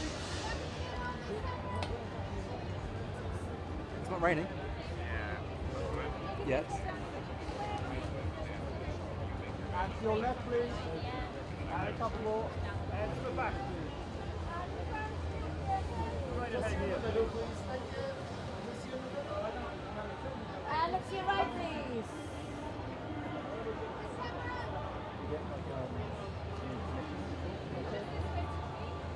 We get some royalties, you know, like at the end of the year,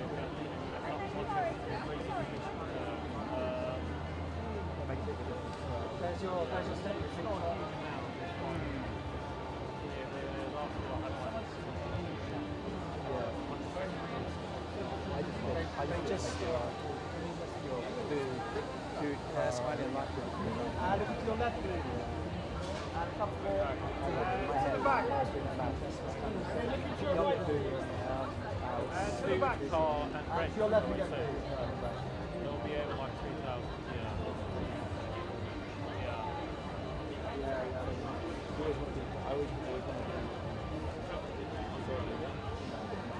Well, yeah, exactly. It's also so far away. Yeah.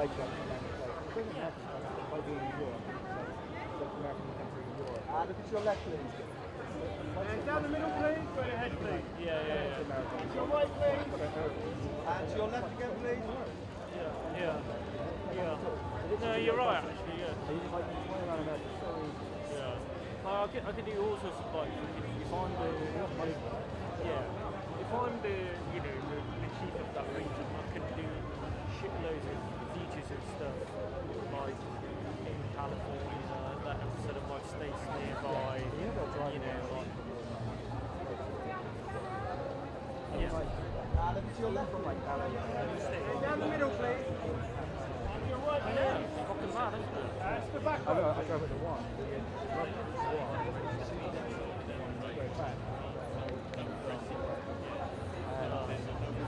I drove way back at 8 hours. It's a straight drive. Yeah. It's a long one, yeah.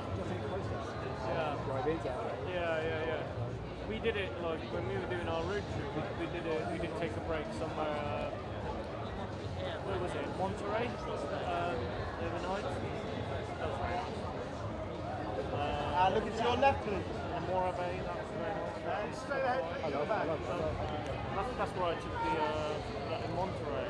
Very nice.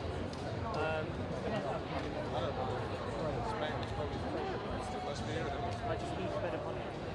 I just want to do it. I've got family. Huh? I've got family in California. Yeah, well, mostly. Mostly between LA and okay. Different regions. These cousins. They're like my mum's side.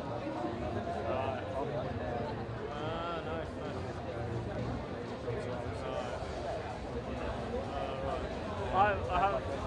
They love it. They always come to me.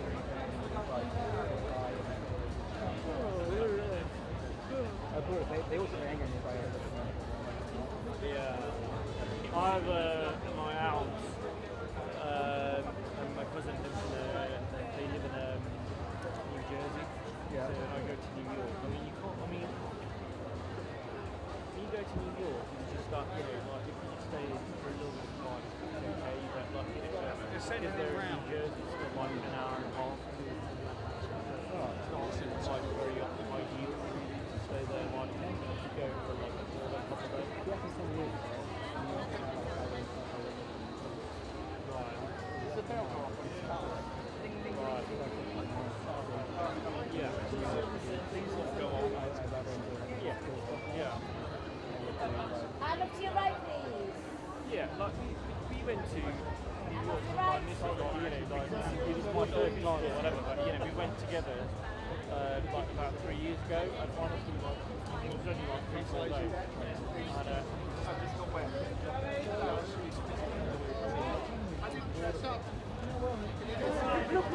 Go ahead again, Bob. Charlie, look to your right, please. Charlie, to your right. Charlie, to your right. Straight in the middle. Charlie, to your right, please. Charlie, Not in a minute. Got a shout at them. Yeah. So where I start. And now to your right, please. And to your right, please. Hey guys, right up top, please.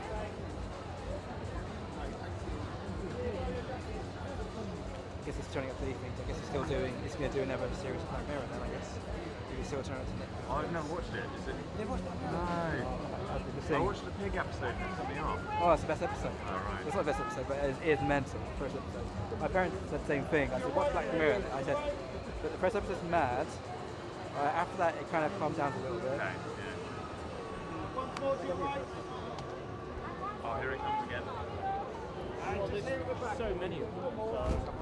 The rain. Yeah, that's what I was going to do. I was going to put it in. when we went to New York for like 4 days, we came back feeling so exhausted. But when we came back from California, we genuinely were like, you walk in the park. I wish we had more place to show. You know what I mean? Yeah. C'est quoi ton ISO? Yeah. They also turn me on cyclones. I love it. I always ride on my birthday.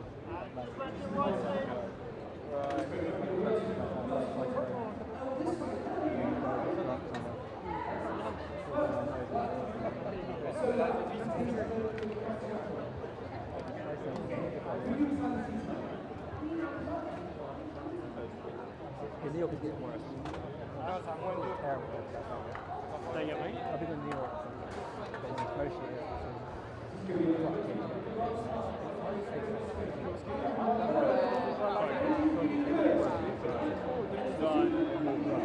Yeah, I mean, honestly, like, it's just not nice.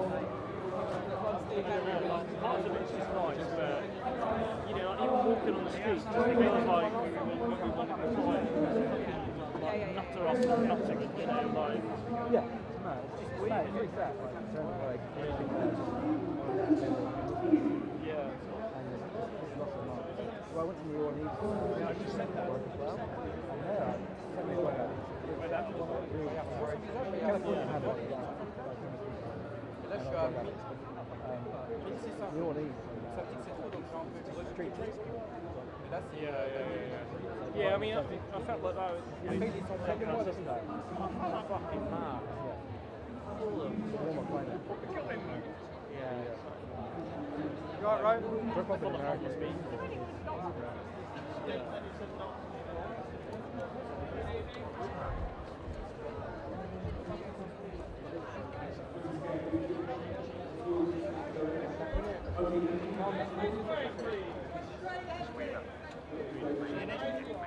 No, thank you. There we go. Now someone has watched.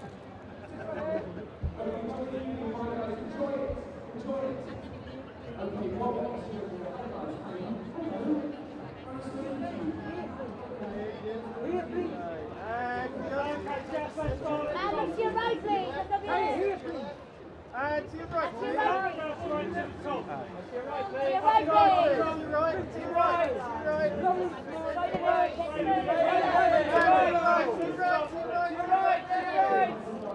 your right,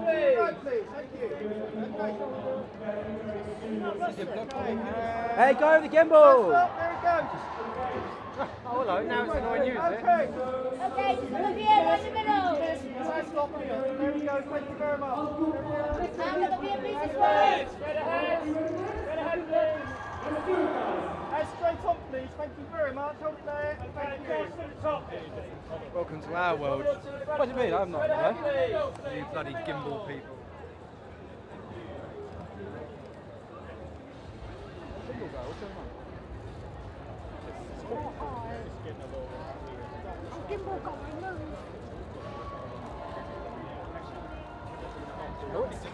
Stand right in front of the clock.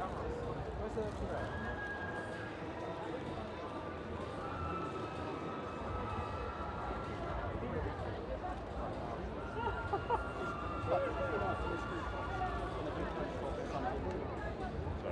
Hey, you're right, come on, get your shot.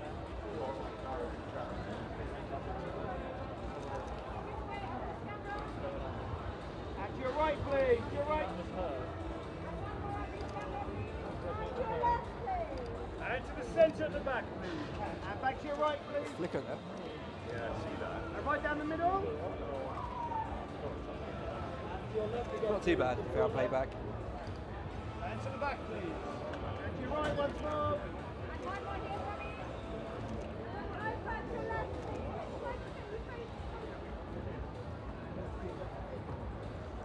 And this way, please. Thank you.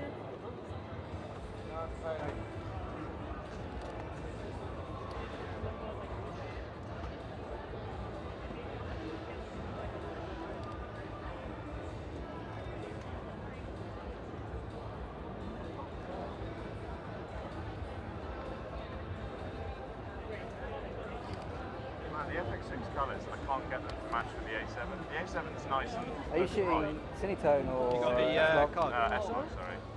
But still, it's like, I changed the tint, and It's really hard. I remember I shot Cinetone on A7S, 3 A7S at the shot, and then the main camera on FX6. Yeah. And I got them look the same in the end, but it took a lot of grade. A lot of grade. Okay, let's right, please. no, I don't recognise it, unless it's new. Oh, it does actually, doesn't it?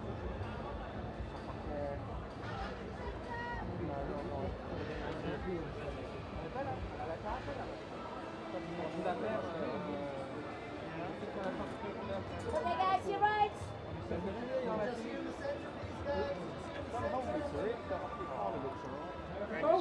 Thank you.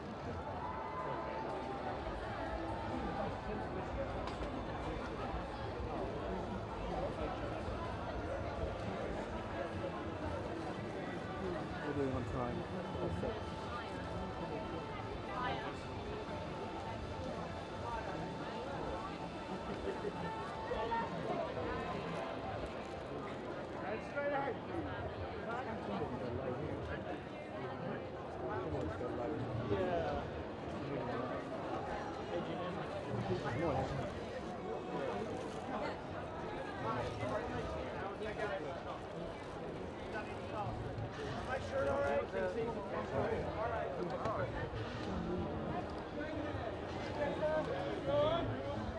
That's your right.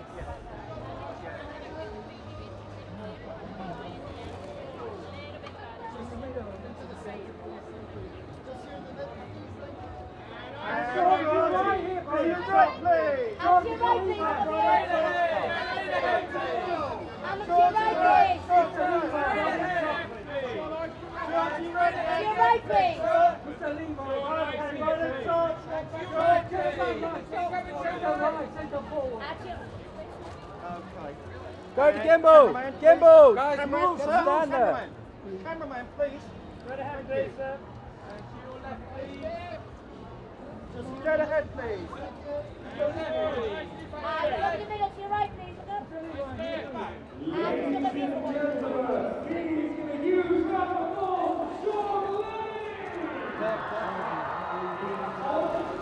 Quand il est là-bas, la couleur elle est nickel. Mais là au milieu, c'est la lumière.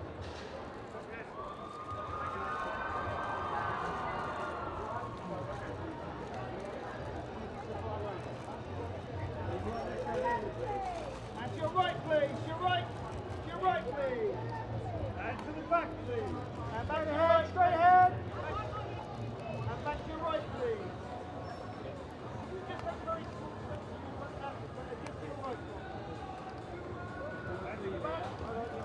and down the middle, please, the middle. And the right, one foot.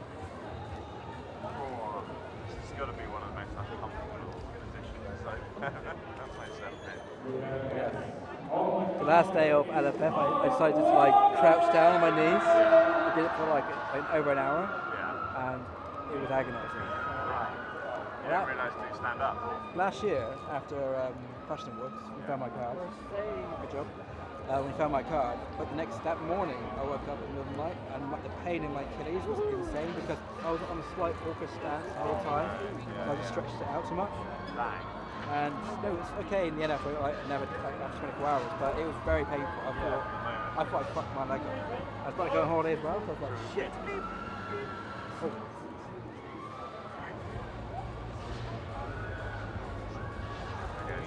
It's not very loud.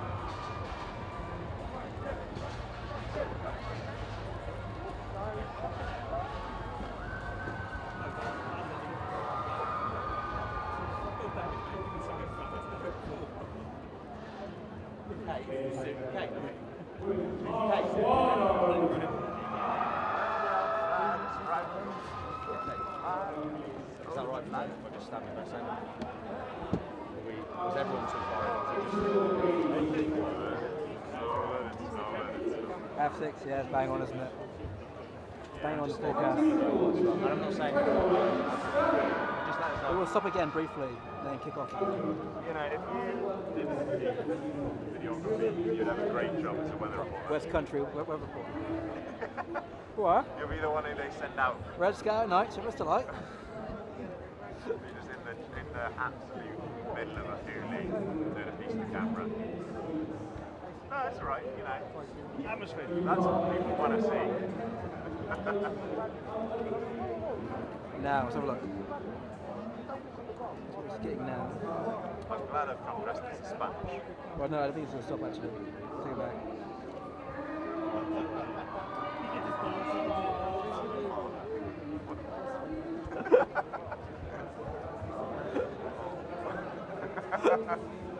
It's going to make some funny Instagram stories as well.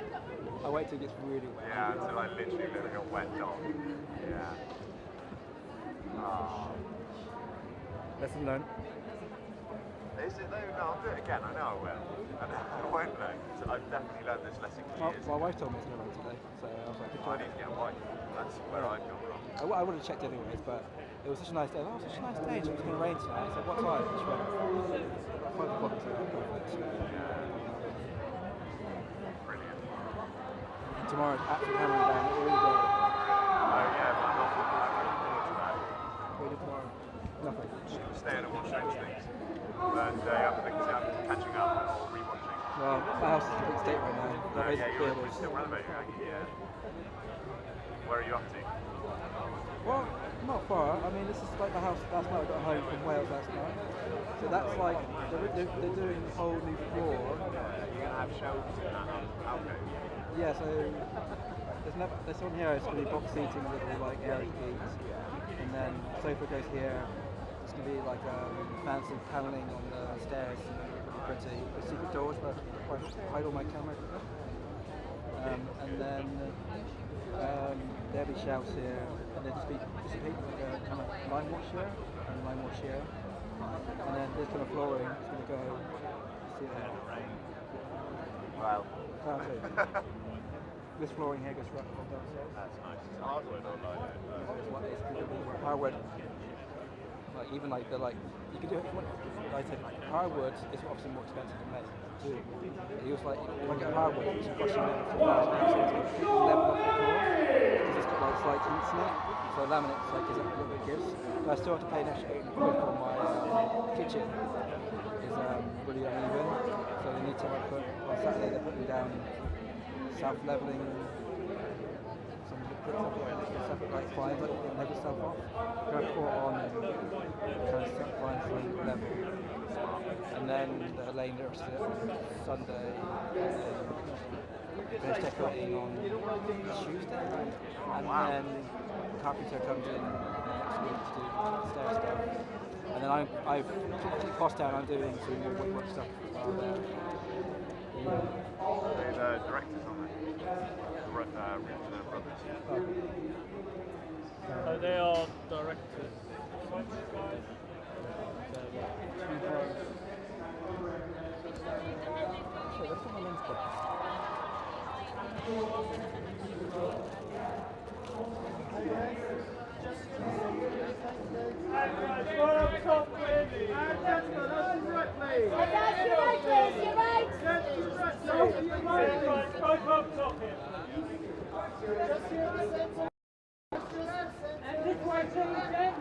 Okay, guys, to your right, please. To your right.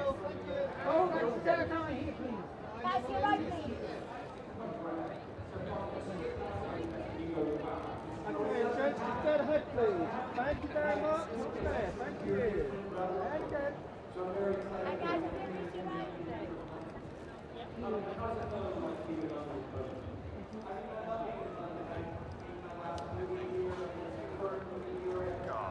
Talented chaps, those two.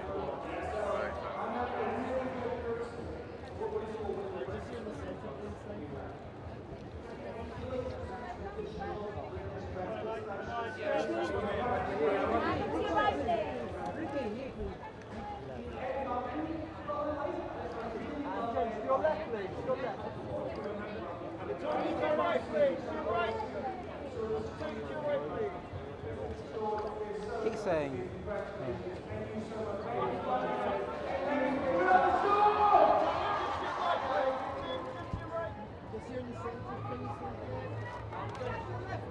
bit. Just on top. Right here, please. Okay, to your right, please. Your right. Okay, right up top, please. And to your right again, please. Thank you very much. That's lovely. Thank you. Just the middle here, please. Thank you. One more quick look here, please.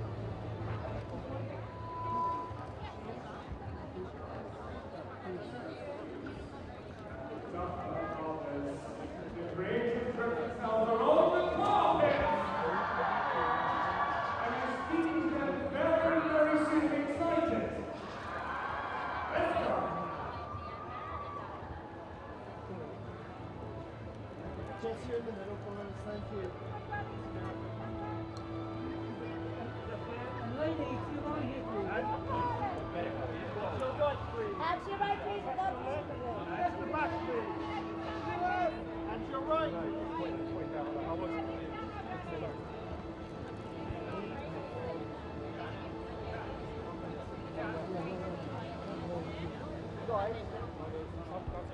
Right, we get in your car, we get in a big shadow of the umbrella. And to your right, please.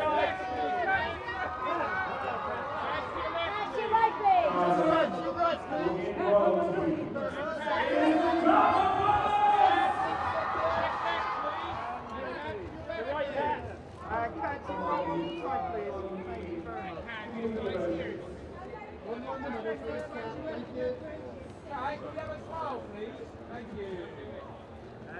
People ask me to smile, I don't want to. Karen. I can only end with one hand, hold the umbrella with the other. Well, it's up to you. Do what you need to do, Ryan, but... Right down the middle, please, Cat. And catch your right, and catch us to the back, please. And catch your left, please. And the middle, Cat, the middle. And just your far right, please. Fried chicken, so Okay, to your right, please. I had KFC yesterday, and I thought it was horrendous. I had a KFC in ages and I felt so sick. I don't mind what you want to do. It's looking good though. Smell is quite prominent. Well, it's also the motto. You said in episode 2, season 2. Oh, someone's a fan. Yeah. I'm trying to, I'm going to rewatch the last few episodes of the final series. Oh yeah, of this to series. be ready. Yeah, so I'm like, what happened again? I forgot. Oh, yeah, loads. I know. The last few episodes were like 2 hours each. Yeah, well, I got a 6-hour train ride on Saturday to Scotland for a job, so I've got to do it then. An entertainment job? Yeah, back to Scotland. Yeah.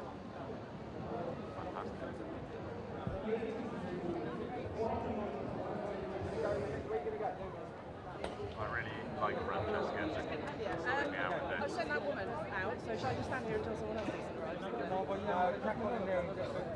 She's done well, no? Wait till it starts hammering it down. If it stays like this, it's not as bearable. What's that, sorry? If it stays like this for the next hour, it's fine.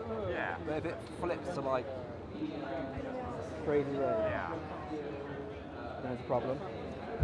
Sorry.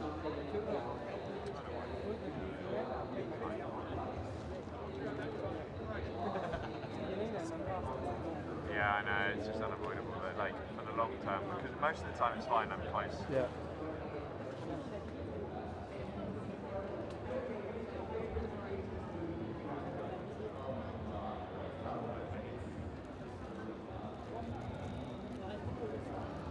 Where am I tonight?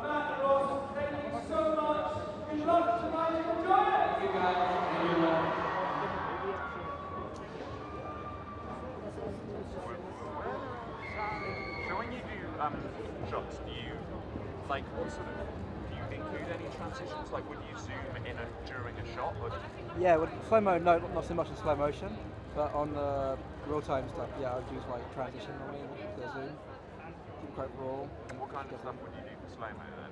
Slow-mo, I'm more block shooter, so I normally like look for like detail stuff, but that's still shooting 100p. I'm shooting 100p real-time in slow motion, so I'll go, that one's straight slow motion on more detailed camera. This one looks to shoot more vertical things, like vertical here, and then like either here or here, headshots, and then this one here I try to get at least like 50 seconds of real time, like wide, zoom, tilt, and then follow whatever action's happening on this one, and that one I'll convert to real time onto the site, and also then take the best bits from that one in slow motion.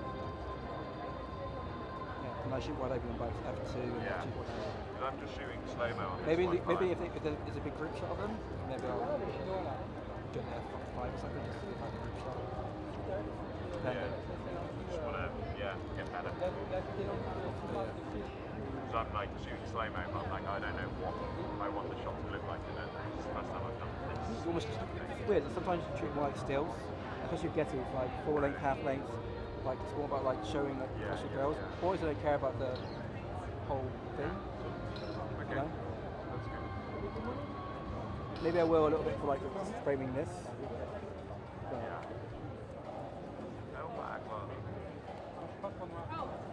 So when is the new series out? 27th of this month, so 2 weeks. I'm very excited. And you're going to binge it. Is it going to come out in sections? Volume 1, Volume 2, and then the 2 finale episodes will come out New Year's Eve. But like Volume 2 comes out like Christmas Day. Oh really? Insane. Well, people like to sit around Boxing Day or Christmas Day to watch it. Yeah, maybe they've released it Christmas Day so that it's available everywhere Boxing Day. Yeah. But yeah, I'm not going to binge. Wow, I don't know if I'm going to binge it. Maybe I will actually. I don't want to get anything spoiled. And I have a quiet December coming up. I'm very busy. I got this back to Scotland, come back, and I got GQ, and then something else on Wednesday. And I'm off Thursday, Friday, and I fly to Doha for this kind of winter war event we're Captain House crew for. And then I shoot out on Sunday, then fly back Monday. I'm off for like 5 days. Then we've got Fashion Awards, and then I fly to Saudi Arabia for 2 weeks for Red Sea Film Festival.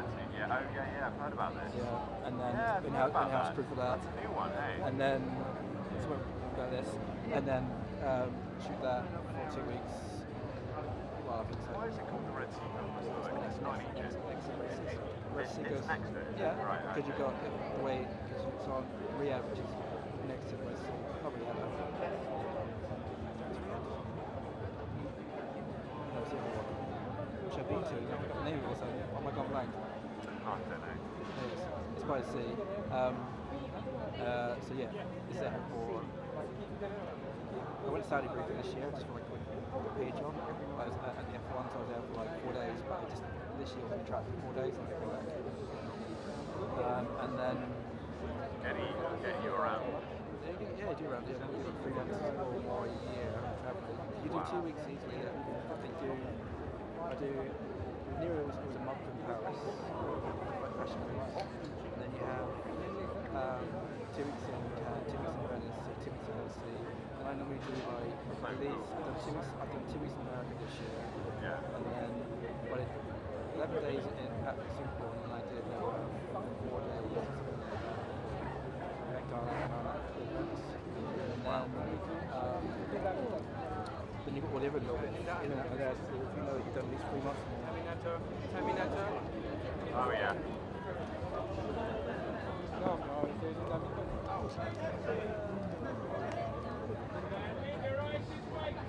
Your right, please. And to your right, please. Your right, please.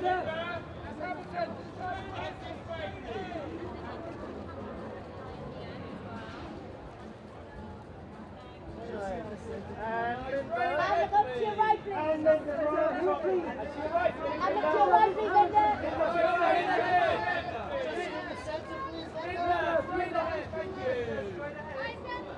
And to your right, please.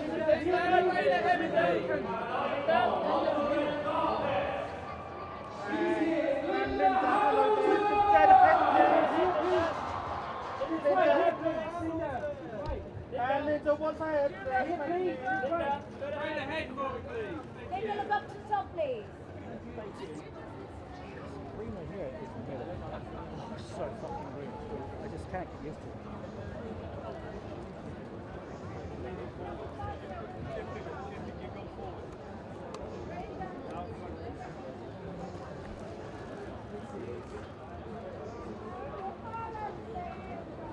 Your right, please. Your right.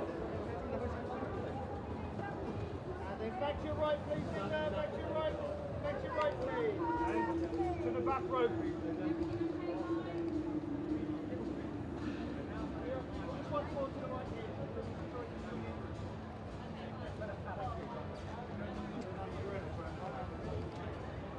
We have someone else on the red card. You ready for this? It's Priya Ferguson!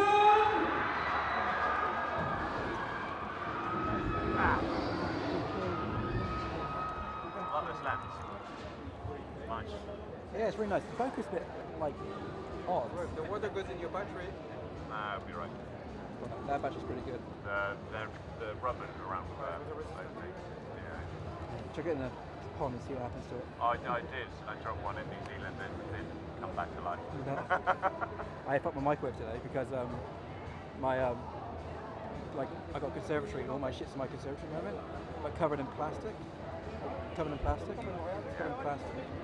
and so I didn't take plastic off. I couldn't open the microwave. The microwave for 8 minutes, which froze in the freezer, and the microwave went. No way. Because it didn't have any ventilation. And I left. I tried it again and it worked. Is that a cost?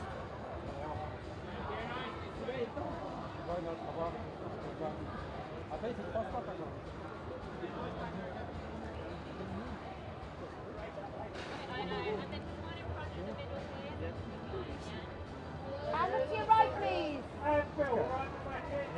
And Your right, to please. your right, please. Thank you very much. Once again, please.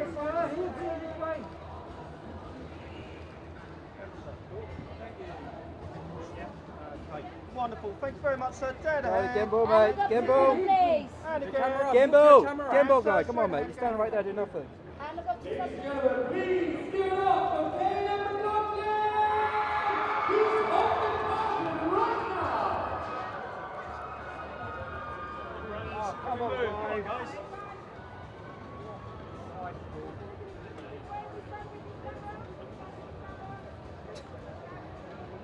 You right there? How are your knees? Yeah. Tell you, you're still young. My knees are gone. But Oh, it hurts.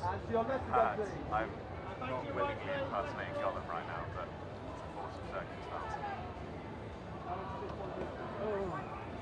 But yeah, it's pretty mad. I come back in mid-December, then I'll probably be off until probably a couple of jobs, and then off until January at some point.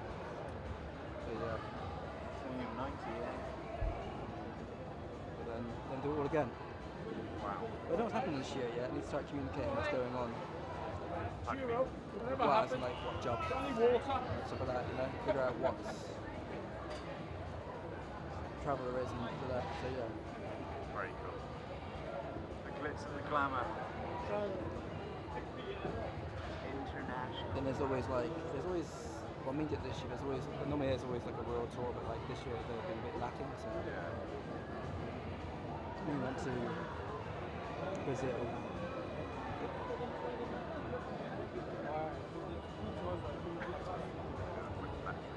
random.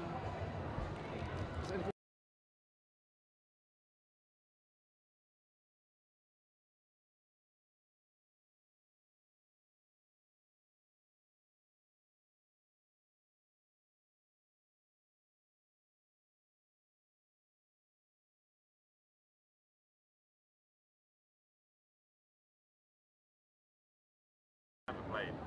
No. I don't know if people find the time to do so.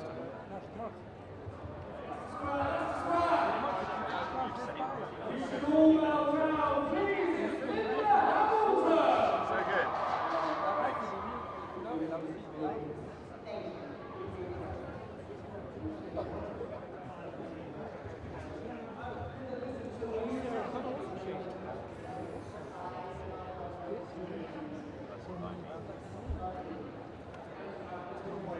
Much more for training FX6 though.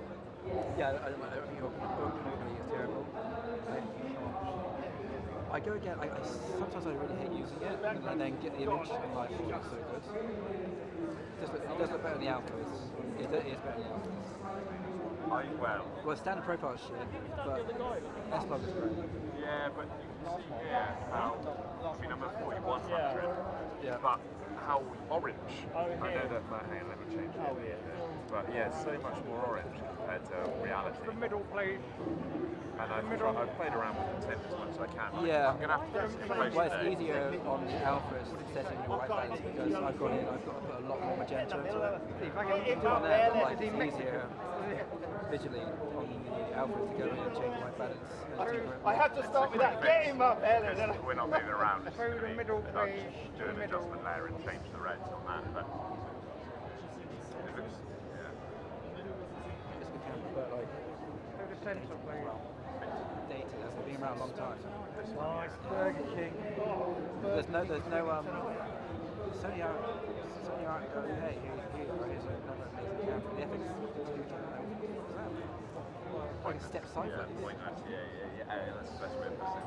I think it's step backwards almost. Because like, but they're just trying to force people. They say, oh, you can't have 4K slow mo. There's no way they can't put 4K slow mo in that camera. In a camera with fans. Yeah, they could definitely do that in millimeters, but they're doing it because they don't want to like the people buy that and then not buy other products.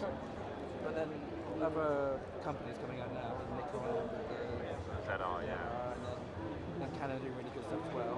So also people might switch. What's funny is that I've got friends who've got Canon, switch on Sony because most people who shoot video shoot Sony.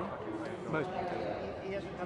But if you do something new in the next 12 months, people will start shifting. It's hard to shift, but then the ZR apparently is really compatible with any lens. It basically comes on, you basically change the mount, and if you set the centre back a bit, so that basically you basically set up so that it can be seamless. No, you take off the mount and you can put the mount on. They made it that way so people can use. They know that they can't correct the video well unless they let that happen. So you can basically take the mount off, put on a third-party email. Right. For some reason today, this camera is saying that this lens is a third-party lens. So what's it saying what I'm shooting? Every now and again it flashes up saying this is not supported. Oh, it's because once upon a time Warner got in the watches or something. Yeah. Yeah. Yeah. Like, yeah, I've had that in the past with Mental. So I need to, but it's only happening today. There's hot shoes, so fragile. Maybe I just take it off. It's annoying that, you know. Taking it off.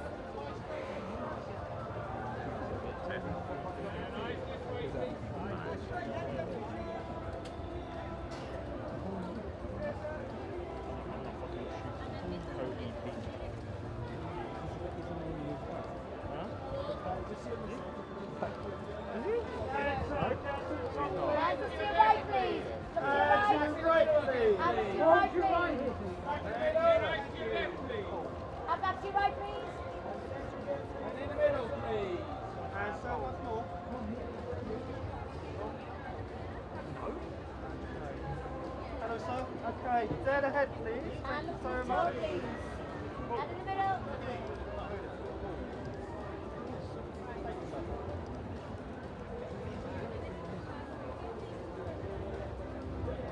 Makeup.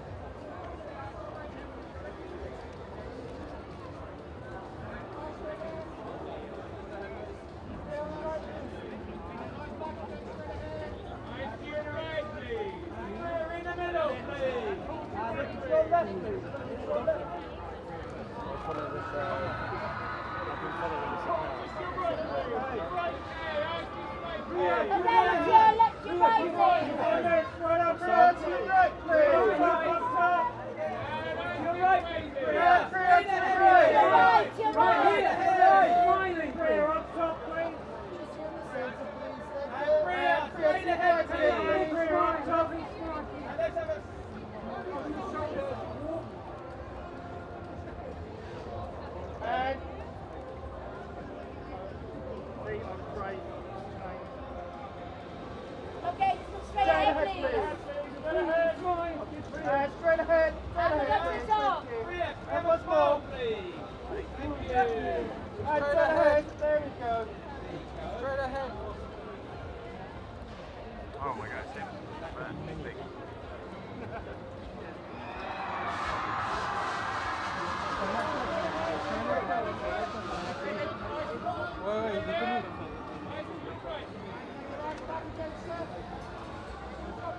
Okay,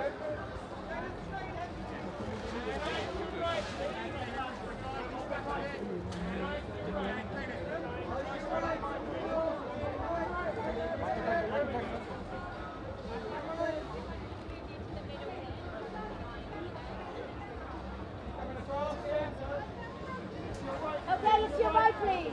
Okay, right up to your left. And Sadiq, right up to your right.